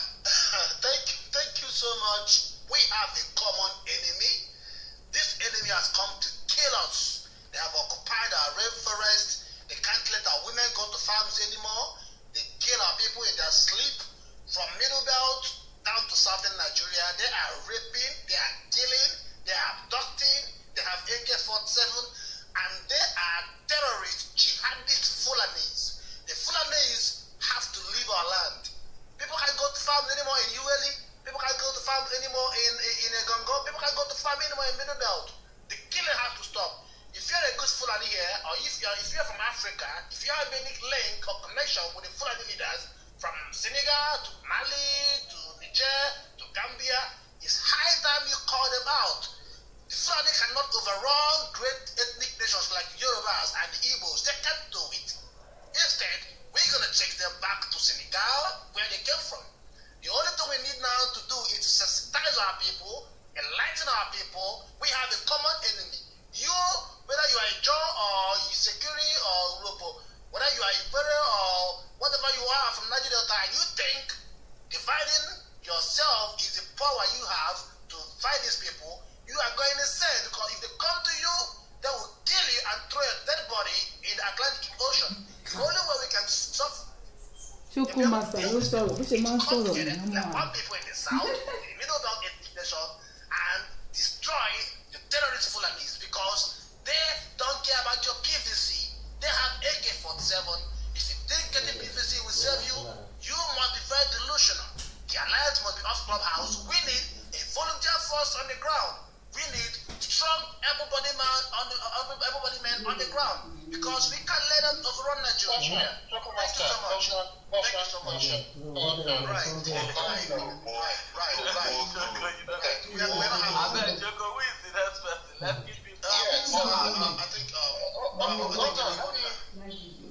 Give me a minute. Mr. Ogbonna, give me a quick minute. Let me quickly say something. I need to say something about Niger Deltans. And I want every Niger Delta here to listen to what I have to say. I mean, I'm not telling you your history. I will never do that. But I'm going to say that before, there was a party called Nigerian Youth Movement, NYM. Before that party came, we were all in disarray, the whole South, and the man in control then was Herbert Macaulay. He had a party, it was called NNDP. And all he was doing in that party is finding a way he can romance with the British. He wanted to create an elite group and then tell them, hey, British, let's join you to exploit other people. Because we schooled in England, we did. The first people that gave us ethnic pride, ethnic consciousness, identity, embracing of our identity was actually the Niger Deltans. They were the ones who came to Lagos, right, and started kind of teaching people how to unite behind their their national identity in their independent blocks, to be able to fight from grassroots. And we're talking of people like Eyoita, we're talking of people like the BBO. The BBOs were actually the first people to actually start like an ethnic group identity. BBO State Union. And that was in the early 1920s. That was what people like Awolowo, people like all these nationalists in the 60s, in the 50s, that was the platform they learned from. When they started the Nigerian youth movement, that was what everybody else keyed into. That was what everybody else, embraced. It was the Niger Deltans that came and started fighting the British about having people part of civil service. They were the ones that fought to have Yabatek created. They were the ones that fought to have it recognized and respected. Because when the British created Yabatek, they wanted it to look inferior to their own British schools. They were the ones that fought and said, no, the diplomats that come here must be equally as powerful as diplomats in England. They were the ones who fought for people like Justice Ademola to become a magistrate. So, now, Awolowo said something in his book. He said, I watched the way these people were united in that blocks. They were speaking, and that was what motivated me to unite my own people as well. So, now, where did this hatred and division come from? These were people that were mentors to even the more major groups. These are the things we should kind of connect back into. These are the things that we should retrace our mind back into. Like, what is it that made it easy for people to come from Calabar, from that place, come to Lagos, teach us how to do things, and then help mentor people like Awolowo, who is still the greatest Yoruba leader of all times? These are things we should talk about and stop talking about this negative energy, this white man that spoke. He actually spoke of how they did the South. He didn't even talk about how they did the gerrymandering in the North. The main guys that were coming up in the North, representing the North, was Aminu Kano. He was the one in control of politics there, and this man loved Southern people. He was he embraced NCNC. He was a good friend of Awolowo, and even up till the 80s. And the people of the Kanuri areas, they all came and they were like, no, we need to fight this situation. It was the British that brought Sir Ahmadu Bello and told him to join politics. The man was not interested in politics. The guy that was doing it at that time was Tafawa Balewa. But they saw that Tafawa Balewa did not have that charisma because his father was a slave, actually. He was a freed slave. And then slavery existed in the North, even up until the 1930s. So they took his radicalism and then infused it into Ahmadu Bello's aristocratic side, and then used that to checkmate Aminu Kano. And then they now gave them a big block. They also did a false census for them. These are all the things that the man did not speak about. So it's not just about Zeke alone. They did a lot to prop these people. And have you ever asked yourself, how come the people who came to give us Christianity, who said, oh, your idea is savagery, and the way to heaven is Christianity, and we all embraced it in the South. But when they were going to leave, they handed over to a direct descendant of Usman Dan Fodio, who was a Muslim jihadist. And they said the North is their friend, that the Fulanis are their friends. Yes. So these are the things that makes me angry with Christianity on itself. Like, what is the hypocrisy behind it? Let me stop. Okay, next person. Yeah, please, the next person should go ahead and speak. I believe you know your number. You have 3 minutes. Okay, thank you. I'll take up the next person. So I'll try and make it as brief as possible. I am happy that we're having this conversation. It is a conversation that is long overdue needed. And I'm happy. His brother, his Choco Master, all their needs. I thank you. Keep it up. Because we need to start speaking truth to power. Enough of the killing. I always tell people that, see, anybody that is still following a politician, they're the biggest fool on it. Because whether you like it or not, the presidency, they have lost their conscience. The House of Assembly, they have lost their conscience. Governors have lost their conscience. Judiciary, that is supposed to be the hope of the masses, they have lost their conscience. It's left for us to speak out and for us to defend ourselves and get serious with things. We need to get serious with it. We cannot just stay and be looking. We cannot just stay and be looking. And I love the way that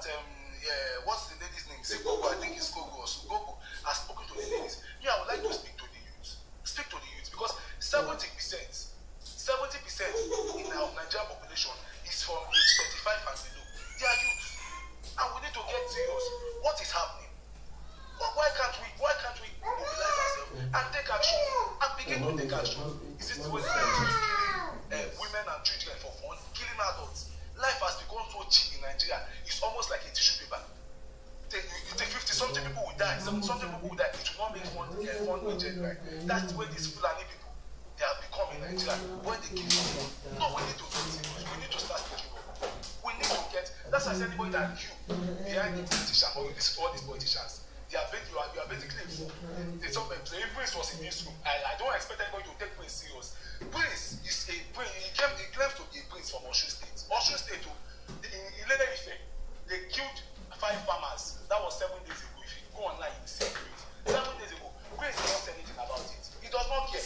But if you look at his last Instagram message, you will see when he was congratulating himself, saying Nigeria is indivisible. I thank you for electing me as party chairman. I thank you for. Is that what we are talking about? Don't listen to those kind of people. They cannot help it. They block their conscience. They think with their belly. They basically think with their belly. It's time for us to get serious as one. It's time for us to get united as one. It's time for us to be our brother's keeper. And I'm happy that whether we like it or not, we're not looking at tribalism now. God will those they will say, I'm South, I'm Southeast, I'm a BBU, I'm a AWO. No, now we are together in this. We are together in this journey. We need to, and that's what I'm appealing to the youth. If you're on stage, forget this because most youths will say, when it's not involved, what's it concern me? It's not my business, this and that. No.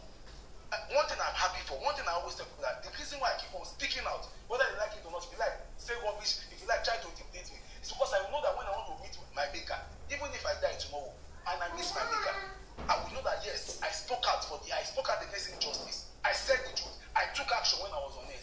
Because let us not sell our conscience because of money or because of little political power. We sell our conscience. One day you will face your maker. I don't know that you will think like that. One day God will call you one day and you will face them.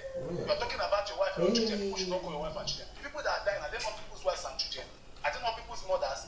We need to get serious. I don't know whether maybe we just lost it in Nigeria. You see this kind of news, very heartbreaking news. I was watching people that were burnt. 35 people burnt alive in Benue Street. Not Rambo, not Rabbit. 35 people burnt alive. Look at the man, was it on UK that there was it not 15 cats that got life sentence just for killing cats too? But here in Nigeria, we have Fulani people going from village to village, killing them, burning their houses, destroying them, and our president is treating them with king love. It does not even care, sir. It doesn't even care. They have basically lost their conscience. They do not care. What they care about is borrowing money. How they borrow Nigeria, borrow money to when Nigeria is bankrupt. So I want to appeal to that, please, we need to let us just get serious with anything that we are saying here is for the better and for the good. I am just happy that the admins have chosen to speak truth to power, chosen to take action, little by little. And I'm sure that we will get there. I'm very used to this country because like I always let me just end this quote that things are falling apart and center. That is just my mind. Okay, thank you so much. The next person, please. No, it's ESIN now. On me after you. When you want to speak, no worry. Alright, let's be good and everything. Okay, thank you very much. You know, I want to also thank Isba and Choco Master for these revelations. You know, the best thing that happened to the South is Buhari. The best gift that God gave the South is Buhari. Bàbá mi ẹ ṣe ọba nǹkan tí bọ̀bọ̀ Yorùbá tó kọ́kọ́ sọ̀rọ̀ ní ilé náà kọ́kọ́ sọ náà ni. To the North and the British. Àwọn ìgbàlúmọ̀lẹ̀ nìkan ni torí àwa ara wa táwọn ra wa yìí. Ká lọ sùn ni. Look at the likes of Nehru. The British see them as dangerous, as the present Nigeria sees Nnamdi Kanu and the Igbo as dangerous. And let me tell you something. Nnamdi Azikiwe equals to today's Ozodimma of Imo State. So when these people act, don't be surprised. They are doing the job of their masters. We should watch out about these people. These people that always come here and tell us about PVC, they are doing what they sent them. PVC 13 láti join. British and the northern cabals are regretting bringing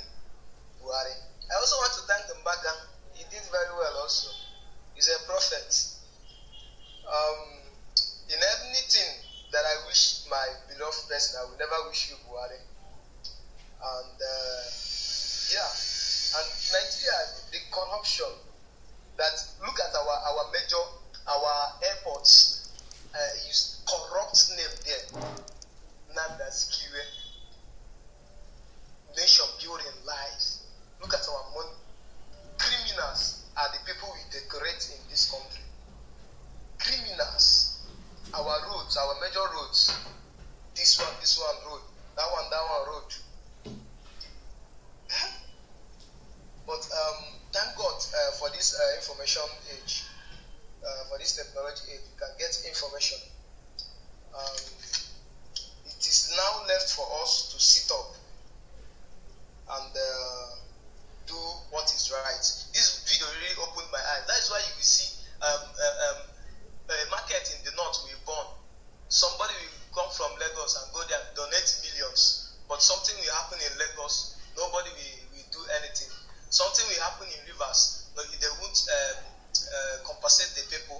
They will go to the north. When you want to contest for election, you go to the north, bow for the emir, please the north. That's why they will come on this clubhouse and tell you, if you want to become president, you must have to convince us. Who did Buhari convince? Osibanjo was at the back helping him. Who did he convince? The audacity. I will have to hear my mic here, but let us rethink and wake up. For you, okay, please, FBI go, then we have a Wonka, then we return to the video, please. FBI, 3 minutes, please. Okay, what I want to say is very simple. I'm happy for this conversation. I'm happy that everybody here listening to what is happening in Nigeria right now. And it is a pleasure for me to be here today, currently, listening to this thing I just listened to right now. We can't normalize pain. We've seen the problem. We don't see where the thing can go. We know the country is not for us, right? See what is happening. Now I understand why for Southwest, in Southeast, where all those military barracks are now having their names. I did Nigeria currently. I go my barracks. I don't see 2 halls built under Buhari name. For what reason? That is the plan to get all these things and their names in all our spaces. Then after they don't achieve their aims, they'll claim the land and the space. So for you here, speaking about one Nigeria, I'm sorry for you. Because the people who love the country have fought and died for this country. Nations are formed along ethnic cause. Value system. What is there for you not to understand? Ignorance is the definition of disease. Yes. This is not about, see, your people come first. We are Nigerians. But right now, I think I am Yoruba first. I am Yoruba second. I am Yoruba last. And I don't have no apology. There is a saying in Igbo land. One thing like that, I used to watch one movie. The saying say, land no good, land no good. Now the benefit of the chiefs. I think it's bad to understand that definition. That is to say, Nigeria is bad, it is bad, and the benefit of the elites. So the country will keep getting bad so that we will not make it. So what we need to do right now is to come together. All those divisions backward, southeast, south. Now Charles play on a deal. Because by the time they don't defeat Una finish, they will come build their own emirate for Una land, where you never speak your language again. In the next 20 years, they will see say Hausa language now. They're going to teach them full language for northern part of Nigeria. I personally things. So it's better for you now. That guy don't talk out. The earlier you know Nigeria is not better for you, the better you do. So Southerners, it is left for us to take our futures in our hands. The white man has said what he did to Nigeria. So if you are here thinking that the PVC, I have a boy, Yoruba boy, take my side. He's thinking that go get PVC, get votes. You want to do politics with good mind, but you don't know so the politics are going to rigged against you. That is why we have people like Desmodiolios that will come here and say bullshit, not because of they're not brilliant, but because of the system has designed them to be stupid. We also have one Nollywood man, he will be Yoruba man, because of what he wants to chop now politics now, carrying the PC flag, he's saying bullshit. Someone that is brilliant. So no matter how you know book, pass Awolowo today with this Nigerian constitution, can never make it. Once again, I'm Yoruba first, Yoruba second, Yoruba last. Thank you very much. Have a wonderful day. Thank you so much. Then we have the Obona in the room. Okay, Obona. I think we have EFU too, but after Obona, EFU will talk, then we'll go to the video. Thank you. Okay, guys. Allow me, you don't come. Your papa cool down small. Hold on, after Obona. I beg, just hold on. I don't know it. Okay, thank you, guys. Ikoro, I love what you guys are doing. You know, at times one has to fight fire with fire. Adedugu, you know, they asked Adedugu, how did you manage as a tout to conquer, to be a godfather in a big state like Oyo State? He asked the journalist, can you fight? Can you naked yourself in the public and demand for what is yours? Can you swear? You know, at times our gentility really doesn't solve nothing. I have looked east, I have looked west. I have never seen a country that became great or a nation that solved her problem by speaking politically correct. Napoleon said, speak truth to power and let the heavens fall. If it falls, we'll hold it by the spike. It's not by coincidence that in the south, despite our education, in southern Nigeria, you find the highest collection of political correct idiots. They are educated, but they can't think. Education doesn't teach you how to think, sadly. But I think so many of us don't know that. Education doesn't teach you how to think. It just feeds you information. It's left for you to use your brain and think. When a black man doesn't have nothing to offer, or when you have a discourse with him, he's more interested in showing you or speaking about his qualification than contributing to the discourse. Watch all these so-called one Nigerian people. I don't have problem with them, but watch them. They are blackmailers. They will never give you a superior argument. They will never give you a reason on how this Nigeria can work. They will always come from that political correctness. They will want to paint you as the bad person. Nnamdi Azikiwe, sadly, is part of the heroes. Is part of the leaders Nigeria gave us. When a person outside your race, when a person outside your ethnicity gives you a leadership, know that that leadership is a leadership that will enslave you. Nnamdi Azikiwe destroyed southern Nigeria. He enslaved us. He negotiated us into a burning house. Ahmadu Bello, give it to him. I respect that man. I read so much about him. I respect him. He may have little education, but man is wise. Look how he kept on demanding. And yet the educated South kept on conceding. At the end of the day, we gave the people from the North the long stick and we're holding the end of the broom. You call for independence. They say no, we are not ready. They demanded for more seats. Stupidly, we gave it to them. And this is what we are still doing till this day. Watch your fellow unity beggars from the South. It's them who is doing the job. They are the bootlickers. They are the Yesa-Masas. They are the one who is selling one Nigeria, not even the Fulani North. It is them selling one Nigeria. Esibe, you said something. How did Muhammadu Buhari become the president of Nigeria? It's intellectuals.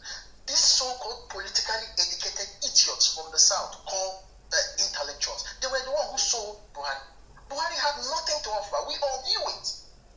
But the Lagos Ibadan media, our people who were educated in Harvard, Western Europe, came with sweet English, drawing graph from here to Europe, and told us that Buhari was the solution.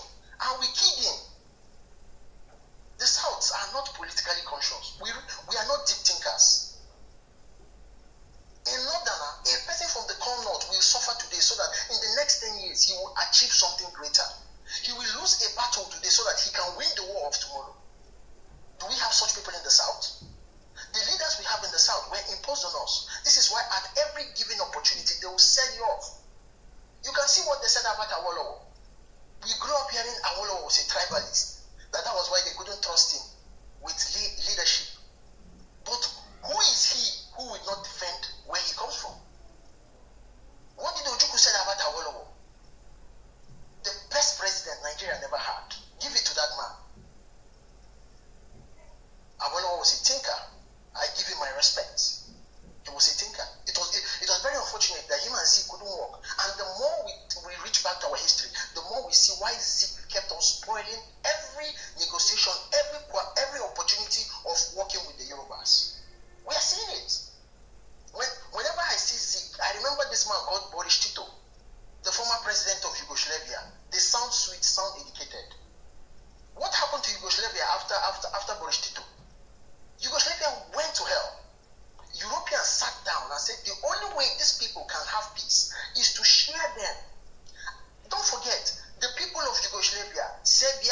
Croatia, Bosnia, Kosovo, they are all the same people, of the same Slavic race. Their difference is only religion.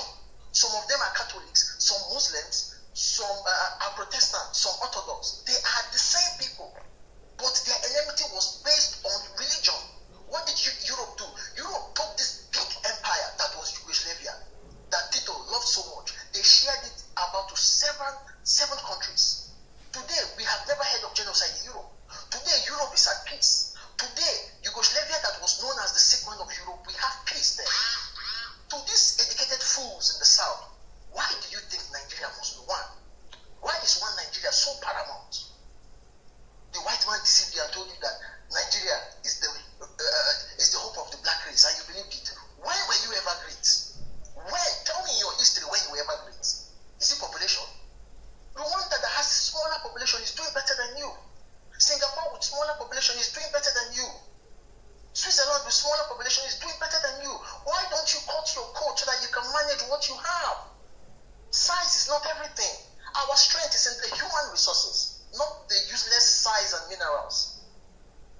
If the Yoruba had their region, if the Igbos had their region, if the Commonwealth had their region, if the Middle Belt had their region, and Niger Delta had their region, we would have gone far. We would have inspired other countries in Africa. Nigeria, our biggest problem is our diversity. Nigeria is a country without a soul. It is not a nation. We don't have a unifying factor. There is nothing that unifies me with somebody with Abubakar. It's a lie. We don't have a meeting point. We don't have it. So the earlier we tell ourselves the truth, the better we move forward. Buhari has exposed the game. The game has changed. We have crossed the Rubicon. Nigeria must be negotiated. This agitation will not stop. Carry presidency and give it to the South. They will give it to an idiot who will go and do what Jonathan did. Jonathan went to Abuja. He forgot his people. He was serving the North, thinking he would come back. What happened? They threw him under the bus. The same thing you don't see. Check all Southern leaders. They always do that same thing. Political correctness. They always forget where they come from. But when this full animal enters, he shows you what power is. Like ACB asks, they will tell you, come and negotiate with us. When you go to negotiate with them, they have thrown your people under the bus. Ekweme did it. Ekweme wanted to declare for presidency. Instead of him telling Igbo first, he went to Mina. I don't know if his mother is from there. Our leaders have sold us out. We are going to renegotiate Nigeria. Bola Ige said the Nigerian question. That question must be answered.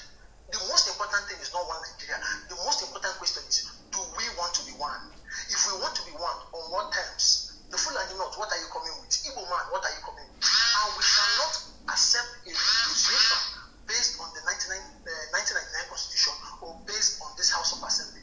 It will be based on the ethnic nationalities of Nigeria. We shall come together on a round table on equal footing and decide our fate.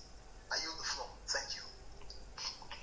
Okay. The Fulani North is coming with AK-47, the killer of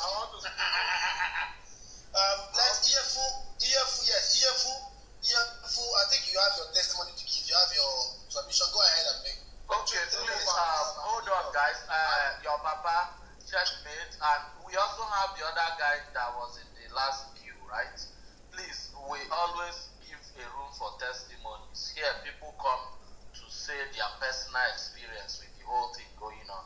And this is one of the tools we use to crush our enemies. You can see they've run back to their IDP camps. All right, let's go. Okay, good. Go ahead, Iyefu.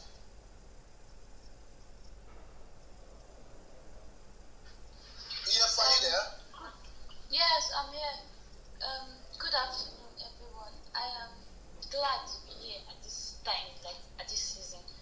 This is actually the first time I'm talking at this big. I think it's the first time I'm actually coming across this kind of platform on Clubhouse. I don't really have so much to say, but I think I am a youth, and at the center of all this discussion, I'm like the one collecting the pain. Okay, let me break it down. I school in Jos, University of Jos, and just last week, okay, it started a week before, Fulanis have been attacking a Plateau State, and then this. Ijefu, are you from Plateau State? Sorry to interject you. No, I'm not. I'm from Benue State, but I school in University of Jos. Okay, 7 middle belt. Yeah, go on. So it started like a joke. It started on a Saturday, and then it died down for that Saturday, and then resurrected the next Saturday again with same Fulanis killing people, and then I don't know how it now escalated to Christian and Muslim fight. No longer Fulani, they now sideline the Fulani, but we all know that that is the beginning of the issue. And now the sad part is that my schoolmates, some were caught up in this fight and they lost their lives. Hey! And it's so sad because I could have been one of them. I am a youth. They just came to school. Some of them are missing till date. We are in our second semester writing our final exams. Some of them are writing their final exams and they got caught up in this. And they died. This fight started on a Saturday, and some persons who did not have phones and were not aware of all of this started going to church on Sunday morning, and they killed them because they were Christians. Students, they killed students because they were going to church on Sunday. I'm saying that I am in the middle of this because I am a youth and I narrowly escaped this. It could have been me, and I don't want to keep quiet about this. When I am 22 years old, and when I turn and I look at people of my age range, they don't seem interested in these things happening. They don't care. Everybody just wants to make money and live a good life for himself. But what I tell my mates is that you are turning your back on this doesn't mean it will not get to your doorstep one day. That is happening in Jos today doesn't mean it won't happen somewhere else tomorrow. So if we keep turning our backs on it like this, one day it's going to get to our doorstep and it's going to affect us or the people we love. It has affected the people I love, and that is why I'm so interested in doing something different. I don't know how I'm going to do it. I am so glad that I am among people that feel that something is not right, because everybody has accepted that Nigeria is bad and now it's not the new normal for people. People are doing this, it's okay, it's normal. Everybody just wants to hustle for himself and for his immediate family. When we started doing NSAS protests last year, I was opportune to talk on air on one of the channels, and I put it on my status. And many of my age mates, they were like, we don't hear this one before. Nigeria don't bad, just leave us, just live our life. And they just shunned it off. Like, I felt bad. Like, it was as if I was the only one that had eyes to see the things that were happening wrong. When you look at every nook and cranny of this country, there is no hope for the average youth. We want to go to school, they are killing us. We want to eat, there is no food that we can afford. Like, everywhere is bad. So how can we be comfortable? It's only maggots that do well in the latrine. How can we be comfortable in this kind of system? Only so I just want to thank you for that. I am glad that is to say people like Queen and his lives, they are maggots. The medias of the new Nigeria. And since then, boys, they have been looking for what to write, but I'm here now with my pen and my paper. I am taking notes of what you guys are saying. Okay. So I am really glad that I'm land your plane. So thank you very much. Thank you very much. Can I say something? Okay, what I say something. I want to talk to her. There's no new Nigeria. Are you a TV girl? Master. No, I'm not. Master, please be careful. I beg. Right. See, no, I know I'm careful. See, let me say this to you. What you have to do now is to invite your mates, your fellow students to Clubhouse. Invite them to follow Igbo Nation, Yoruba Nation, Nigeria House Nation, and as well Knight and Cardinals. See, they need to get enlightenment of what they should do on the ground, or also as youth. Nigerian state is no longer working. We are talking about self-determination now. That's what you should write. Write it out there that Nigeria has gotten to the point where ethnic nations should go their separate ways. From Middle Belt, you can make a great country on your own as a Middle Beltan. You guys can form a great alliance with other ethnic nations there. Team, Idoma, Ibira, Nupe, all of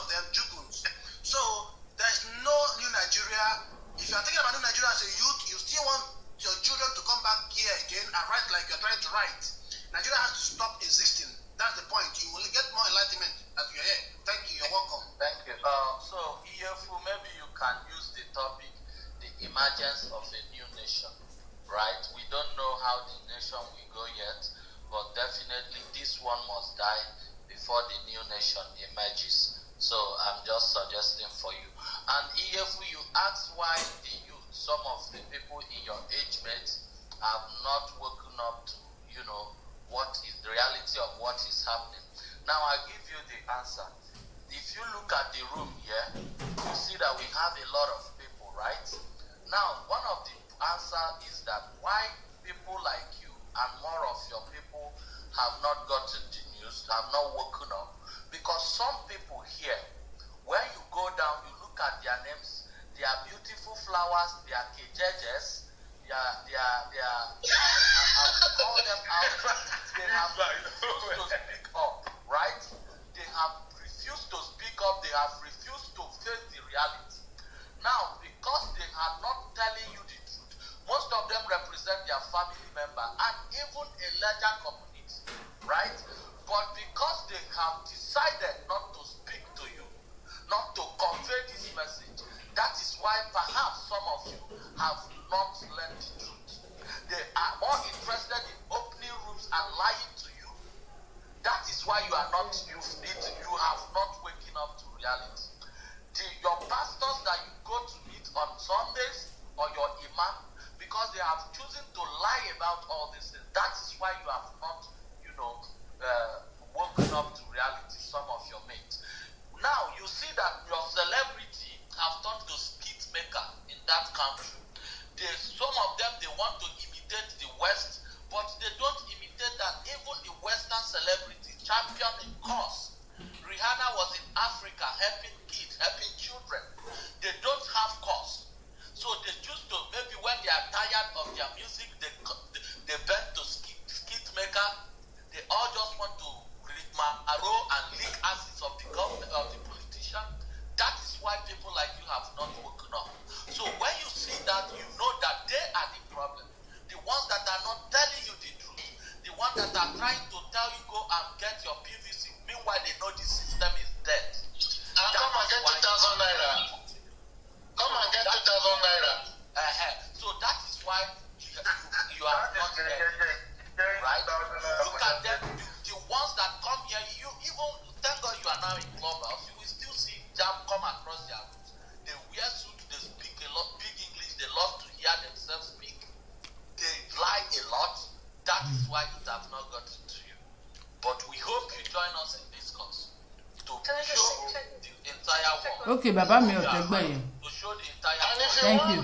I'm going to get my 2,000 naira. Go, you can go. I think, After go.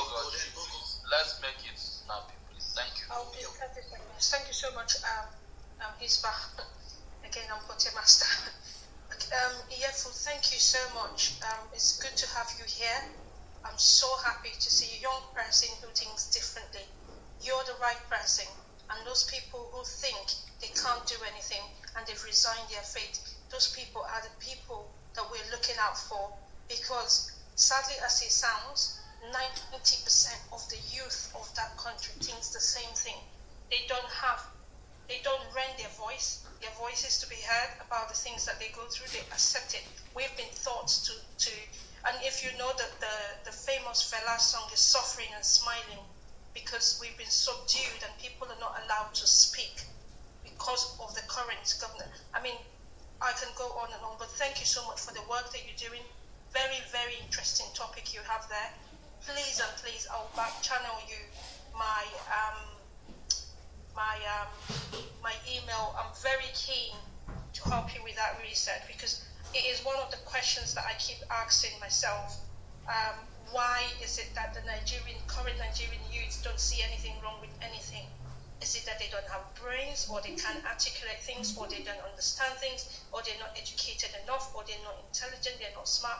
I am really keen to want to find the reasons why a young person would just not be interested in anything at all, because it's not come to their doorsteps yet.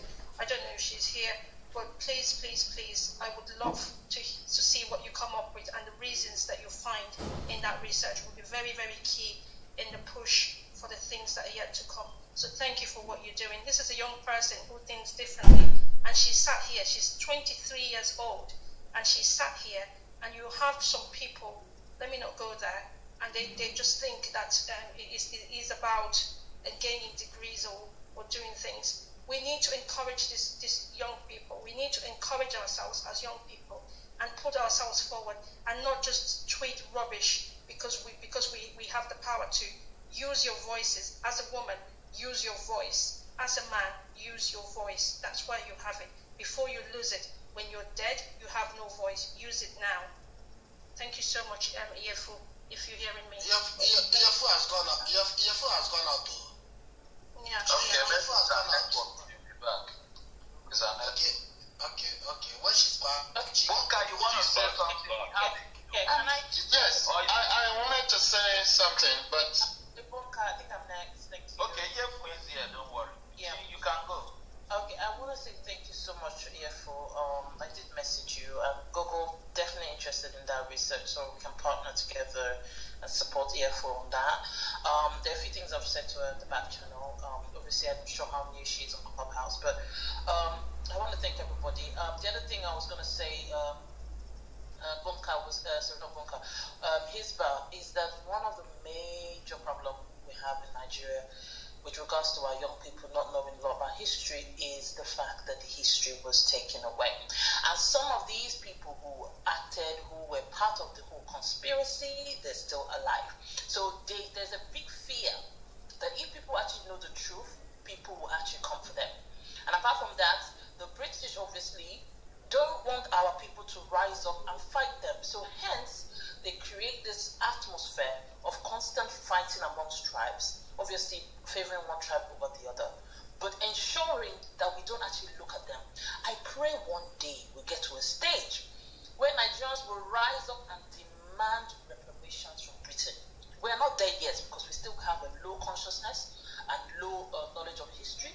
But if you go back and read books, you will find out how the nonsense that the British did in Nigeria. I even read about one whole village that was leveled, like nobody survived from that village. There's so much atrocities that they did, and it's funny how they painted themselves that, oh, they're such a great people. And many people in Nigeria, actually, when you see a white person coming, you're like, oh wow. It is one of the most annoying injustice that's happened to our people. And our young people, we need to find a way of having mass educational campaign, because this country made sure that people of this country don't understand history, don't have any idea or any reason to even go and check. And many of us on Clubhouse, we learned a lot of things by reading books, by being on Clubhouse, by going to YouTube and actually looking for that information. So I thank the EFU for that question. I know that there's so much greatness ahead of you. So yeah, thank you. I wanted to quickly say something. EFU, we need more of you online. If I mention you find it difficult getting that, I'll back channel you. I always try and subscribe to you so you can be online, and also try and create more people, so more people on ground that can be sanitizing. I'll back channel you. You just send me your number. I will always try to put that out on your phone so that you can have online presence and try and invite your friends. So we have men on ground in Nigeria. So I'm happy to do that as well. I'm happy to help with that as well. Absolutely. Please. Okay. I'm also going to ask this too. That's a good one. Thank you guys. I'll do that. We don't shame those idiots. If I play the video now. Okay, let one more. Can I say something? Thank you very much. Let one more person go, please. Before Can I say something? Please, gentlemen, please add me to the queue. Guys, bring the EFU back up, please. Can I say something, please? Doctor need to say something. Who is that? Okay, doctor, is that you? Can I say something? Okay. Yes. Doctor. Okay, doctor, yes. Go, please. Yeah. Okay, after doctor, play the video. Okay, thank you very much. I'll be brief, gentlemen. Ladies and gentlemen, thank you so much for this room, for the video that's been played. And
energy that would be devoted towards these things, or devoted towards how can I earn my daily bread. So that's part of the issue that we're facing. But despite that, the other thing I'll quickly say is that now that we're in this position, emotions are fine, but what are the strategic steps to actually achieve the end point? Is there an annual conference, right, of Southerners where people from the diaspora can come and they can have different sessions brainstorming what the nature of the Constitution that will even form? If we want to form something else, what are the different economic policies we want to propose? What are the different political strategies in order to gain appointments, right? If you look at the current map of Nigeria, for example, you'll see where the military colleges are really up north. So if you wanted to join the military, you have to go up north. So it's a strategy. How do we build political alliances? And then if we're in this position in the government, let's also build military academies along certain areas where you now have these, the herdsmen, right? Strategically. So you use governmental positions to build southern infrastructure. So the main question is, how do you actually achieve it? How can we use the mechanisms in place? And I think that's a more detailed question.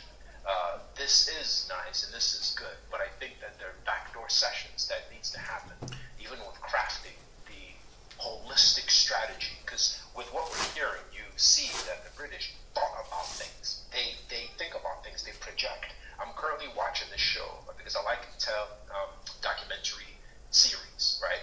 Abdul Hamid, Pietat Abdul Hamid, this wise Ottoman Sultan, and you would see the strategies, the infiltration that the West was trying to perpetrate to break up the Ottoman Empire, and how he would always upset that. But the point I'm mentioning is that in that you would see the nature of the thinking and strategy that is needed in order to counteract many things. So my point is that if you see the British, they think about things, and they had already looked at the Ottoman Empire and broken it up in their mind into separate individual states, looking ahead decades. So if we want to achieve something, we have to look at the topography of the north, craft different boundaries. You see how Nigeria is. What are the waterways? What's the trade routes? So even if you want to become independent, you need trade routes. So where are those going to be? So it has to be a really detailed grinding and a vision, implementable steps. 1 year, 2 year, 3 years, 10 years, 20 years. And only when you have that can you now direct those emotions into particular things. How do you build an alliance between the South, between the Middle Belt? How do you achieve all those things?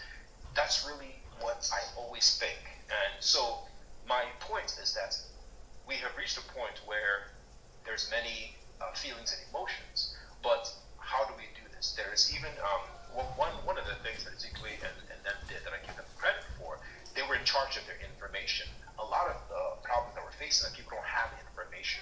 Who is actually in charge of the media, the dissemination, right? So if we now say, okay, from the start, we want to now found a news organization or websites where people can submit articles based on the research or even videos or whatever it is, so that can now become the point of disseminating counter narratives so that people can see differently. That's even revolutionary. So there are steps. So there almost needs to be a rule. Action steps, right? Private closed-door sessions, the formation of conferences for people in the diaspora. That's really the hard work, and that's what I want to submit and recommend. There are many ideas that I have, that I'm thinking, that I've written down, but this is not the right forum for it. And even about how do you turn, and then I'll quickly close. How do you turn the difficulties in Nigeria, like how do you turn the difficulties in Nigeria, the sorrows, into economic advantages that can benefit the South? Even this hurtful thing can be transformed politically into something that can benefit the South. And I've thought about that, and I have specific recommendations, but it has to be closed-door sessions strategically. So in closing, I'll just say I really appreciate everyone and those who are willing to put in the hard work to actually build strategy, to actually build a strategy and a plan. I can, help in whatever way that I can. So with that, I yield the floor. Did you see when a real doctor speaks? This is the real doctor. This is doctor versus doctor. When a real doctor speaks, you will know. This is Dr. Kejeje, Dr. Kideje, Dr. Bago.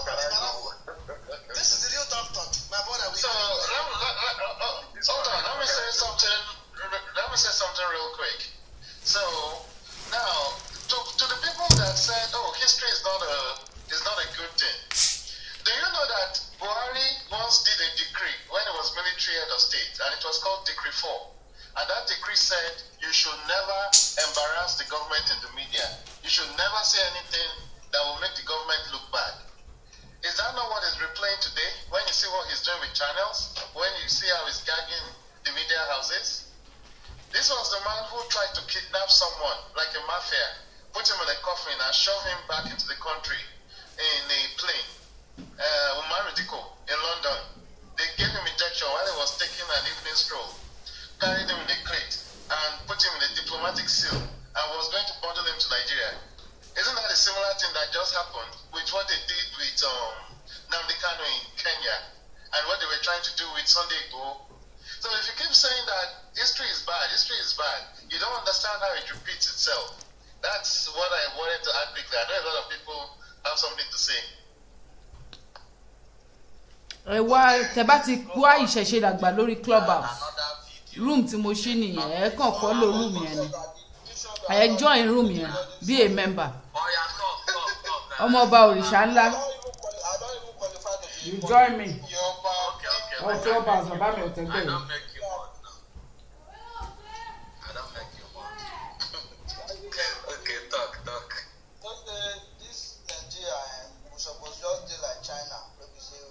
Africa as our market, but instead of us doing that, we are now like scavengers in Africa. You see, all these small countries are now rising up.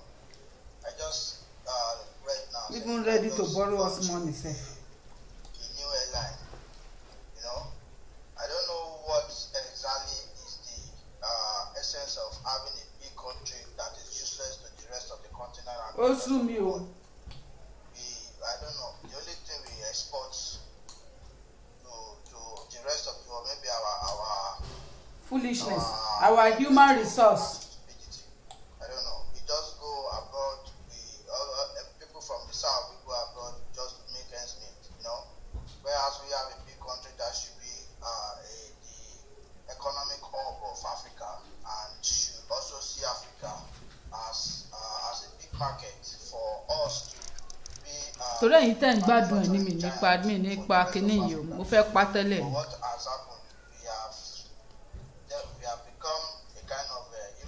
Bàbá mi ò jẹ́rẹ́ tí mo kí yín o.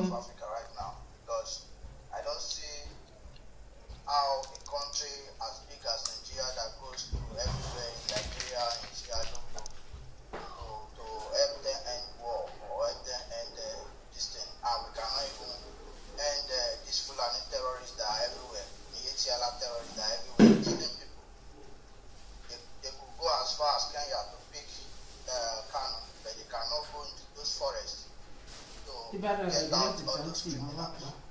They could send Abakari to forest in the southeast. They cannot go to the forest where Sheikh Gumi, the Sheikh of terrorists, is going there to wine and dine with all these bandits and coming out to tell them that they are not. Tell us that they just need food, they need money. I don't know what kind of injustice is that?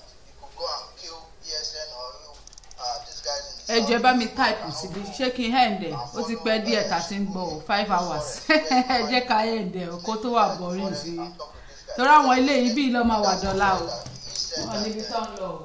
The military men that were killing the bandits are Christian soldiers.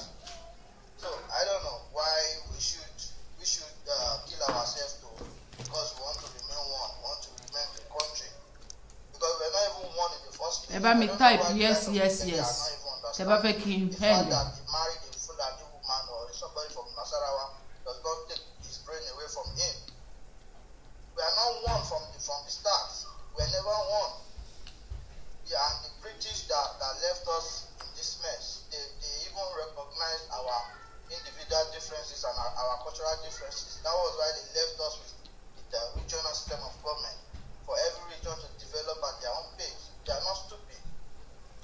Then they brought us together and said we are now practicing a presidential system. And look at the presidential system they are practicing. It's a fraudulent one. Baba mi Bashiru Mustafa Shehu. I don't want to disrespect you people by ending it just like that. Look at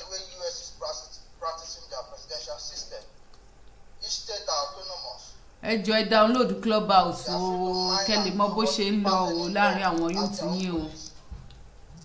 And have their own electricity grid, build their economy. And each state we go, they are unique. But back in Nigeria, the state are crippled. The local government cannot function without going to Abuja to queue for monthly allowance. Allow me start landing. You are a mod, you can always talk. Okay, thank you very much. I don't know. Thank you so much. So we move on to the next video. As we continue to unravel the truth, perhaps give these guys that what to work on or topics to discuss, because they don't even understand what they are talking about when they say go get your PVC. So let us start. Please come rest. Let's follow Doctor. Please let us follow Dr. Ikenna. Right. So comrades, let's particularly because he's a very resourceful person. All right, guys. Upside down. Hold on. While we play this, please don't interject. You are moving down. These documents were done between 1912 to 1919. There were others before it, but we are just reporting to you, and there are things in black and white that came before 1914, which we can point to, and also the constitution that we now have to pay. Láyọ̀ o. The sources, the direct sources. Tó bá dọ̀la màá ṣètò.